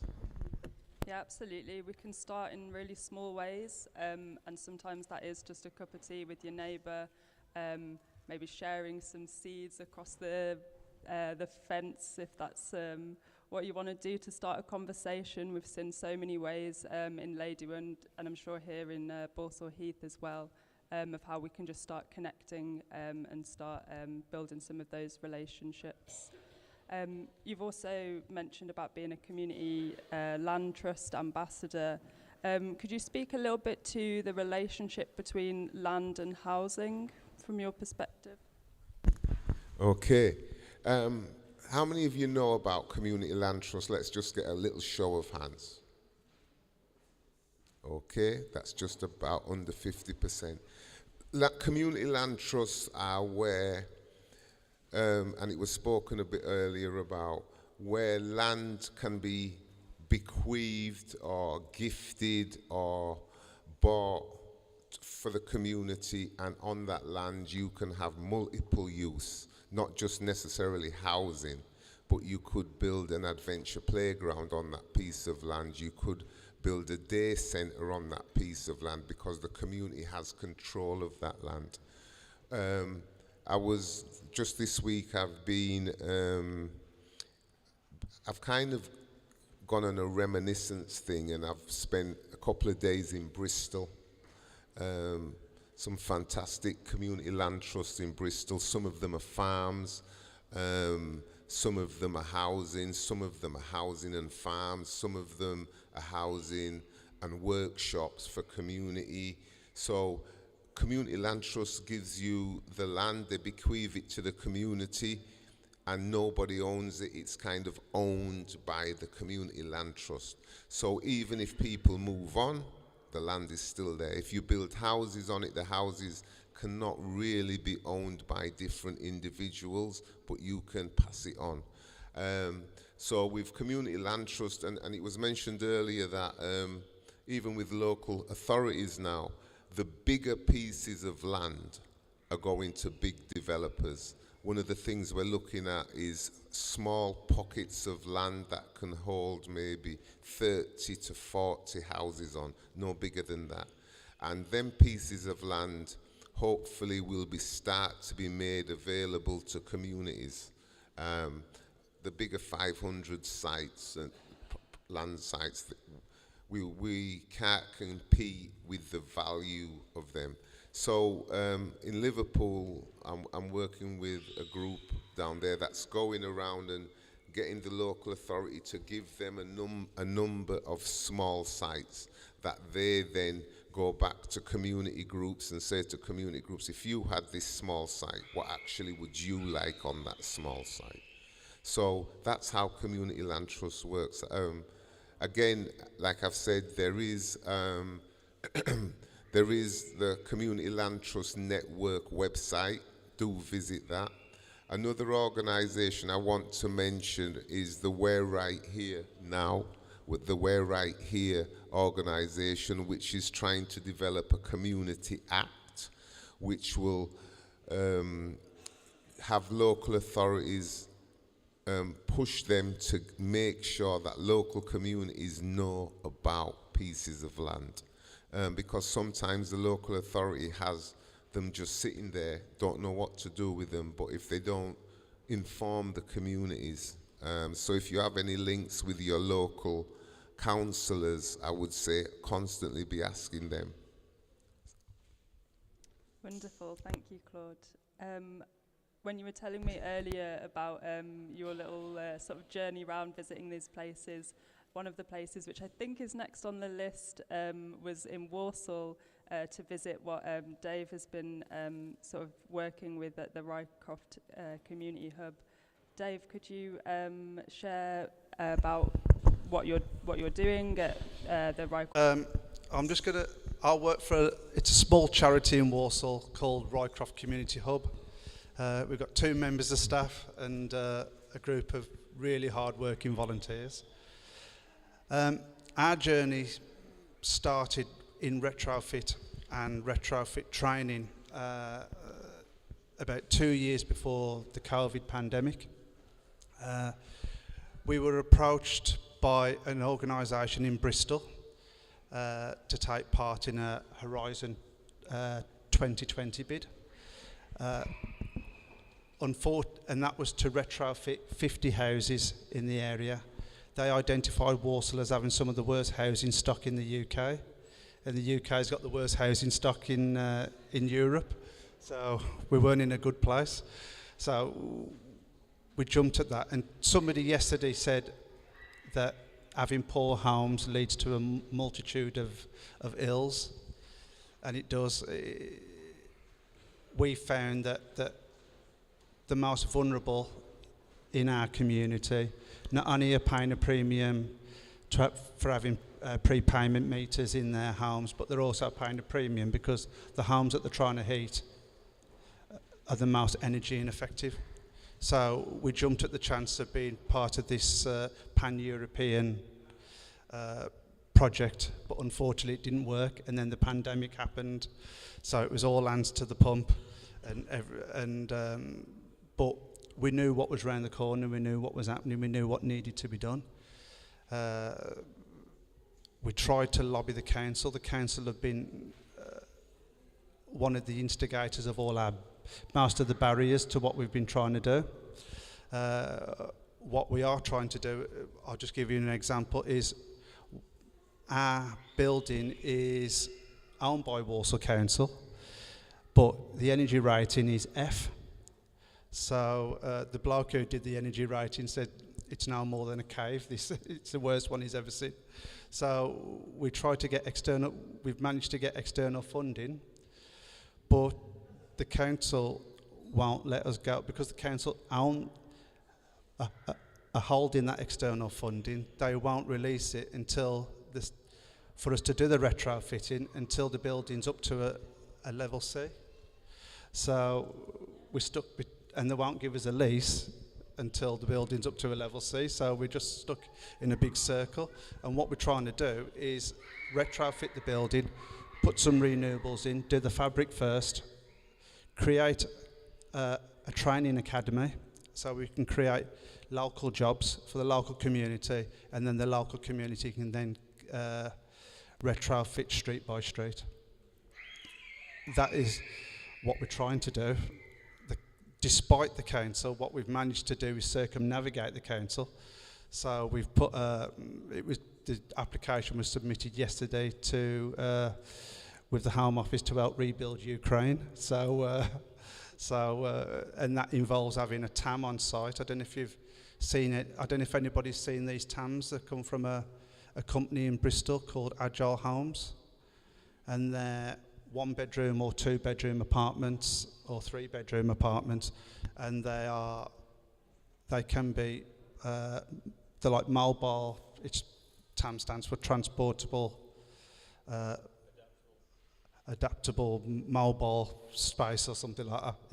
Yeah, and the idea is that we can decamp people into the homes while we're doing the retrofitting, and then they can come back and then they can enjoy a nice warm home instead of having to put the heating on in the middle of summer because it's too cold and it's too damp and they've got no money. So this is what we're trying to do. And with the Rebuild Ukraine, it will allow us to get the training in there and retrofit our first 4 homes and get one of these mobile living spaces put on site. Because I don't know if you know about Walsall, but Walsall, it used to be regarded, a few hundred years ago, it was more important than Birmingham. We had more skills. But even as far as the 80s, we had one of the biggest software houses, computer game companies in Walsall, Elite Systems, and then after it's just gone downhill now. We're in the lowest 3% in the country of towns, but we've got the talent there. The talent's always been there. During COVID, our over 70s IT group wrote a mobile app that was downloaded over 10,000 times across the world to help people with COVID, and it translated into 190 languages. So the talent's there, and we also have an alternative education provision, and this is what we want to do because we've got kids who school doesn't work for them and they need something else.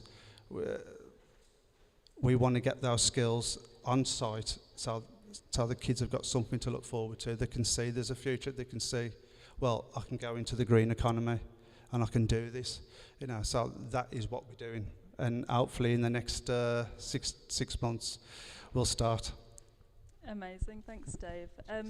Could you share a little bit more about the Retrofit Training Academy? Like, what does that look like? What kind of skills will people be learning? So it's going to be a phased academy. So the things that we can do first, the simple things like doing energy assessments in people's homes, helping people choose the right renewable option for their particular circumstances, and then looking at doing things like external wall insulation where we lose most of our heat, things like that, and the insulation, and just doing the advice to start off with.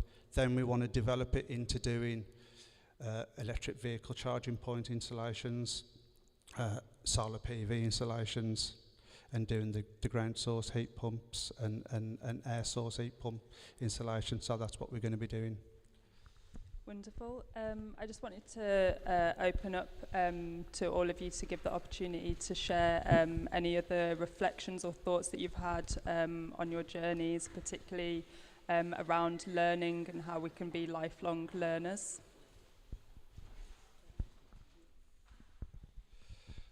I think, as far as we're concerned, we have people who have been at our centre who come and they're constantly doing it, and they're constantly improving, and they want to improve, and they want to help the local community. And I think it's important to embrace that. You can't just go to people, oh, well, that's it now, we've done our bit, you've done this course, we don't want to see you again. Go out and get a job or do this. Some people ain't ready for that. We've got, we work a lot with Rethink, the mental health charity, and we run an organisation called Balsall MAD, which is men with anxiety and depression. But it's really well attended, and we went from 1 session and now we're up to 4 sessions a week. But we've helped people move on. People have come to us and they've gone out and they've got a job. Everything we do is led by consultation. So we've got people, we asked during COVID, what do you want? And people said, we want an allotment, so we want an allotment, and now people are learning to grow and cook. It's simple things, but it helps people. It helps people's confidence. And when we introduce things like the green economy, that the council are resisting, we're doing things in spite of the council, not in partnership with the council, and this is what it should be the other way around, So, and I've been up and down the country looking at projects. I've been to Bristol, I've been to Nottingham, and everywhere. So these things, we know these things can happen, and we know these things. We know we can do them, and we've got the talent in Walsall to do them. We just need that little bit of extra support from the people who make all the decisions.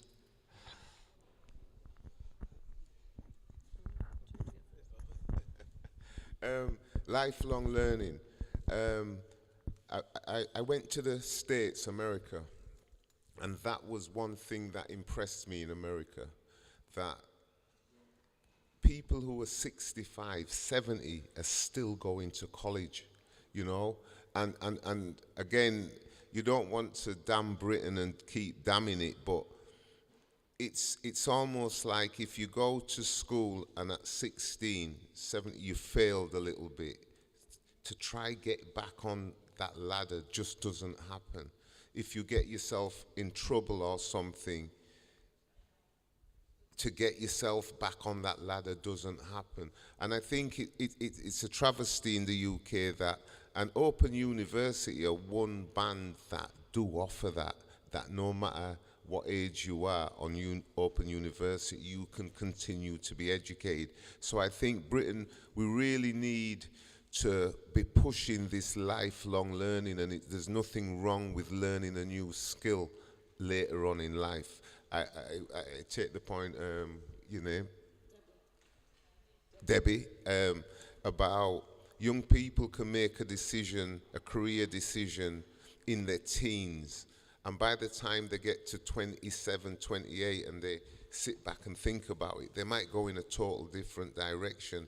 And I think that option is not as easy in the UK as maybe it is in certain, even in Europe you hear about it as well. So I think the promotion of lifelong learning, the promotion of lifelong learning is crucial, in that young people shouldn't believe that education in the first instance finishes at 16, you know, because the majority, it's a minority of them that go on to university. So that majority need to understand that learning continues, you know, and even as adults, we kind of have to be prepared sometimes to continue to learn. One of the earlier speakers spoke about it, about not telling people everything, but being willing to learn yourself, because that's lifelong learning. Deborah?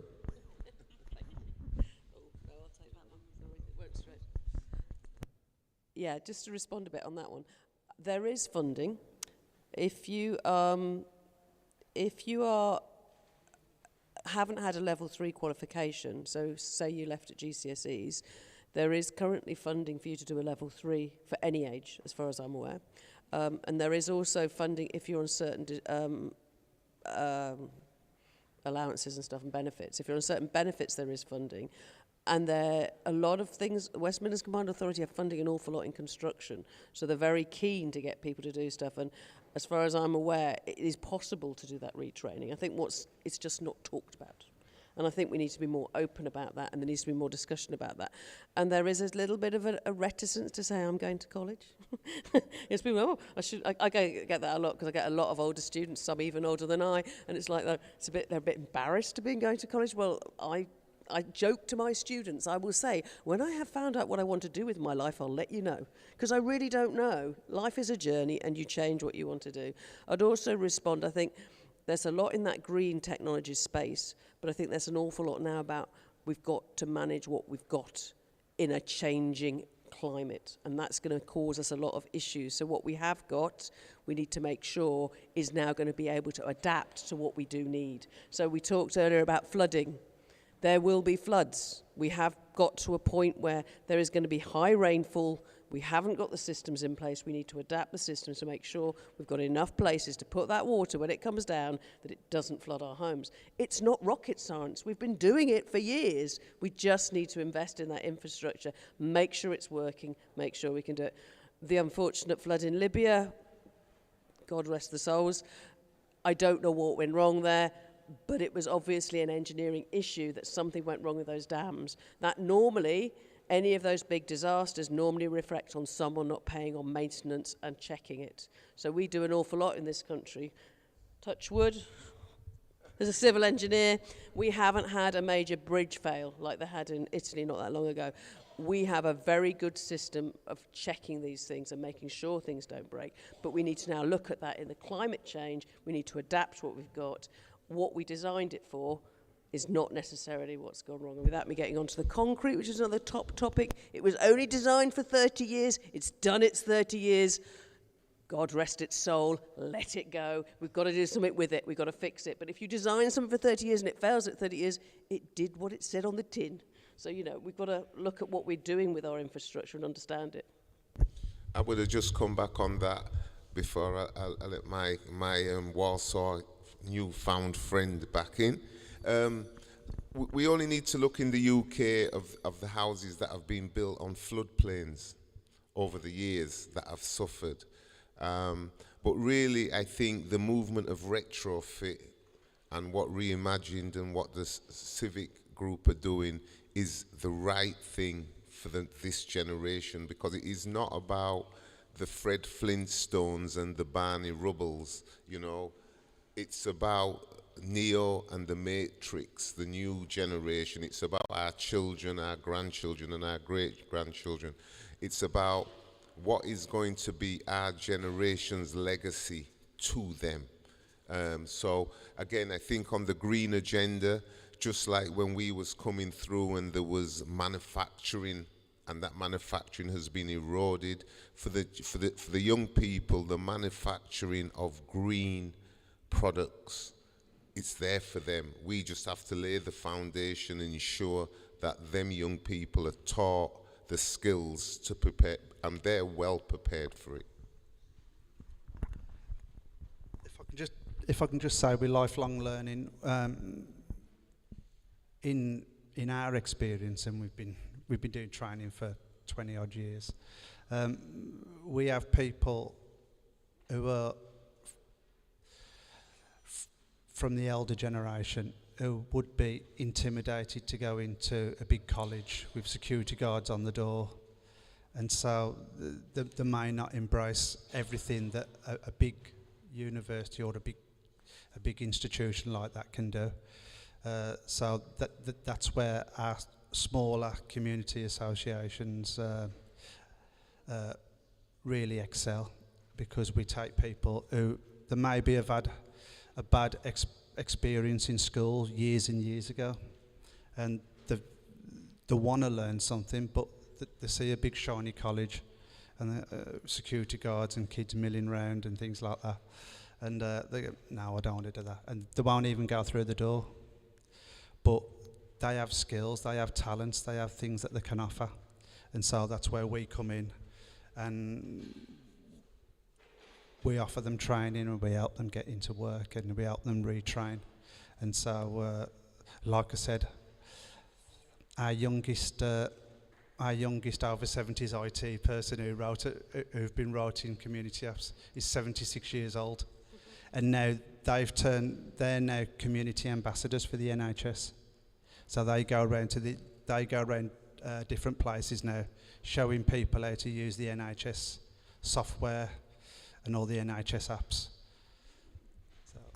Thanks for all sharing your final reflections on learning. It's been really inspiring to hear about all the different spaces that we've been opening to actually support the learning and skills sharing that's been happening, and particularly in this intergenerational approach. There are lots of different ways that we can get involved and start learning more about what we've been speaking about here. One really excellent way is one of our dates in the festival is at CAT, at the Centre for Alternative Technology. On October 21st and 22nd, we'll be over there.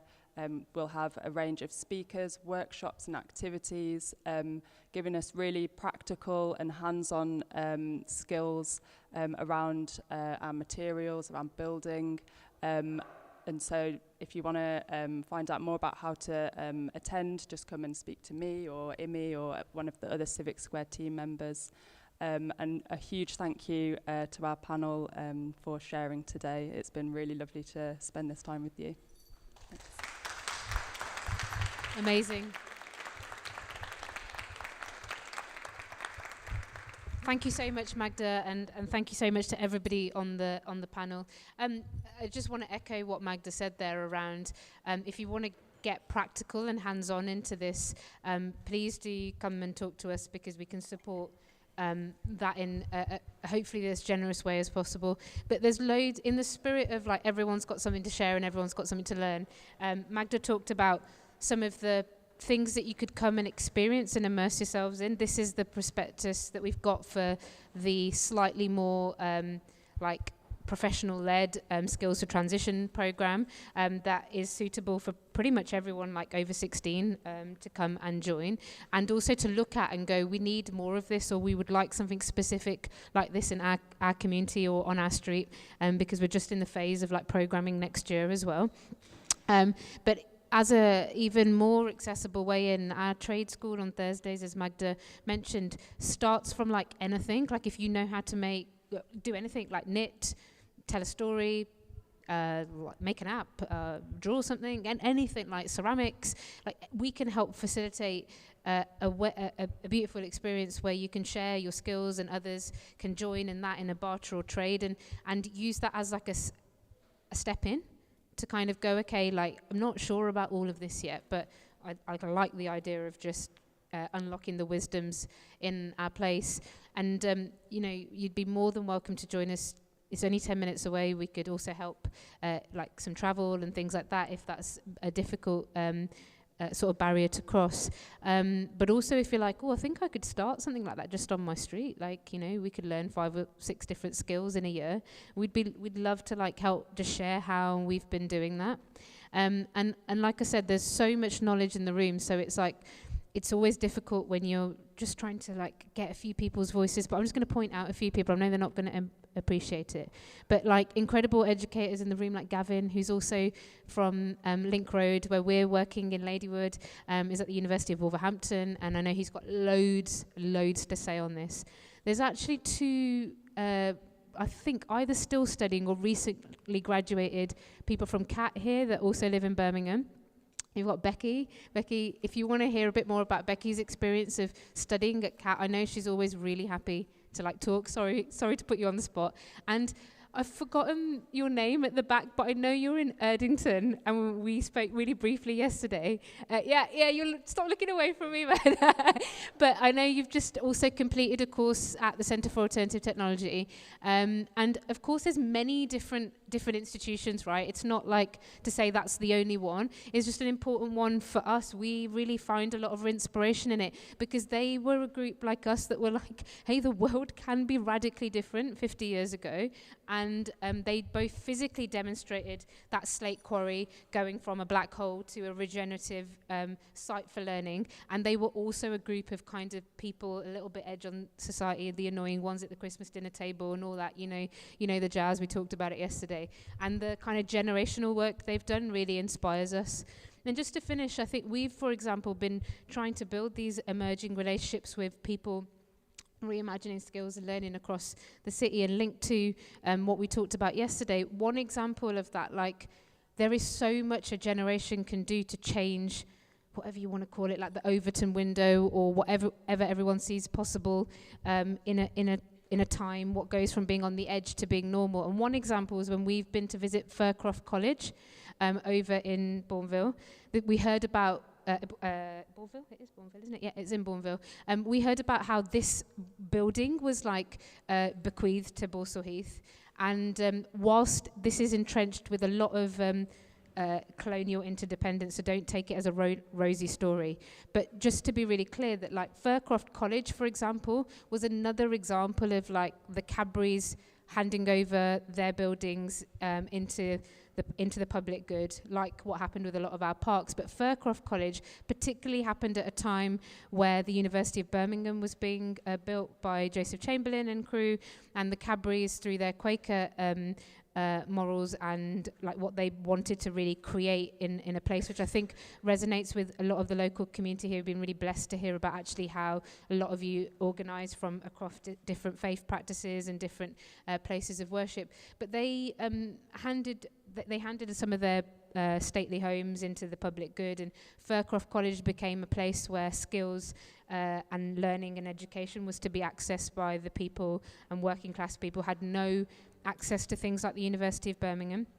And Fircroft is still there, like really championing a lot of really amazing work. We're going to do a retrofit program with them and the Centre for Alternative Technology there next year, really on this spirit of how do we bring the most pioneering knowledge, ways of working into the city. And it's really amazing to hear again what you've been doing. It's definitely a breath of fresh air for us, because they're just like the train to Wales is excellent, but it's quite a long way to go just to learn about learn about this stuff. So but yeah, I just wanted to say that if you are like, hey, we've got something to offer here, I literally know loads about this. We've been doing loads in education, we're working with young people, I've been learning at CAT, I've got people that should be part of this conversation. The skills and education piece and the unlocking our agency, as well as that big transition, is something we're all really interested in. Please, like, leave a thought, leave a note, because we've still, like I said, got 5 venues that we're going to over the next 9 weeks. We want to keep bringing everything on the journey. Something's missing from the program.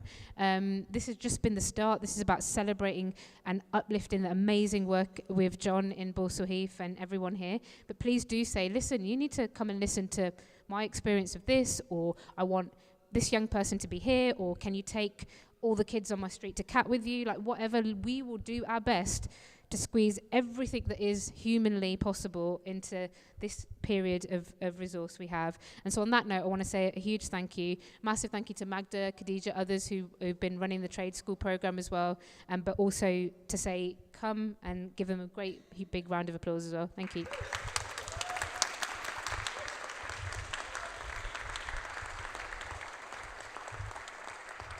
Oh, that was nice, wasn't it? What a lovely little round of applause. I could just keep saying, and again, go again. And luckily, it's not Charlie's birthday today, so I'm not going to get you to keep singing happy birthday. If there is someone's birthday in the room, we're happy to go again.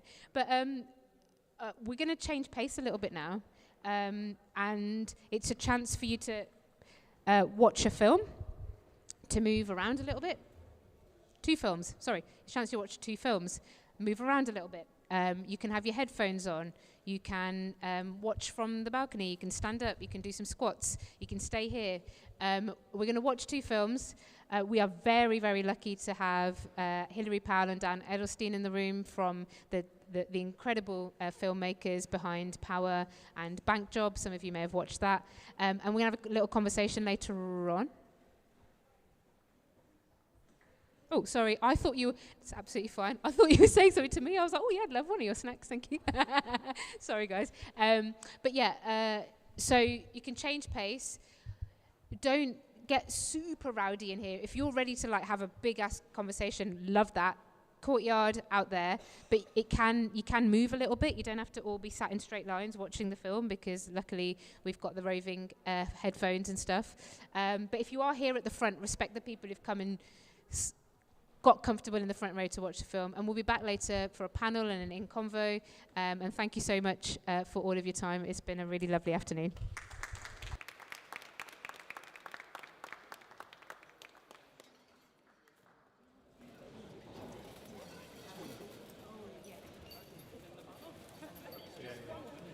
Just one small addition, there's also the famous Retrofit Wendy House touring show that has happened all over the country, happening in the foyer at the same time as the film.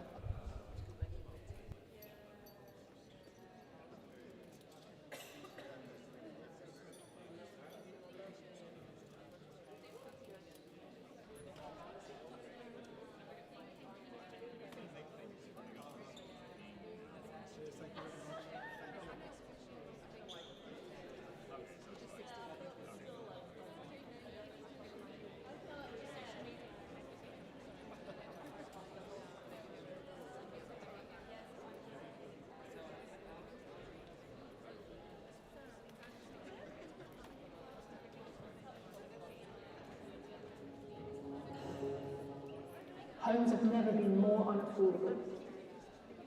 Council house waiting lists have never been longer. We're in a housing crisis. We tell ourselves that only big developers can deliver at the speed and scale needed to tackle a crisis this vast. What if things could be different? What if the power and resources to create good homes lay in the hands of our communities?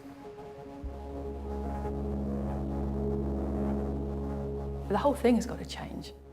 Let's completely reimagine how we're going to do it, and how a community like Knoll West could do housing on its own terms.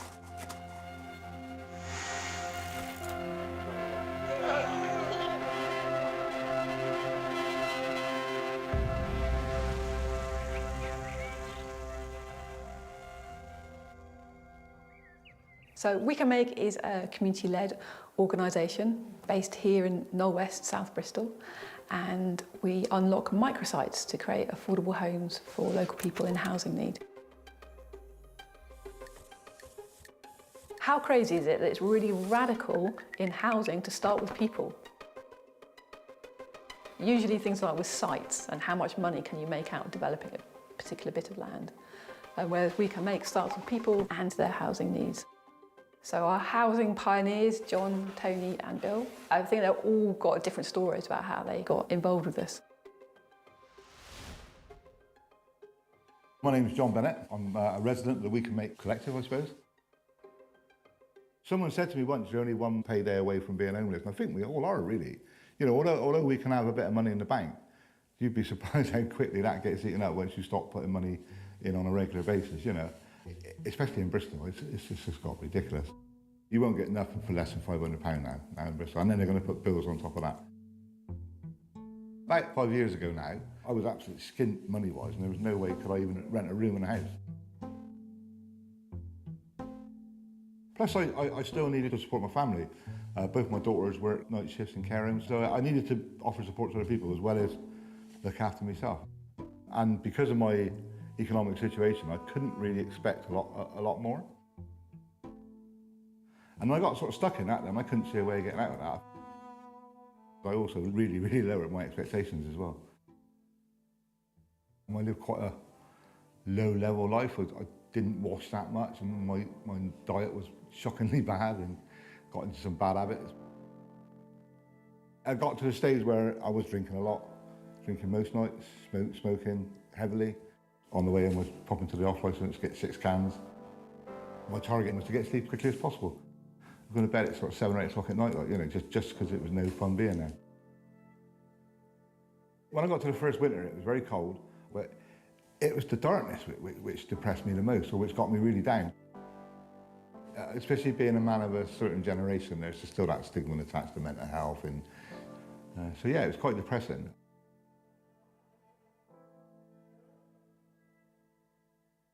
Around about the same time, I bumped into Melissa Mean of the West Media Centre. And we were chatting, she said, "Oh, you're a builder, aren't you? You need to get involved with our We Can Make project. We need builders to get involved." She said, "Well, you're the ideal candidate. We'll put you down as the first resident of We Can Make." So we describe our process of development as urban acupuncture. It's a kind of gentle densification, finding the small little sites across the neighbourhood where you can put a new home in exactly where people need it. What we wanted to do is start a different conversation about housing and invite people in. We met Bill through one of those conversations. He understands the pressures of what it is about, you know, not to have a home of your own. Bill and Liam did a really radical, amazing thing, and they were able to help John in a very powerful way. They were talking to locals with big gardens about a community project where they could either help families move into a house or homeless people to move into a house, and building it from scratch in the garden. I thought it was a good idea. The only condition was that if Liam didn't like the person moving in, it wouldn't happen, because it's his home as well as my own.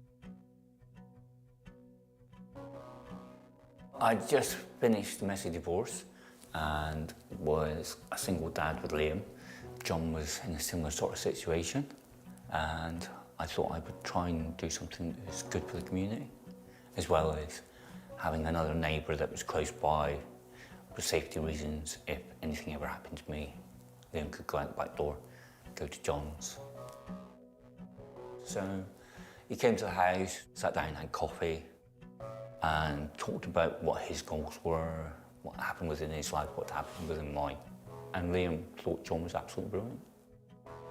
They took together it was like sponge and water.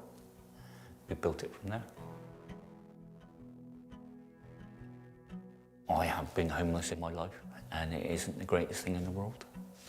So to give someone else an opportunity to have a home was a good thing. It was just nice to be nice to someone.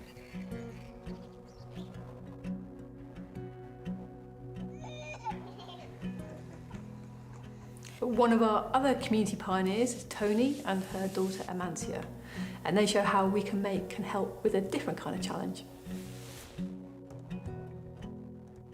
I was living with my daughter, my mum and my dad, and the space was quite cramped. I only had my bedroom, like we was allowed in the living room, but it was like, it's small enough just for like 2 people, so we used to just either sit in the kitchen, sit upstairs. It's been quite difficult.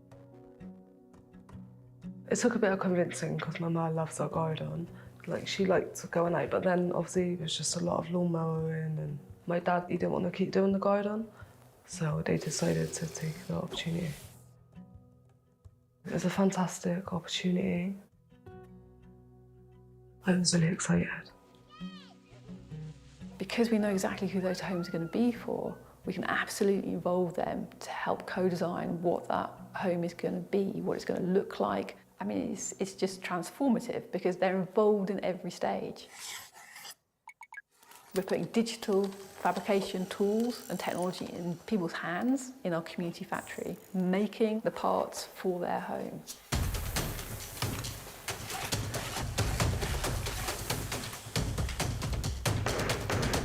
We can make it happen to have a CNC machine, which that's the main machine that's needed.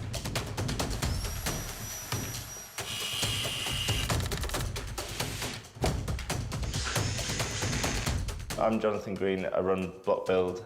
Our sort of approach is to make these manhandleable sized cassettes which act as a structural shell of the building. There's no other material apart from the single type of sheet material in the installation.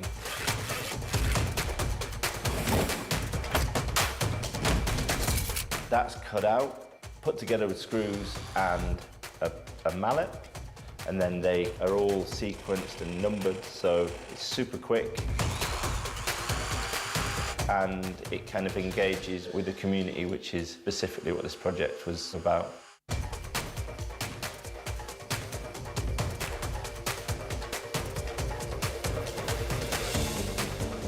You get to join in with making your house. So I made the walls in the factory, which was cool. I've never done that before, so I learnt new skills from that. You know, usually in the development process, the value of new development just washes through the community and gets, you know, kind of hoovered up by a developer. But here, we're making sure that community wealth stays here in the form of jobs, skills, infrastructure.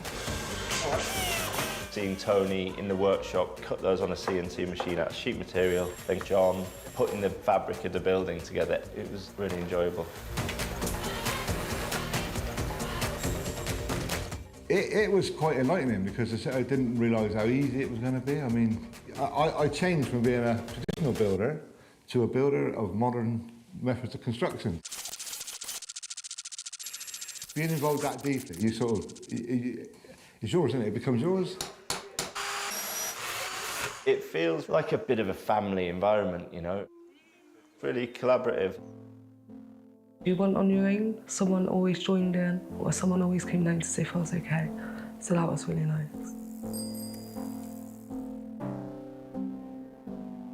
Rather than just trying to build the quickest, cheapest unit, we're actually designing in what people really want from a home. You know, good for people, enough space and light inside, and warm enough and low cost to run. We need to build homes that are good for people and good for the planet. We're generally saving about 45% of the carbon in a build using our timber cassette system. We want to push that even further. You know, carbon zero, carbon positive. What's great about working in this way, using the local factory, is that you can transport those parts to site without having to rely on really big trucks. Instead, you can use cargo bikes and an electric van. On site, they go together, you know, 1 to 100, and it's just kind of like placing Lego bricks.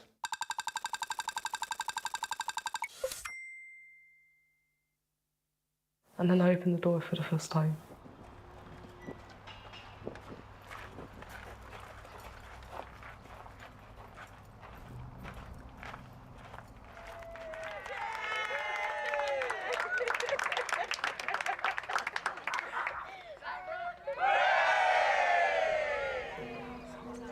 It's just amazing how it's ended up.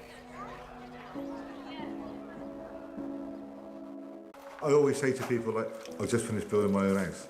And I think I can just about get away with saying that. I moved in the day before my birthday. It was that moment like, Nana says, yeah, I'm in that. But I just felt over the moon. I didn't ever have a vision of it all being in the same room at the same time. When I actually got in there and sat in there and looked at it, I'm really, really pleased with the way it's all come together.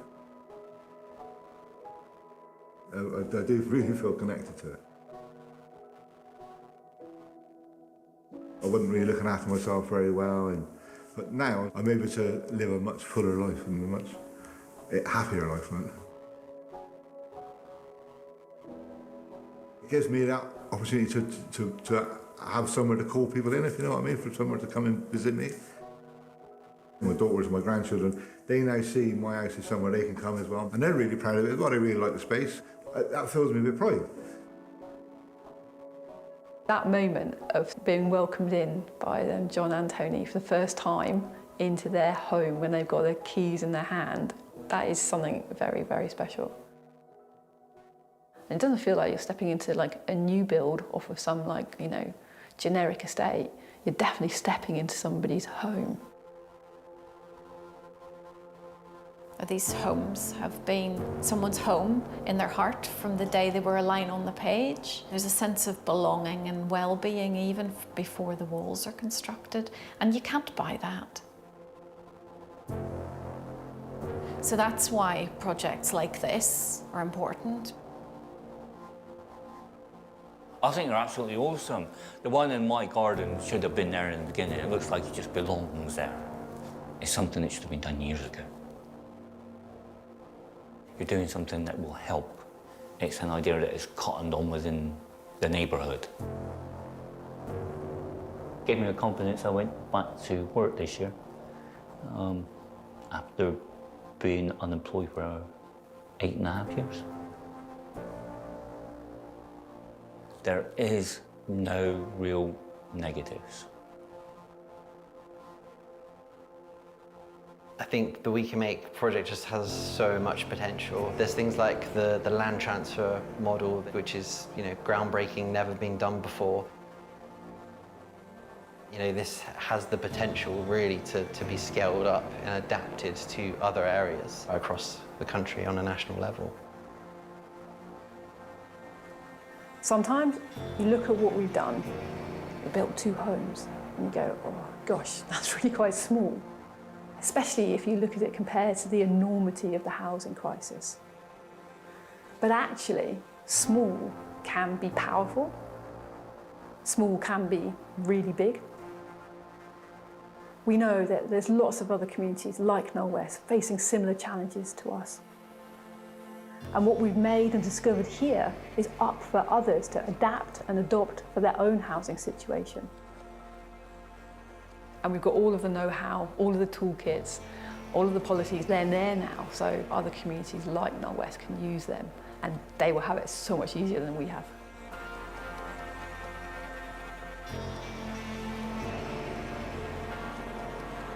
Imagine the other neighbourhoods across Bristol, the rest of the country, using the same tools and putting in their 100 homes exactly where they need them.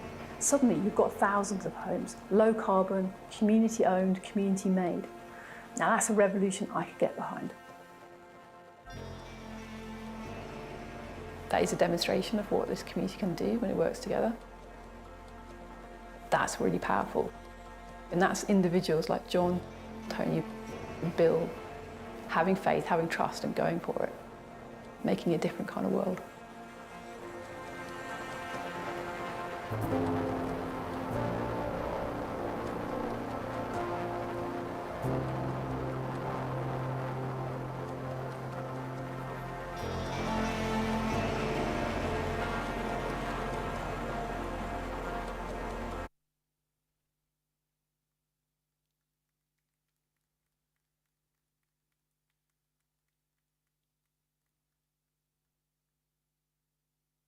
We're going to switch straight over to the Power film now, but towards the end of the day, people from We Can Make, from Power, from across everything you're watching, we're going to have a closing panel, so you'll have plenty of time for questions.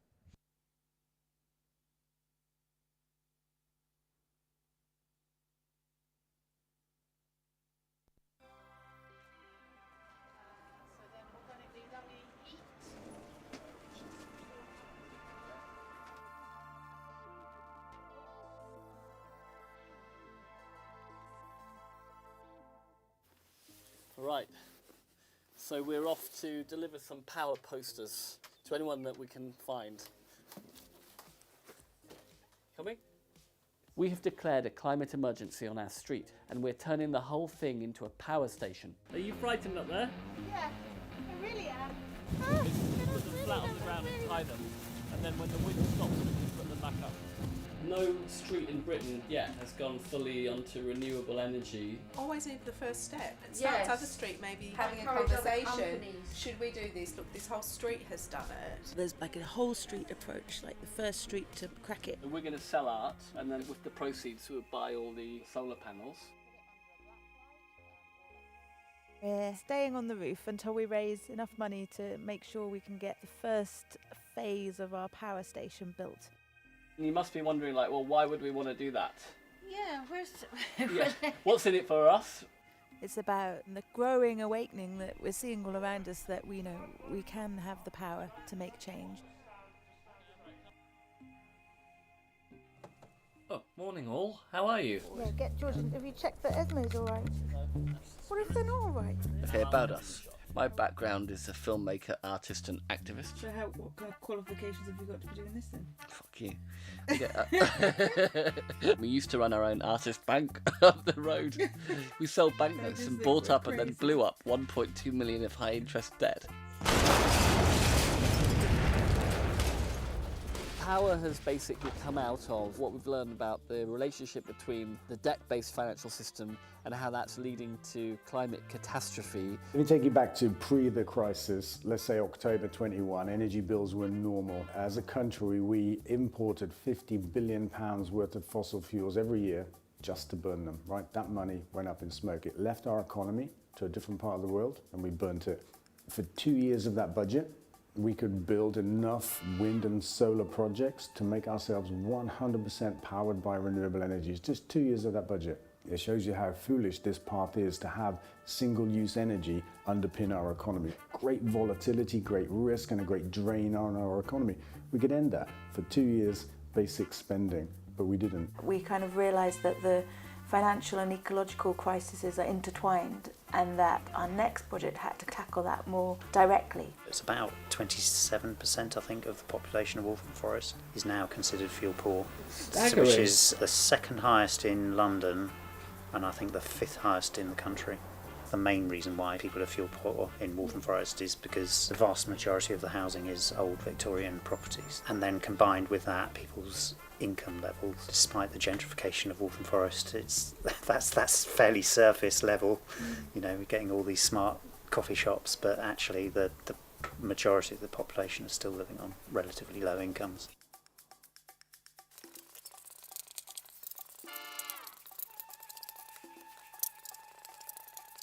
If we had continued installing solar at the rate we did in 2011, the UK would be a net exporter of energy by 2021 and been completely carbon neutral already. But interests laid in our way. That's why the cooperative movement is really seen as a deterrent to the incumbent political system, because people having power over their own energy supply really enables them to have a conscious direction around their energy, around their finance, around sustainability and the environment. We had this idea that we'd act like the government, you know, create our own stimulus, our own Green New Deal. The reality is if the government was to get every home in this country, turn it into a power station, then the cost of that would be paid for by the sun itself within about a 10-year period. So it's just absurd that that's not happening. So why don't we make it happen? So that's how we came to set up a power station and literally create power. Should we hit the street then? Yes. Okay. Where are we going? You go and sit across the street. Good luck. Do you want me to have my other camera? I like having a camera. You can if you want. We're just emerging into the sun to go and visit some more neighbours. And we're going to knock on some doors, specifically of people who we kind of know might be interested. So we'd like as many people as possible to put these posters up. Yeah. Wind power, solar power. The more people know about it, creates some momentum. Yeah, hi. Hi. Good, yeah, we're all here. We're out going to lots of people's doors. How long have you lived there? Over 40 years now. Can we come in? Yeah. TV star's sitting there waiting for you. Yeah, is he? Okay. Does that worry you at the moment, like the volatility of the prices of energy? It worries me if it's going to go up to, the percentage that they're saying it is. Absolutely, 50% gas and electric's going up. Yeah. Well, I'm going to struggle anyway. Yeah. Do you find that you get cold in the house at the moment? I am not a person for mad heating. No. Put on an extra jumper or a cardigan. Yeah. But if I sit down, your legs are freezing. I used to be that putting on kettles, everything, having showers, empty, but Yeah, now yeah. I sit in there, make sure I'm really well clothed and with one heater on because I'm spending £90 a week on electric. And I'm on my own and it's crazy. It's not an even kill. You know, people work and people are poor people such as myself and we're struggling. It's a sad thing that it's always the people with the low incomes that suffer the most, isn't it? The fact that the people who often have the least have to pay the most for energy and get screwed over the most, effectively. Don't you then think, following on from that, that the idea of having your own energy supply from the sun itself is good because it kind of makes people a bit more independent? Yeah, I think it's brilliant. I think it's a brilliant idea. Can I come in? Yes, please. Right, so look, these are the power station things. So you can either have a biggie or a smallie. Which would you prefer for your window? Well, let's go for big, So pleased to hear you saying that. We're going to raise the money to offer everyone no strings attached, free solar energy type of thing. And offer free insulation, hopefully, as well. That would be another step. We're planning to release greenbacks, and then we're hoping to sell enough of those, buy solar panels for the street, and then build the power station. Our banknotes are artwork. So anyone that becomes a green backer is buying an artwork. So you're going to make... We're going to sell the currency, and then we're going to use half to buy solar panels for the street, people on the street that want to participate, and half of the proceeds will go into the local organisations that we're working with. So now it's like a political campaign, like this is what the government should be doing, you know, we're seeing ourselves as like putting a Green New Deal stimulus into the street. That's so good. So I always wanted to focus on the street because it could be a template for action across London and Britain's Victorian housing stock. But it's not only our street. We are working with Solar for Schools to get all our schools in Waltham Forest generating their own energy so they can save money and reduce their carbon emissions too. We believe we can become a zero carbon street. Our street will be an example of what the government could and should be doing right across the UK.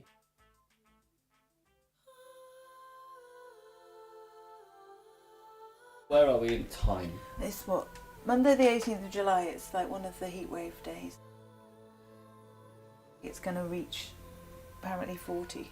We're just at home sheltering from the heat whilst also needing to tell the solar installer the first 20 houses. And you would have thought on a street of 134 houses, 20 houses would not be an issue. Oh my.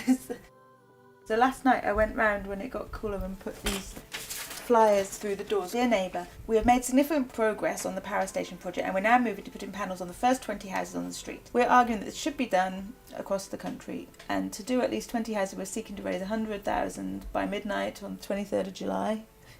So far we're around 47,000 and now we have about 18 houses. The installer will be visiting the street to survey each house and talk to individuals. Jez? Yes, I am. Hello, it's Michael Sever. Oh, Mike. PV survey. A few questions first. Are there any plans for any building or roof works in the near future? I hope not. Okay. You've got a much larger space. We've been interested in it for some time, actually. But about 7 years ago, I think, we got someone to come and have a look, and they said it wouldn't work. So we sort of gave up the idea till you started. And we thought, well, maybe we'll ask again and see what happens. The property is a mess.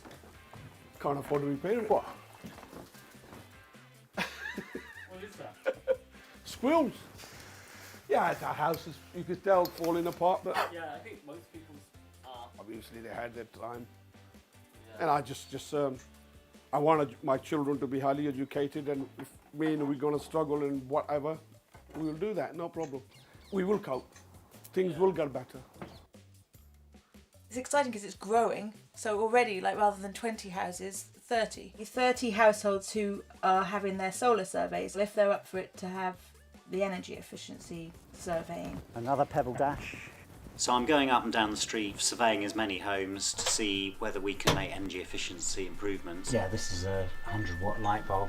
You know, that could be replaced with a 5-watt light bulb that will give her the same and try and amalgamate those so that we can get some cost savings from doing things like wall insulation on a bulk scale rather than just doing it house by house. If you look up this hole here, you've just got a layer of plasterboard, which is 10 mil thick, without any insulation. 10 mil, 1 10 mil. centimetre. Yeah, in theory, they could drill holes and blow insulation into that space. I went through the whole house, and basically every single room there was a way that I could improve it. Then he pointed me to these grants. It can be between 5 and 25 grand for retrofitting insulation into your house, which would make a huge difference. And that's my only antique in the house. Okay, I'm about to destroy it. No, you're not. Apart from me being the antique. And you've lived here how long? 50 years. 50 years, okay. Wow. Are you alright if I go outside and have a look? Yeah, sure. Sorry, There's this that might corner take a there as little well. while. Have you seen this corner? Oh yes, the same. All the way down there. Did they replaster when they... No. No. Okay, well I can report that to the council. I mean, I can't promise All anything. that wall is done. Yeah, All that wall. yeah. Well, that's not good for you. No. I've got COPD. I've got asthma. I've had a stroke and cancer. Okay. They're not interested. They're building all these new buildings. They don't want to know about council tenants. They've been here 50 years. They'd rather have you out, do it all, and get younger people in. They don't want to know.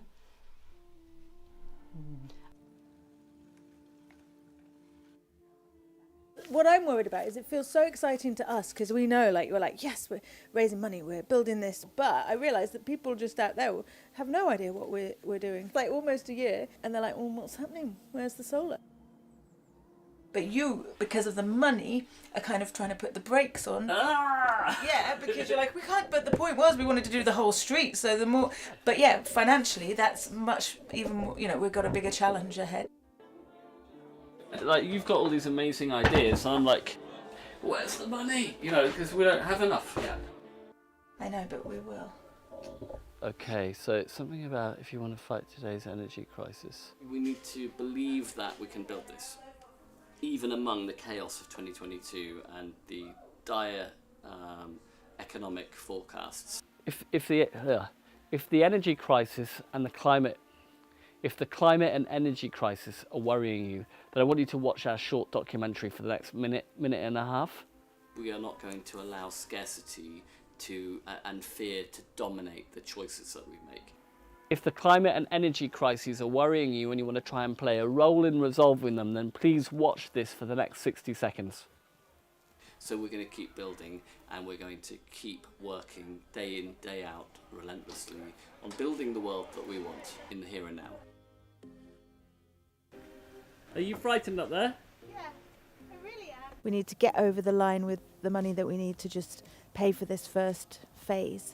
Oh yeah, give it. This is our rooftop.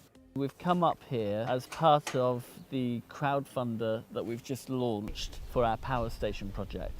We're actually trying to raise £100,000 For the first wave of solar installations across the rooftops. Fingers crossed we can get there. I really don't. What you could do with Yeah, those, there's- put them flat on the ground and tie them, and then when the wind stops we can put them back up. We're staying on the roof until we raise enough money to make sure we can get the first phase of our power station built. We'll sleep up here every night until we've raised enough money.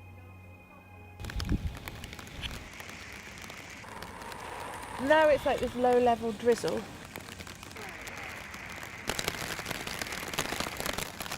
It'll be certainly a cold experience. You think you can do this? Yeah. When cooperatives come together and facilitate like an amazing project like you're doing, like we did, like the hundreds of community projects across the UK and thousands across the world are doing, you end up transforming the way people think about their energy and transforming the way they think about owning the infrastructure around them. When we involve people and we take the time to actually think about how do people participate in the energy transformation, the climate crisis, that is how transformation happens and the systemic changes come through. I can imagine that the government, which is the combination of all the people together, put in a big investment in something that pays off the climate in the long run. It will certainly reduce everybody's electricity bill and also, of course, help the environment. It's altogether a good idea. We realised that working together in collective action, we could all make a difference and be powerful. it's an amazing thing. It can bring us into doing something good. Yeah, for the we're all planet. taking part You of the know, plan. feel Yeah, good. exactly. With the cost of energy going up and up and up, like saving 40 or even 80% if you're also insulating on the bills, is like a big deal for people, isn't it?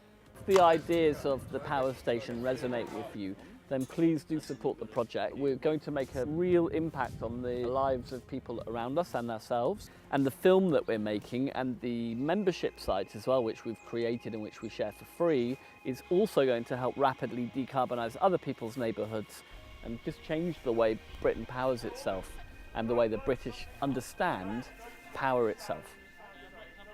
Putting power back into the hands of the British. Not the British. The British? The people. The people. Anyway, the upshot is if you can and you're interested in donating, the sooner the better, and it will get us back off the roof.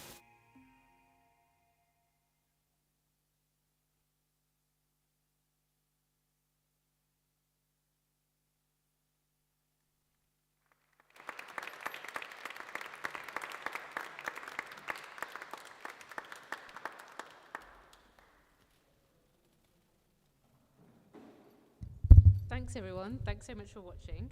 I hope I think I've watched those two films about quite a lot, and I still sat through all of it because we all need a reminder of what's possible. So we're gonna amalgamate the last bit into a conversation, which we will kick off first with Dan and Hilary, and then Claire and John and others will join us for the closing panel of the day. But just for a moment, if you sat through those films, it'd be really great if you could just sort of turn to someone and share with them what's coming up for you having watched that. Because I was looking around, there was a lot of glee, a lot of laughing. It felt like people were inspired. Just have a couple of minutes of conversations between yourself, because I think, especially if it's with someone you don't really know, and then we'll get the panel up and we'll get going.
Okay, I hope everyone's little conversations about the films we just watched were insightful and excellent modeling of the behavior from Sarah and everyone down here in front.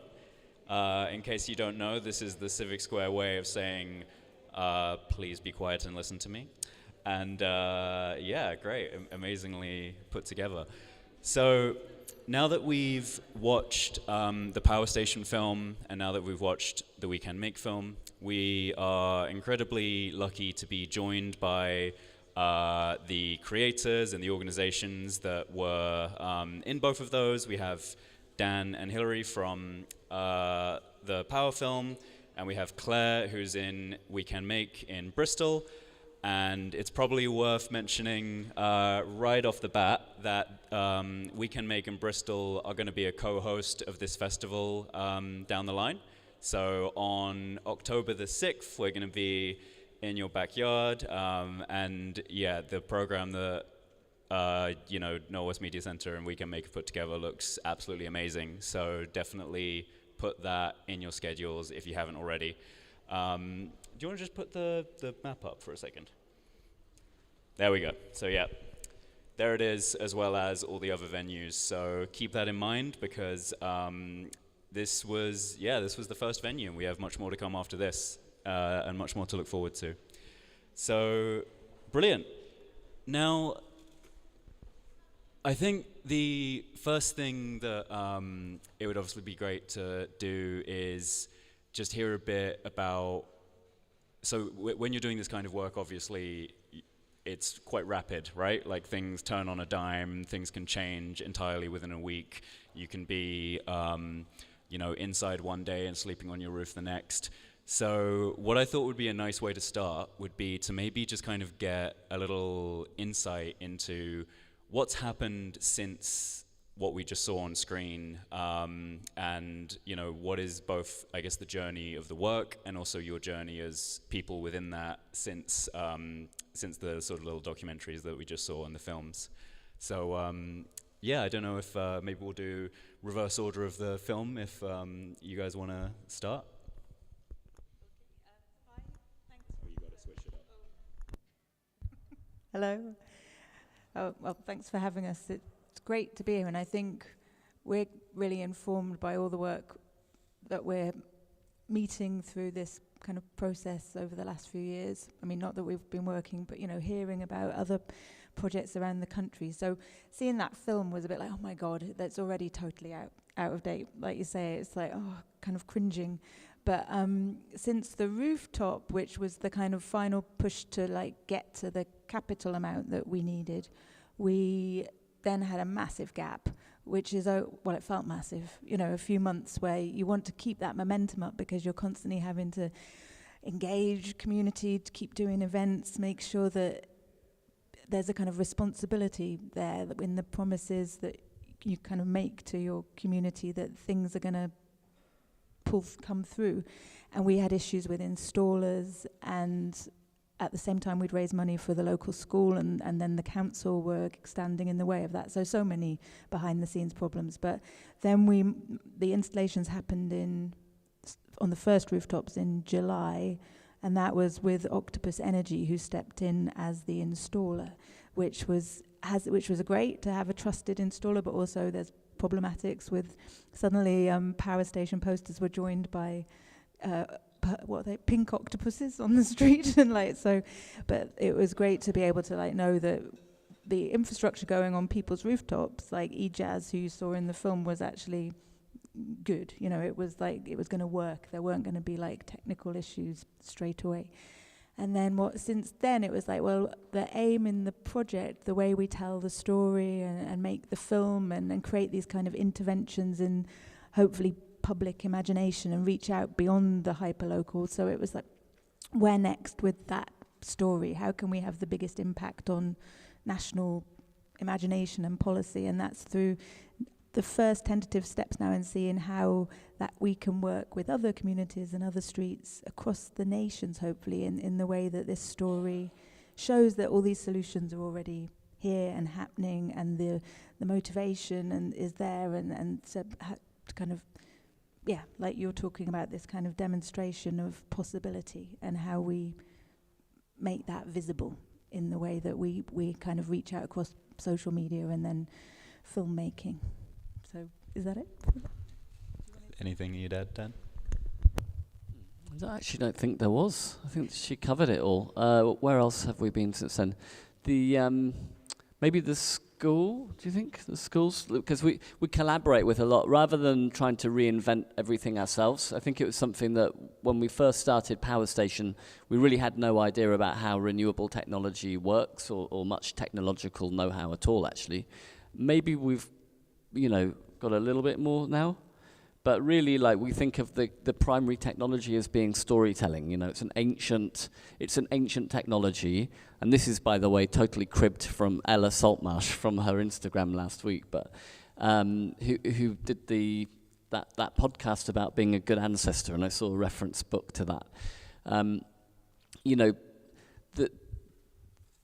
Ultimately, what we're trying to do is to tell a new story about what is possible, and we're trying to usurp the reins, if you like, of the story, and take it away from the passive idea of, the future belongs to some remote sort of Uber decision makers, town planners, mastermindy, whatever, and to actually challenge that idea and to try and think,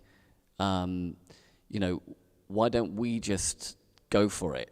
Just the everyday people, on the street, whatever an everyday person's meant to be anyway. I don't even know what that is. I've never met actually an everyday person. But what I mean by that is that ultimately, if we can challenge these ideas that we are somehow powerless, and then we can reverse that in ourselves and in our communities, then really the Power Station isn't about technology. It's actually about, or at least not kind of renewable technology, although obviously that's important. The important technology is about what we can do together, when we come together and we put out the little feelers of communication with one another, and we come into one another's orbits, that we can unlock these powers. And I think that's what I'm so sorry, I was just waffling along, aren't I? No, it was a very poetic waffle. I think it's been a common thread of the last couple of days that something that's incredibly important is the need to generate power in a social sense as well as in a literal through solar panels kind of way. So it's very representative of a lot of conversations we've had in the last couple of days.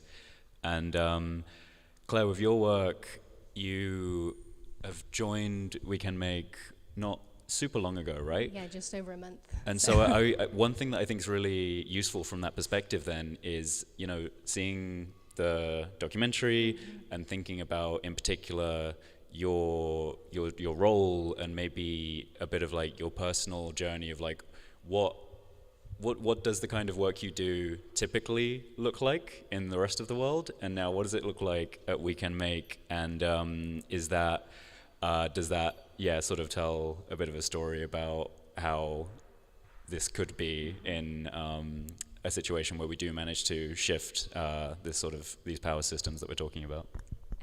So I am the new project architect at We Can Make.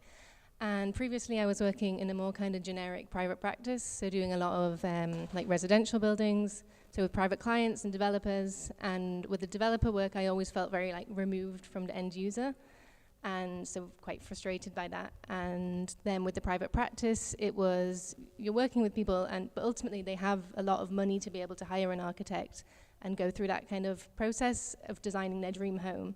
So I think my transition to We Can Make kind of came from like a place of frustration in a way, and wanting to really help have more of an impact on everybody. So yeah, I had seen the job advertised and was very I saw the film and was just really inspired by what they were doing. And because I think you study a lot of that at university, but you never really, there's really very little of it actually happening in the architecture world. So it was, a really good opportunity to get to actually work with people and empower communities to have a say about what their houses are like. Yeah, from one recovering architect to another, I feel you. And from, I guess, the work that you've been doing since you joined, is there, how does it feel like the work has sort of maybe evolved, or what's next for it since what we saw in the film? Well, the two of them have been built, and there's currently, the aim is to do 2 every year. So there's 2 more in for planning at the moment. It's a very slow process. It took about 8 months just to get them registered. So, but fingers crossed they'll come through. And then kind of in tandem to the planning process, we're also doing research and development projects. So trying to refine the houses with each batch.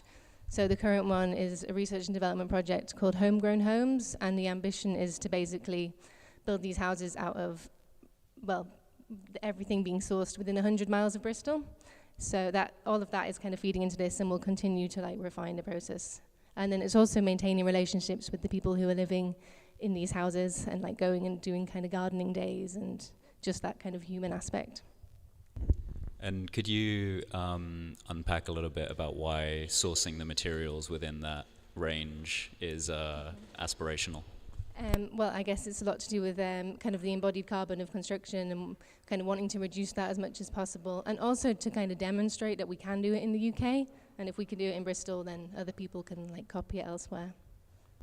Yeah, amazing, thank you. And so I hope that, it's very, evident, especially if you've been here for the last 2 days, that there's a huge amount of overlap between this work and the sort of shifts that we're trying to highlight through the wider festival. And Sarah, could you put that on the screen just so we have it as a reference? So it's the next one, I think. There you go. So, I think you guys almost said word for word, essentially house by house to street by street, or street as a living system, treating people rather than customers as social collectives. All of these shifts have come up in a myriad of ways in all of the different organizations we've heard from, all of the different community groups. And just to, land the conversation now back into the wider intent of the festival and the wider intent of, I think, all of our work, I'm just going to invite Imi and John back up to join us. And I'd be very interested in both. And Cameron's still here? Amazing. Brilliant. Where is he? Is he hiding? Well, he will be around eventually. So, I guess maybe, Imi, as you've been holding sort of through today and yesterday a lot of the wider framing of the Civic Square work and the festival, how do you see, the sort of overlap between these different bits of work, and especially these sort of almost I suppose, shared values or aspirations for how this kind of interaction with the built environment, retrofit, housing, et cetera, could be sort of shifted and reimagined. Thanks so much, Charlie. What a lovely end to these 2 days. It's so great to be here with you folks. And I guess people have heard me talk a little bit about why we're doing this, and as a group of people that started off as a group of young people 12 years ago, just organising around our dreams and hopes and frustrations in Birmingham. And we're practically demonstrating and building quite a lot. So we're not like festival planners. That's not what we like to do. We somehow squeeze these convenings in to our year, because at the heart of so much of this work is what I was saying this morning. This story that is emerging is not one of Dan and Hillary are cool and they're doing something in Walthamstow, and We Can Make are cool and they're doing something in Bristol, and then Civic Square, and we tell these individual stories of they're amazing heroes, right? everybody is, and one of the reasons why a lot of heroics are having to happen to show this work is because fundamentally underneath, the fact that land is a speculative asset for few people to make a lot of money off instead of something held in common in a community land trust, or the fact that we have all the technology to generate our own energy and to create community wealth, and for schools to be able to reduce their bills and all the practical things that the Power film shared. But actually, you're paying bills that are 4 times the amount that you were a couple of years ago, but the shareholders of some of those big companies are taking home hundreds of millions. These are like both injustices and challenges within the system, norms and shifts that are have taken hundreds of years to get here, and also are going to take time, energy, activism, creativity, imagination to shift. And so for us, putting on Retrofit Reimagined, and the things that we tend to do when we bring everyone together is not to be festival producers, not at all. In fact, this takes up so much time in what we actually trying to do. Gavin's here from Link Road, and he's like, you ain't been in touch with us for a couple of weeks. And it's yeah, I know, because literally, off in this direction. It's because of this piece that Magda talked about earlier, this word that we keep saying, transition, over the last few days. It is about the fact that everything around us is changing. We have contributed to some of that. We have there's a lot of different nuances in all of this, and we need to demonstrate the futures we want to be in. We've used loads of examples of that, from the neighbourhood GPs and how they came around, and how community libraries came around, and how big stories that were huge what-ifs hundreds of years ago became what we understood as normal, right? And in the middle of all of that is always all these people who are everybody who knows them thinks they're bonkers. They're on the edge. They're sleeping on the roof. They're trying to retrofit hundreds of houses. They're the annoying one at the dinner table. They're overthrowing the Reba president whenever they have a chance. They're doing all these things. But ultimately, these are not individual stories of heroics. And the fact that sometimes we put all these stories on as individual heroes is actually really problematic for the work, right? This is a movement of people that are both, pioneers and working really hard and love the places in which they live, are trying to turn their skills and their practices and the things they care about into the most amount of common good. But it's about a story that I think is inevitable. Any of you who were here at the neighbour panel last night will know that the people who understand this most clearly are those on the ground who are experiencing it. We know that the biggest shifts in society come from the ground organising, and then everything else catches up. And so we're in a moment where everything's going to change. There are thousands and thousands and thousands of people, no matter what the mainstream media tell you, that believe that things like our land can be held in common. Things like a few people at the top of companies earning hundreds of millions in shareholder profit instead of wealth staying within the community. There are so many people doing this work, and Retrofit Reimagined is about coming and travelling around the country and saying, hold on a second, right, okay, well, we can't do anything about the Daily Mail right now, but with the power of all of these incredible demonstrators, the stories that are happening here, these are going to be inevitabilities by the time we're 50, 60, 70, hopefully even quicker. And what we can do to bring ourselves together and shine a light on this as quickly and as boldly and as creatively as possible is really the reason behind the festival. And I guess I'm really interested in John and I know what's brought us together, but I'm also interested in just what attracts you folks as well to Retrofit Reimagined, to what's the power of people like us organising together. And I guess I really would love to hear from anyone here who's what does this mean? What does it mean for us to sit in this room together and hear these ideas and be starting to come together across different ideas and dreams and hopes? So yeah, that's it from me to kick off. Yeah, so maybe that would be a great sort of open invitation then, not only to you guys, but Cameron, John, what are your, I suppose, in terms of coming together like this, seeing inter-organizational work like this, not as competition, which would be the norm, but as a collaborative endeavor to a sort of larger, future of a just transition. What are your hopes? What's bringing you here? I will go first as I have the microphone. So something I've noticed generally since starting to work more with like kind of community interest companies is there is this real ethos of people wanting to work together, and it's not about competition.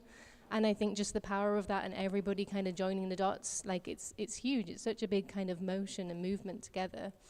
So I think, and I think personally I really love that kind of positive energy of people really wanting to kind of club together, share resources, and just, not be kind of competing. I like if anyone wants to watch Taken with Liam Neeson, but that quote, you've got a specific, I can't do it, but specific set of skills. And I like that in this, we can all have our specific set of special skills or talents, and that we don't have to reinvent the wheel and repeat or enter areas where we're not comfortable, because we know that someone else has got that in a way, and that we don't, so then we can do the things that bring us joy. I mean, maybe not all the time. There are elements of admin and production that we have to undertake, all of us, and things that we don't like so much, but if we're working together, then we can take those things that make us most joy, and for us, it's so niche and so different for different people, but that if we're in a collective ecosystem of that, then we can all focus on our, specific skills.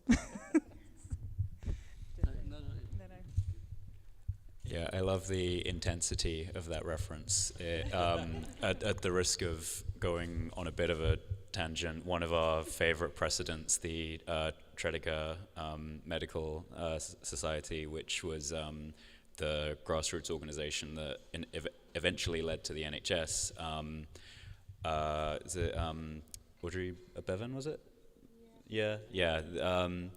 But essentially, Mr. NHS, as they were beginning to roll that out at a national scale, there's a surprisingly intense quote where he says, something to the effect of, all we're doing is extending to the nation what we had access to in Tredegar.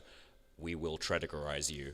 And it was such an intense final statement for what is really such an incredibly generous thing to want for everyone. But yeah, very intense. So I like the sort of throwback to that. Yeah, we have a particular set of skills, but in a good way, in a nice way. The next line of that is and we will find you. And we will hurt you. I think that's obviously we're not going to do that. Yeah, no, it has to be we will find you and we will retrofit you. And yeah, John and Cameron, be interested as well in your reflections on that same question of like what sort of attracts you to these sorts of spaces, and this, I guess, way of coming together beyond the neighborhood and the organizational scale.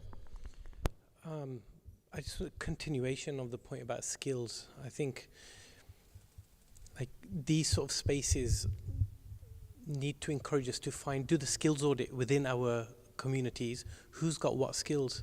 Because not everybody is a visionary, not everybody can do planning. Everyone has different skills, but they all have a role to play in what we want from a community. Even how Retrofit Balsall Heath came about, for instance, it was John who brought me into the whole journey. And I recall, was it during COVID time when we were having the meetings? Yeah. When John phoned me up and he said, Cameron, look, I'm having these meetings. Although I'm representing Balsall Heath as a white person, I don't feel I'm representing all of Balsall Heath. I'd really like you on board. And retrofitting wasn't an area of my expertise.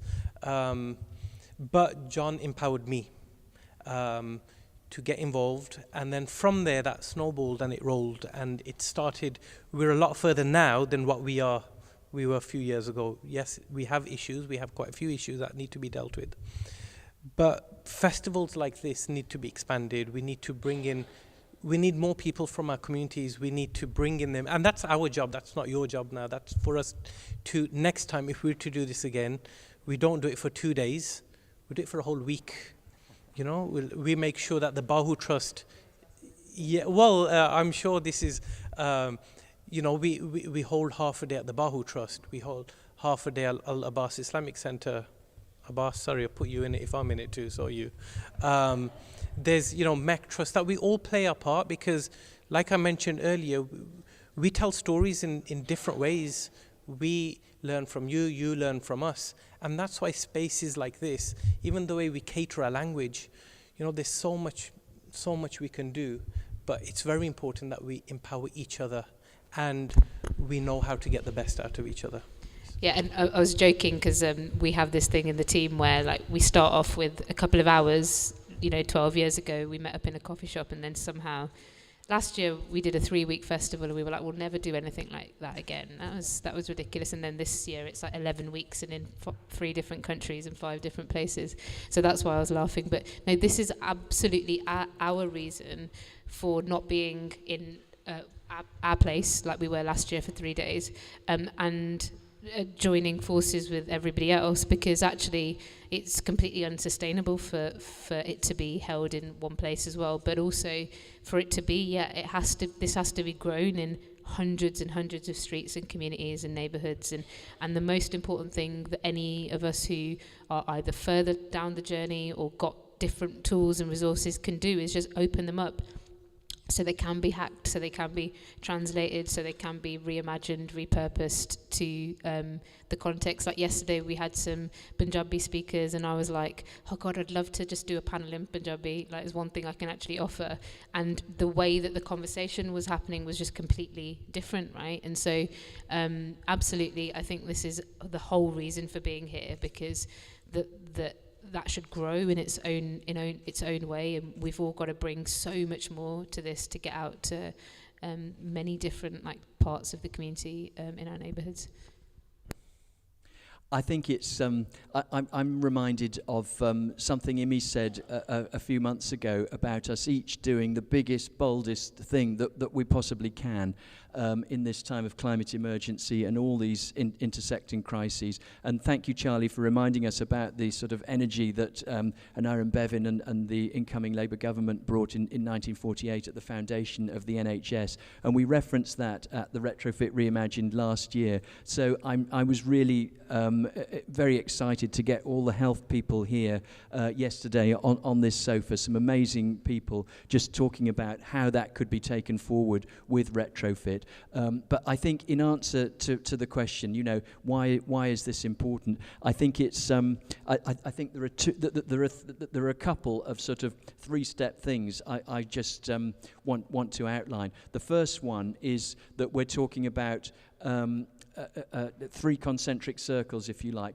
the house, the community, and the values. And this is outlined on one of the banners up there. What is Retrofit? And we've been talking in Balsall Heath. We started about insulation.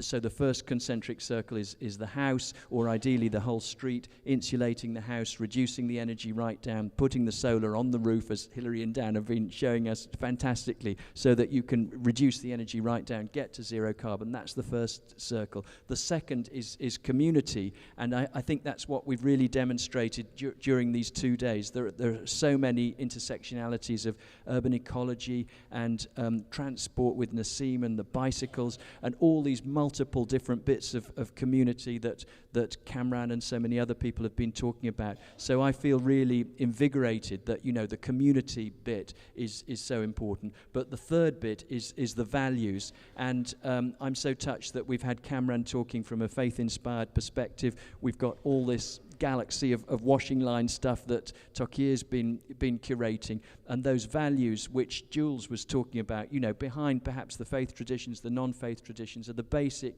human values of kindness, gentleness, looking out for one another, and all those for me are completely shining through. And I felt it was a bit of a risk that our local community group said, we want to put up prayers and things. I was thinking, how will this be received by other people? people. But I think those values which are behind all of that are really shining through for me. So that's the first three-step process. But the second three-step process in Balsall Heath is looking at our houses around us. They were built, many of them 100 years ago, by private landlords who bought up that land, and they were built 100 years ago by kind of private sector money. A generation ago in the 80s, 90s, they were then, as part of the urban renewal program, none of them had internal toilets or anything, and they were re-enveloped by the local authority then, so that was public money, public ownership coming to do that. But the third step now in the 2020s is refitting them for the 21st century, for this time of climate ecological emergency. And so it seems to me, I'd never sort of crystallized it really in this way, but the people power that is represented during this whole two-day festival and on these sofas before your very eyes at the moment, it's completely logical sequence that should be a community-led thing by people. It's sort of an inevitability, it seems to me. It's a tidal wave breaking with the same unstoppable force of that with which the NHS was founded. So I think certainly we couldn't do it in Balsall Heath without feeling that the energy is coming from around the country. And, you know, thank you again, Hilary and Dan. Your film is such an inspiration that it shares those moments of up on the roof with the rain pelting down and everything. And all of us in what we're doing, we were sharing honestly in our group, you know, what's been really hard, what's gone wrong, what we want to improve, as well as what's worked really well. So I think the only way we can do the people-powered bit is to come together and to support one another and to share those values, to share that unstoppable energy and support each other.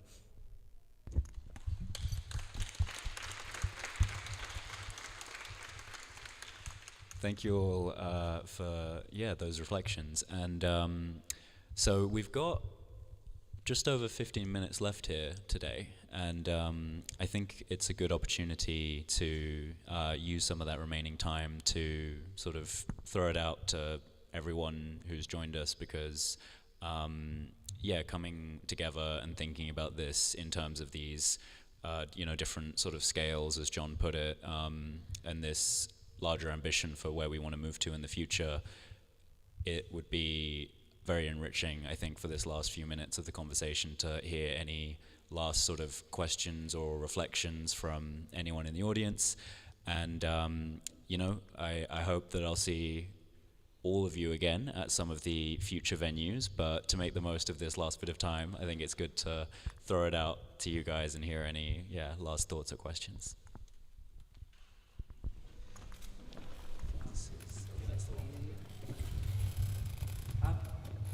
I just wanted to ask about the film that the two of you made for Walthamstow.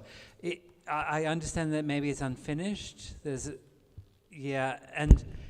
And a couple questions, and then you can. So it'd be nice to sort of hear what the next step is with the film.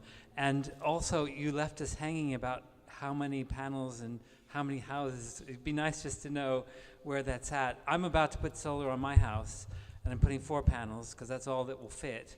And some roofs are difficult, and chimneys shadow things, and just any points you might have. Oh, sorry. So the film, I suppose we make multiple films as we go along that we share kind of work so far. We've got because we have a online kind of membership site, but there's free access, so we have kind of more workshop style films and then films that we put out on social media. So that film is a longer kind of teaser. It's a bit long. So the aim is that we make a feature documentary. So that's our background. Our last film was a feature documentary with a cinema release and distribution, and continues to screen it with campaign groups and things. So that would be the aim for this, although it could be in other episodes. But in terms of the narrative arc, we felt like actually we can't end the story on one street. It's quite an anti-climax. Already it's kind of inspiring other action, but for that film to really be a tool, I mean, not to limit it as a film as just a tool, but a tool in a kind of movement that the film can travel out and inspire more action. We thought we needed to actually expand it and tell a bigger story of how this is happening across the nation. So we've got a lot to do. And within that, I mean, you saw there were interviews with different communities and experts. We're also kind of interweaving an archive story of the history of power and the national grid in the UK, and looking at that locally on the ground in Waltham Forest, where, you know, it all started quite piecemeal and then it became, you know, nationalised and now privatised. So there's the challenge for us, and we need, you know, we're always trying to raise funds to actually have the time to work on the edits and interweave the action and the argument and the kind of artistic elements of the film. So yeah, sometimes when we show stuff, it's quite rough and ready, but we're gathering a lot of footage, and the bigger story is going to be released. And in terms of the solar, the first wave was maybe only 16 houses, which always feels like, oh, great, it's a very long street. We're like, couldn't we live on a shorter one? But also there's a kind of now maybe another double that waiting, but those issues with smaller rooftops was very much on our street. They are really quite small houses. They were built, I think, by building societies in like 1890s to house the growing population. Like the Lee Valley in London just expanded with factory industry, and they're all built on basically floodplain marshes, the kind of, you know, lowest lying land. But yeah, the roofs are also very small, and chimneys. So the current installer, which was Octopus, were more reticent or weren't willing to install on flat rooftops. So the south-facing side of the street have all got 4 panels. They're not big systems, because if we went onto the flat side rooftops, we'd have 8. We didn't want to have batteries for each individual house, because we're kind of holding out for a more community battery microgrid solution. Same with air source heat. It wouldn't make sense on that kind of tightly knit terrace. So far, 16 rooftops, another double that to go if we can work out the flat rooftops, which I think the issue with those was, I was asking them, like, why not, and do you test these things in wind tunnels and stuff? And because of the more extreme weather events that are happening and massive gales, and we saw that sleeping on the roof, they're like, you know what it's like to be a solar panel. We're like, yeah, it's pretty. So I can see the concerns about not having enough space around them to really have that margin for error. But I think they've gone away with learnings from this site, because often solar panels are people who can afford them more on bigger detached houses that can have massive systems. So yeah, how do you adapt that for a kind of really dense urban environment? So these are all questions that are still, you know, being worked out as we go collaboratively. Great. Any other? Please go for it. Can I just do 2 quick associated points? One was that we're now trying to move out to do another 5 streets across Britain. So we're looking to try and collaborate with, you know, like, I guess, community interest companies potentially, or charities around Britain that have strong ties with their communities and obviously an interest in retrofit. Just because I think it's like the Tour de France type of thing. I think we were saying the other day, it's like, although you see, you know, what seems to be an action of like 2 people and a little, you know, part of the community around, all of this really needs to have an entourage and an infrastructure beyond that. So having being able to work with locally embedded, I guess, activists, you know, in a way, and for them to be able to support their local streets, I think is really important, and also just part of their own civic kind of identity as well. And then the other point, this is just a bit of a random one, but it's just just wanted to get this in because you were talking about reflections. I just wanted to keep banging on about the ancient art of story. So this one, it's just a Tolstoy thing. I love a bit of Tolstoy. So, like, Tolstoy says, just as one candle lights another and can light thousands of other candles, so one heart illuminates another heart and can illuminate thousands of other hearts. And in a way, if you just get rid of the one heart and just think one story, you know, one story can can illuminate another story and create multiple stories. And in a way, I think that's the point about extrapolating an idea across places. The story will always belong to the place in a way. You know, the stories are always specific to people and places, but they also represent the wider, you know, when they relate to others, they represent the bigger picture too. I think that's the tension that we're talking about when looking at like the hero's journey and stuff, and the problem with that. We're all just standing in for the wider story, basically. Amazing. Any other thoughts, questions from? Yeah. Yeah, you might have to shout. You're probably, or you could come up. Yeah, go on. A question for Dan and Hilary, sorry. I was just wondering about the kind of the finance side of things. Like, who did you find was buying the greenbacks? Was it people from within the local area or outside? Was it like businesses or individuals?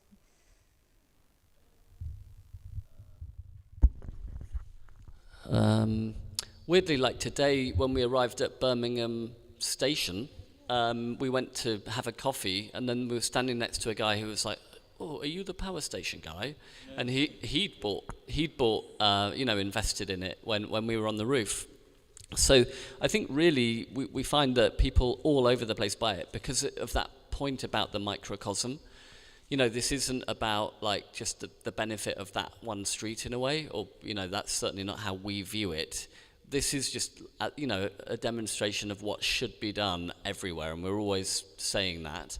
And therefore it resonates with people who really care. And, you know, you could go into like, and this is a kind of more of a marketing-y type of point, like who is the average customer or whatever, and try and do a profile, or the person that buys these notes. Often weirdly, it seems it is older people who really are worried about the world that they're leaving for their grandchildren, actually. That often seems to be the case. But there is a big diversity of places and people, I reckon, who buy it. What do you think? Yeah, well, we previously printed money for when we did this bank job project before, and we had a bit more analysis of where they went, but it's kind of similar. Because someone at UCL in the, what would that be, data mapping, kind of mapped out our, sales data, and it was amazing. Well, I kind of knew it because I'd been writing envelopes, but like a lighthouse off the coast of Scotland and then San Francisco and Singapore, you're like, what? And it was just really strange, but it was, I suppose, that was at that point mainly because of like maybe one press article that had got out further, and then the multiple kind of reverberations of that.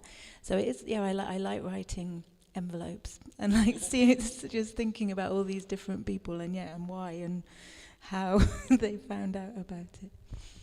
Yeah, that's really cool. Thank you. And I think there was another one just from the same area. Yeah. Hi, thank you everybody. It's been really empowering to be here. I'm Philip. It's nice to... Question for everybody. Are you aware of things like permitted development rights and the changes and things like airspace? So if you're going to refurbish a place, why not just add another story as well? And all of the other stuff, and also doing this as a block. So say the whole street is 100 houses. On one side the front is facing south, on the other side the back is facing south. So then everybody everywhere gets this, and by the synchronicity of it, by everybody doing it, you get added value. Now there's lots of people who do it on small scale. The reason why the big scales don't do it is because they're too big. So, question to everybody, are you aware of permitted developments, and how do you think that can help everybody? I'm happy to kick off while everyone's brains are like warming up. But so if anybody's interested in some of our thoughts on this at the Building Centre on the 28th, one of our opening talks is going to really focus on a lot of work we've been doing that we haven't really shared here because we're not yet sure how to not make it really, really depressing. And when we weren't sure about kicking off the festival like that. But we're in the process of, when you are honest with the scale of what we're facing, how do you turn that sort of slightly depressing info into something that is liberating, I think is really important. So absolutely, where we've written this kind of street as a living system, it's not just really about let's insulate and solar panel the houses in one go. Fundamentally, what most of the data is showing us is that Britain's consumption levels of material consumption for a long time have been colonial and extractive and horrendous. And as we continue that story, the material budget we have to play around with and what we need to achieve, way out of sync. So out of sync of an order of magnitude that we can't even mention without getting terrified. And sorry if I'm using jargon, but literally the materials we need to use to make all the changes that we need to make, we would blow our carbon budgets by doing that. And some of you who maybe are in that sort of decolonial thinking or scholarship world will know that what that kind of bind leads you to is exactly what we've seen through history of resource wars and who can grab the most, the quickest, right? This is really linked to what you've asked. I'm just going on a bit of a journey, right? And so I just want to say, if you are interested in that, this starts to put us into a really fundamental question about the reimagined bit. Indeed, Johar is going to talk about this quite a lot and share a lot about the work, but this means quite a large-scale reimagination of how we live. I know in Britain, if you say something like there's going to need to be more intergenerational families, people are like, what, I've got to live with my parents sort of thing. But I know in other cultures, that's a very normal thing, so it's not so scary, right? But my point is this means that when we're talking about reimagination, this is just a warm-up, right? A warm-up of, and we've talked about this quite a lot when we chatted the other day on the boat, the things that we're doing to unlock our imaginations, to come together collectively, I think is going to actually be more serious than can we work together to insulate and put solar panels on. I think we collectively are going to be in a set of questions that include what you're saying, right? Where as a street, as a neighborhood, we are fundamentally going to have to think about 1,000,001 things. That might mean we cannot build thousands and thousands of new homes because we literally will not have the material budgets to do them. That might mean that the way we live and the way we think about housing might have to fundamentally change. We might have to add stories rather than build whole new houses. We might have to go into the ground. We might have to reduce the amount of space on our streets to cars and move solely to electric bikes and electric cars for accessibility and logistics and emergencies, because we are going to have to create so much solar shade because our temperatures are going up, and some of the only places you're going to be able to cool. There's 1,000,001 different versions of this. None of these are truths. I'm not saying we have to do this or we have to do that, but we know that this isn't. I feel like we're getting desensitized to the word climate emergency or crisis. It isn't just going to be easy, nice, it's not going to be like straight arrows. We're going to go from this to this. It's going to be quite messy and complex. So I basically think exactly what you're saying, right? There's all of these opportunities that we won't just also be able to wait for revolutions. Indeed, in Dark Matter Labs, we'll talk about this idea of the boring revolution, where you use the existing things that have come in, like the shift in permitted development rights and other things, to look at how does this allow us to start grappling with some of the difficult questions. There's actual architects on this panel who can go much more into what you've mentioned, but I did think it was a really good example of we haven't grappled with it yet because they're all warming up, and we've got to you got to be safe before you can really go into oh, okay, hold on, what does this actually mean for what we've got to do? But I really think some of the things that you're saying, adding a layer on, changing the formation of homes, all of this is going to be part of the story, because I don't think it's going to be millions of new homes, thousands and thousands of solar panels, all of this. Technology will change. There will be less use of lithium. We will start to understand the horrendous extraction that's happening on behalf. So I'm just interested in people also who are working in that space to look at the system as is, the shifts we can make, and some of what some of the bigger data and things are showing us about whether we're going to recreate the same economic system that got us here and just try and grab as much material and what we can get, or whether we're really able to do that deep economic and moral transformation of how we get there. Yeah, and actually, I think there's this limitation is actually hugely reinforcing of what you were saying in terms of sort of the scale at which you need to be thinking about the built environment, because to zoom in on one particular instance of what Amy was talking about, we're predicted to run out of construction grade sand within a matter of decades, which means concrete, the number one used material to create the built environment currently, is no longer viable. So you start to immediately get into a space where thinking about land, thinking about the built environment as a collection of atomized properties is just a nonsense, because you have a resource. Construction grade sand is the second most consumed natural material in the world after water, and you have to get to a point where you realize that actually this does need to be planned at an economic level rather than something that is house by house, case by case basis. So exactly what you're saying about thinking of the built environment in this larger frame is absolutely essential, and hopefully something that will become far more commonplace very quickly, hopefully. But yeah, thank you very much. I think, do we have time for maybe one more? Yep, Joe? Yeah.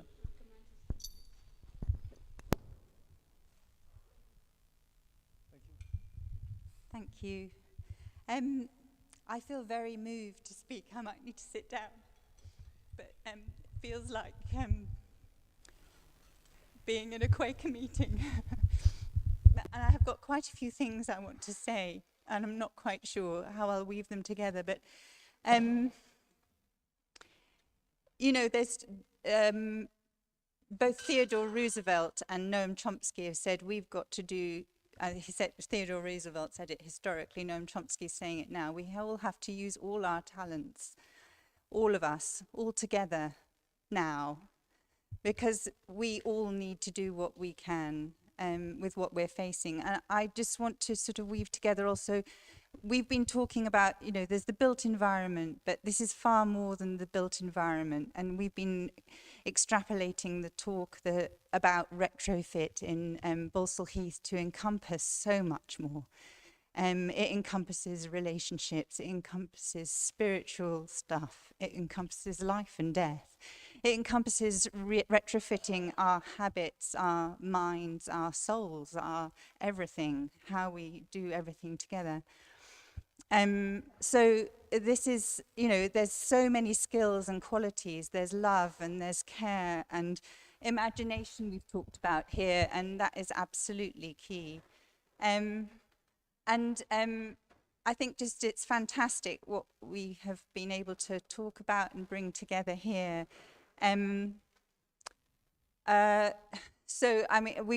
we had Jules from the Climate Majority Project here. There's a panel up top there, which has been founded by him and Rupert Reed, with thinking about filling in the backfill behind the activists who are taking non-violent direct action, civil resistance, Extinction Rebellion, Just Stop Oil, everybody. There's loads of, we all need to be activists. We all need to be activated in whatever way we can be. Rupert Reed in his books is talking about, and I wanted to pick up, we were talking about utopias and dystopias. He's talking about we need to develop through-topias, how we think and navigate our way through what we're facing so that we can go through together. And it's very moving to be in this pool because we're all going underwater. Half the world's going underwater, and it's imagining that process and then rising. I love that Cameron said he's not anxious anymore, and we need to sort of move from anxiety and fear to just really get all on board. I love that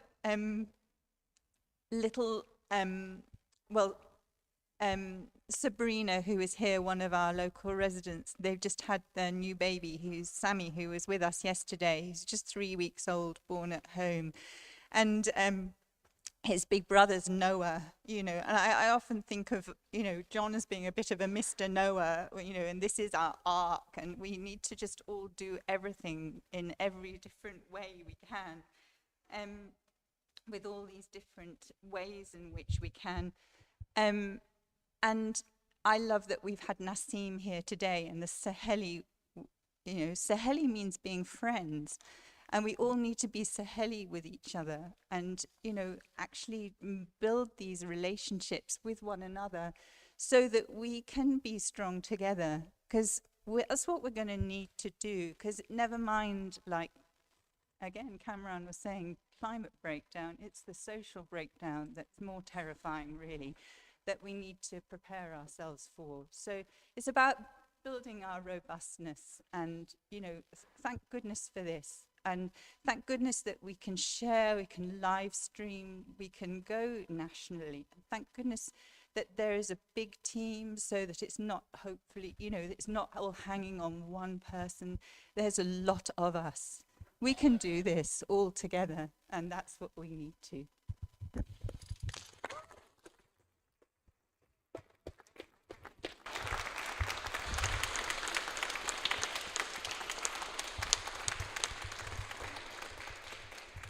Thank you so much for that, Joe. I'm just gonna optional final thoughts from everyone on the panel. I always find it's kind of a little annoying when someone says you have to say something, so I'll make it up to you if there's any last things that you'd like to add before we wrap up today.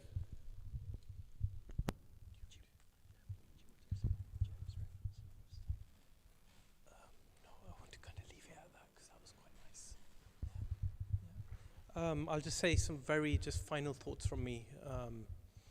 I just think together as a community, if we can master modesty, humility, and simplicity together, we'll solve all of our problems straight away.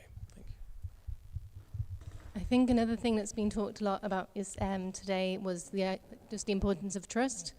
And something we kind of live by at We Can Make is that everything moves at the pace of trust, and you can't rush it as well. It's about building that trust, and that, I think, needs to be a big focus, really.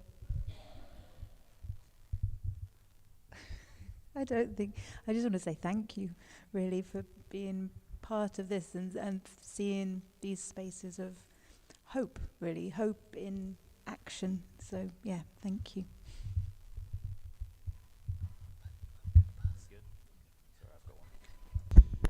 Brilliant, thank you. Well, before I pass on to Imi for some final comments, can we just give an enormous final round of applause to this panel?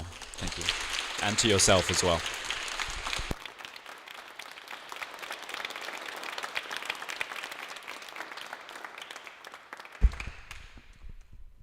Well, that went all right then, didn't it?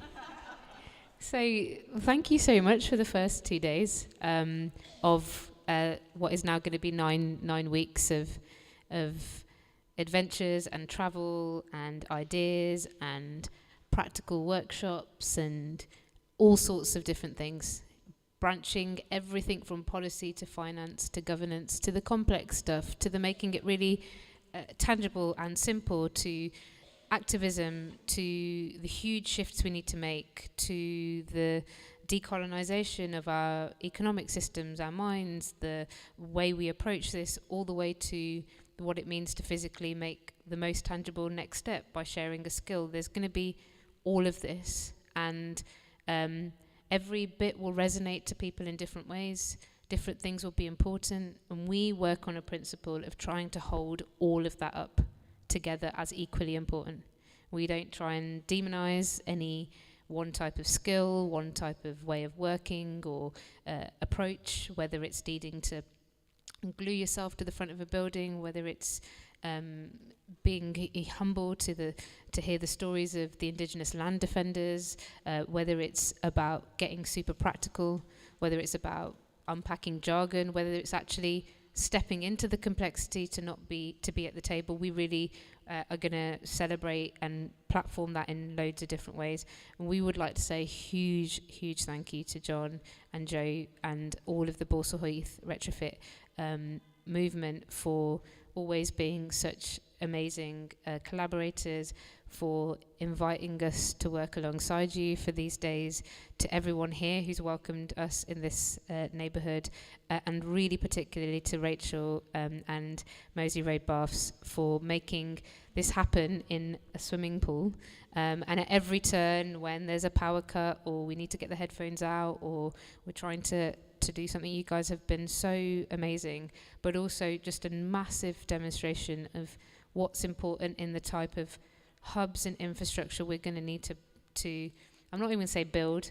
We've got them. We need to repurpose them. We need to come together to save them. We need to take them out of the hands of speculative profit and high-end luxury development, and we need to fight with every last bit for infrastructure that's for the people and by the people, and that is in relationship with each other, with the land underneath our feet and the materials that we're going to use. Over the next 9 weeks, we are going to be exploring that through the festival. Obviously, in all of our own neighbourhoods and in our work, everybody's like doing loads of work. We're not just festivaling for the next 9 weeks. Everything carries on in our work, so come to everything else as well that we do.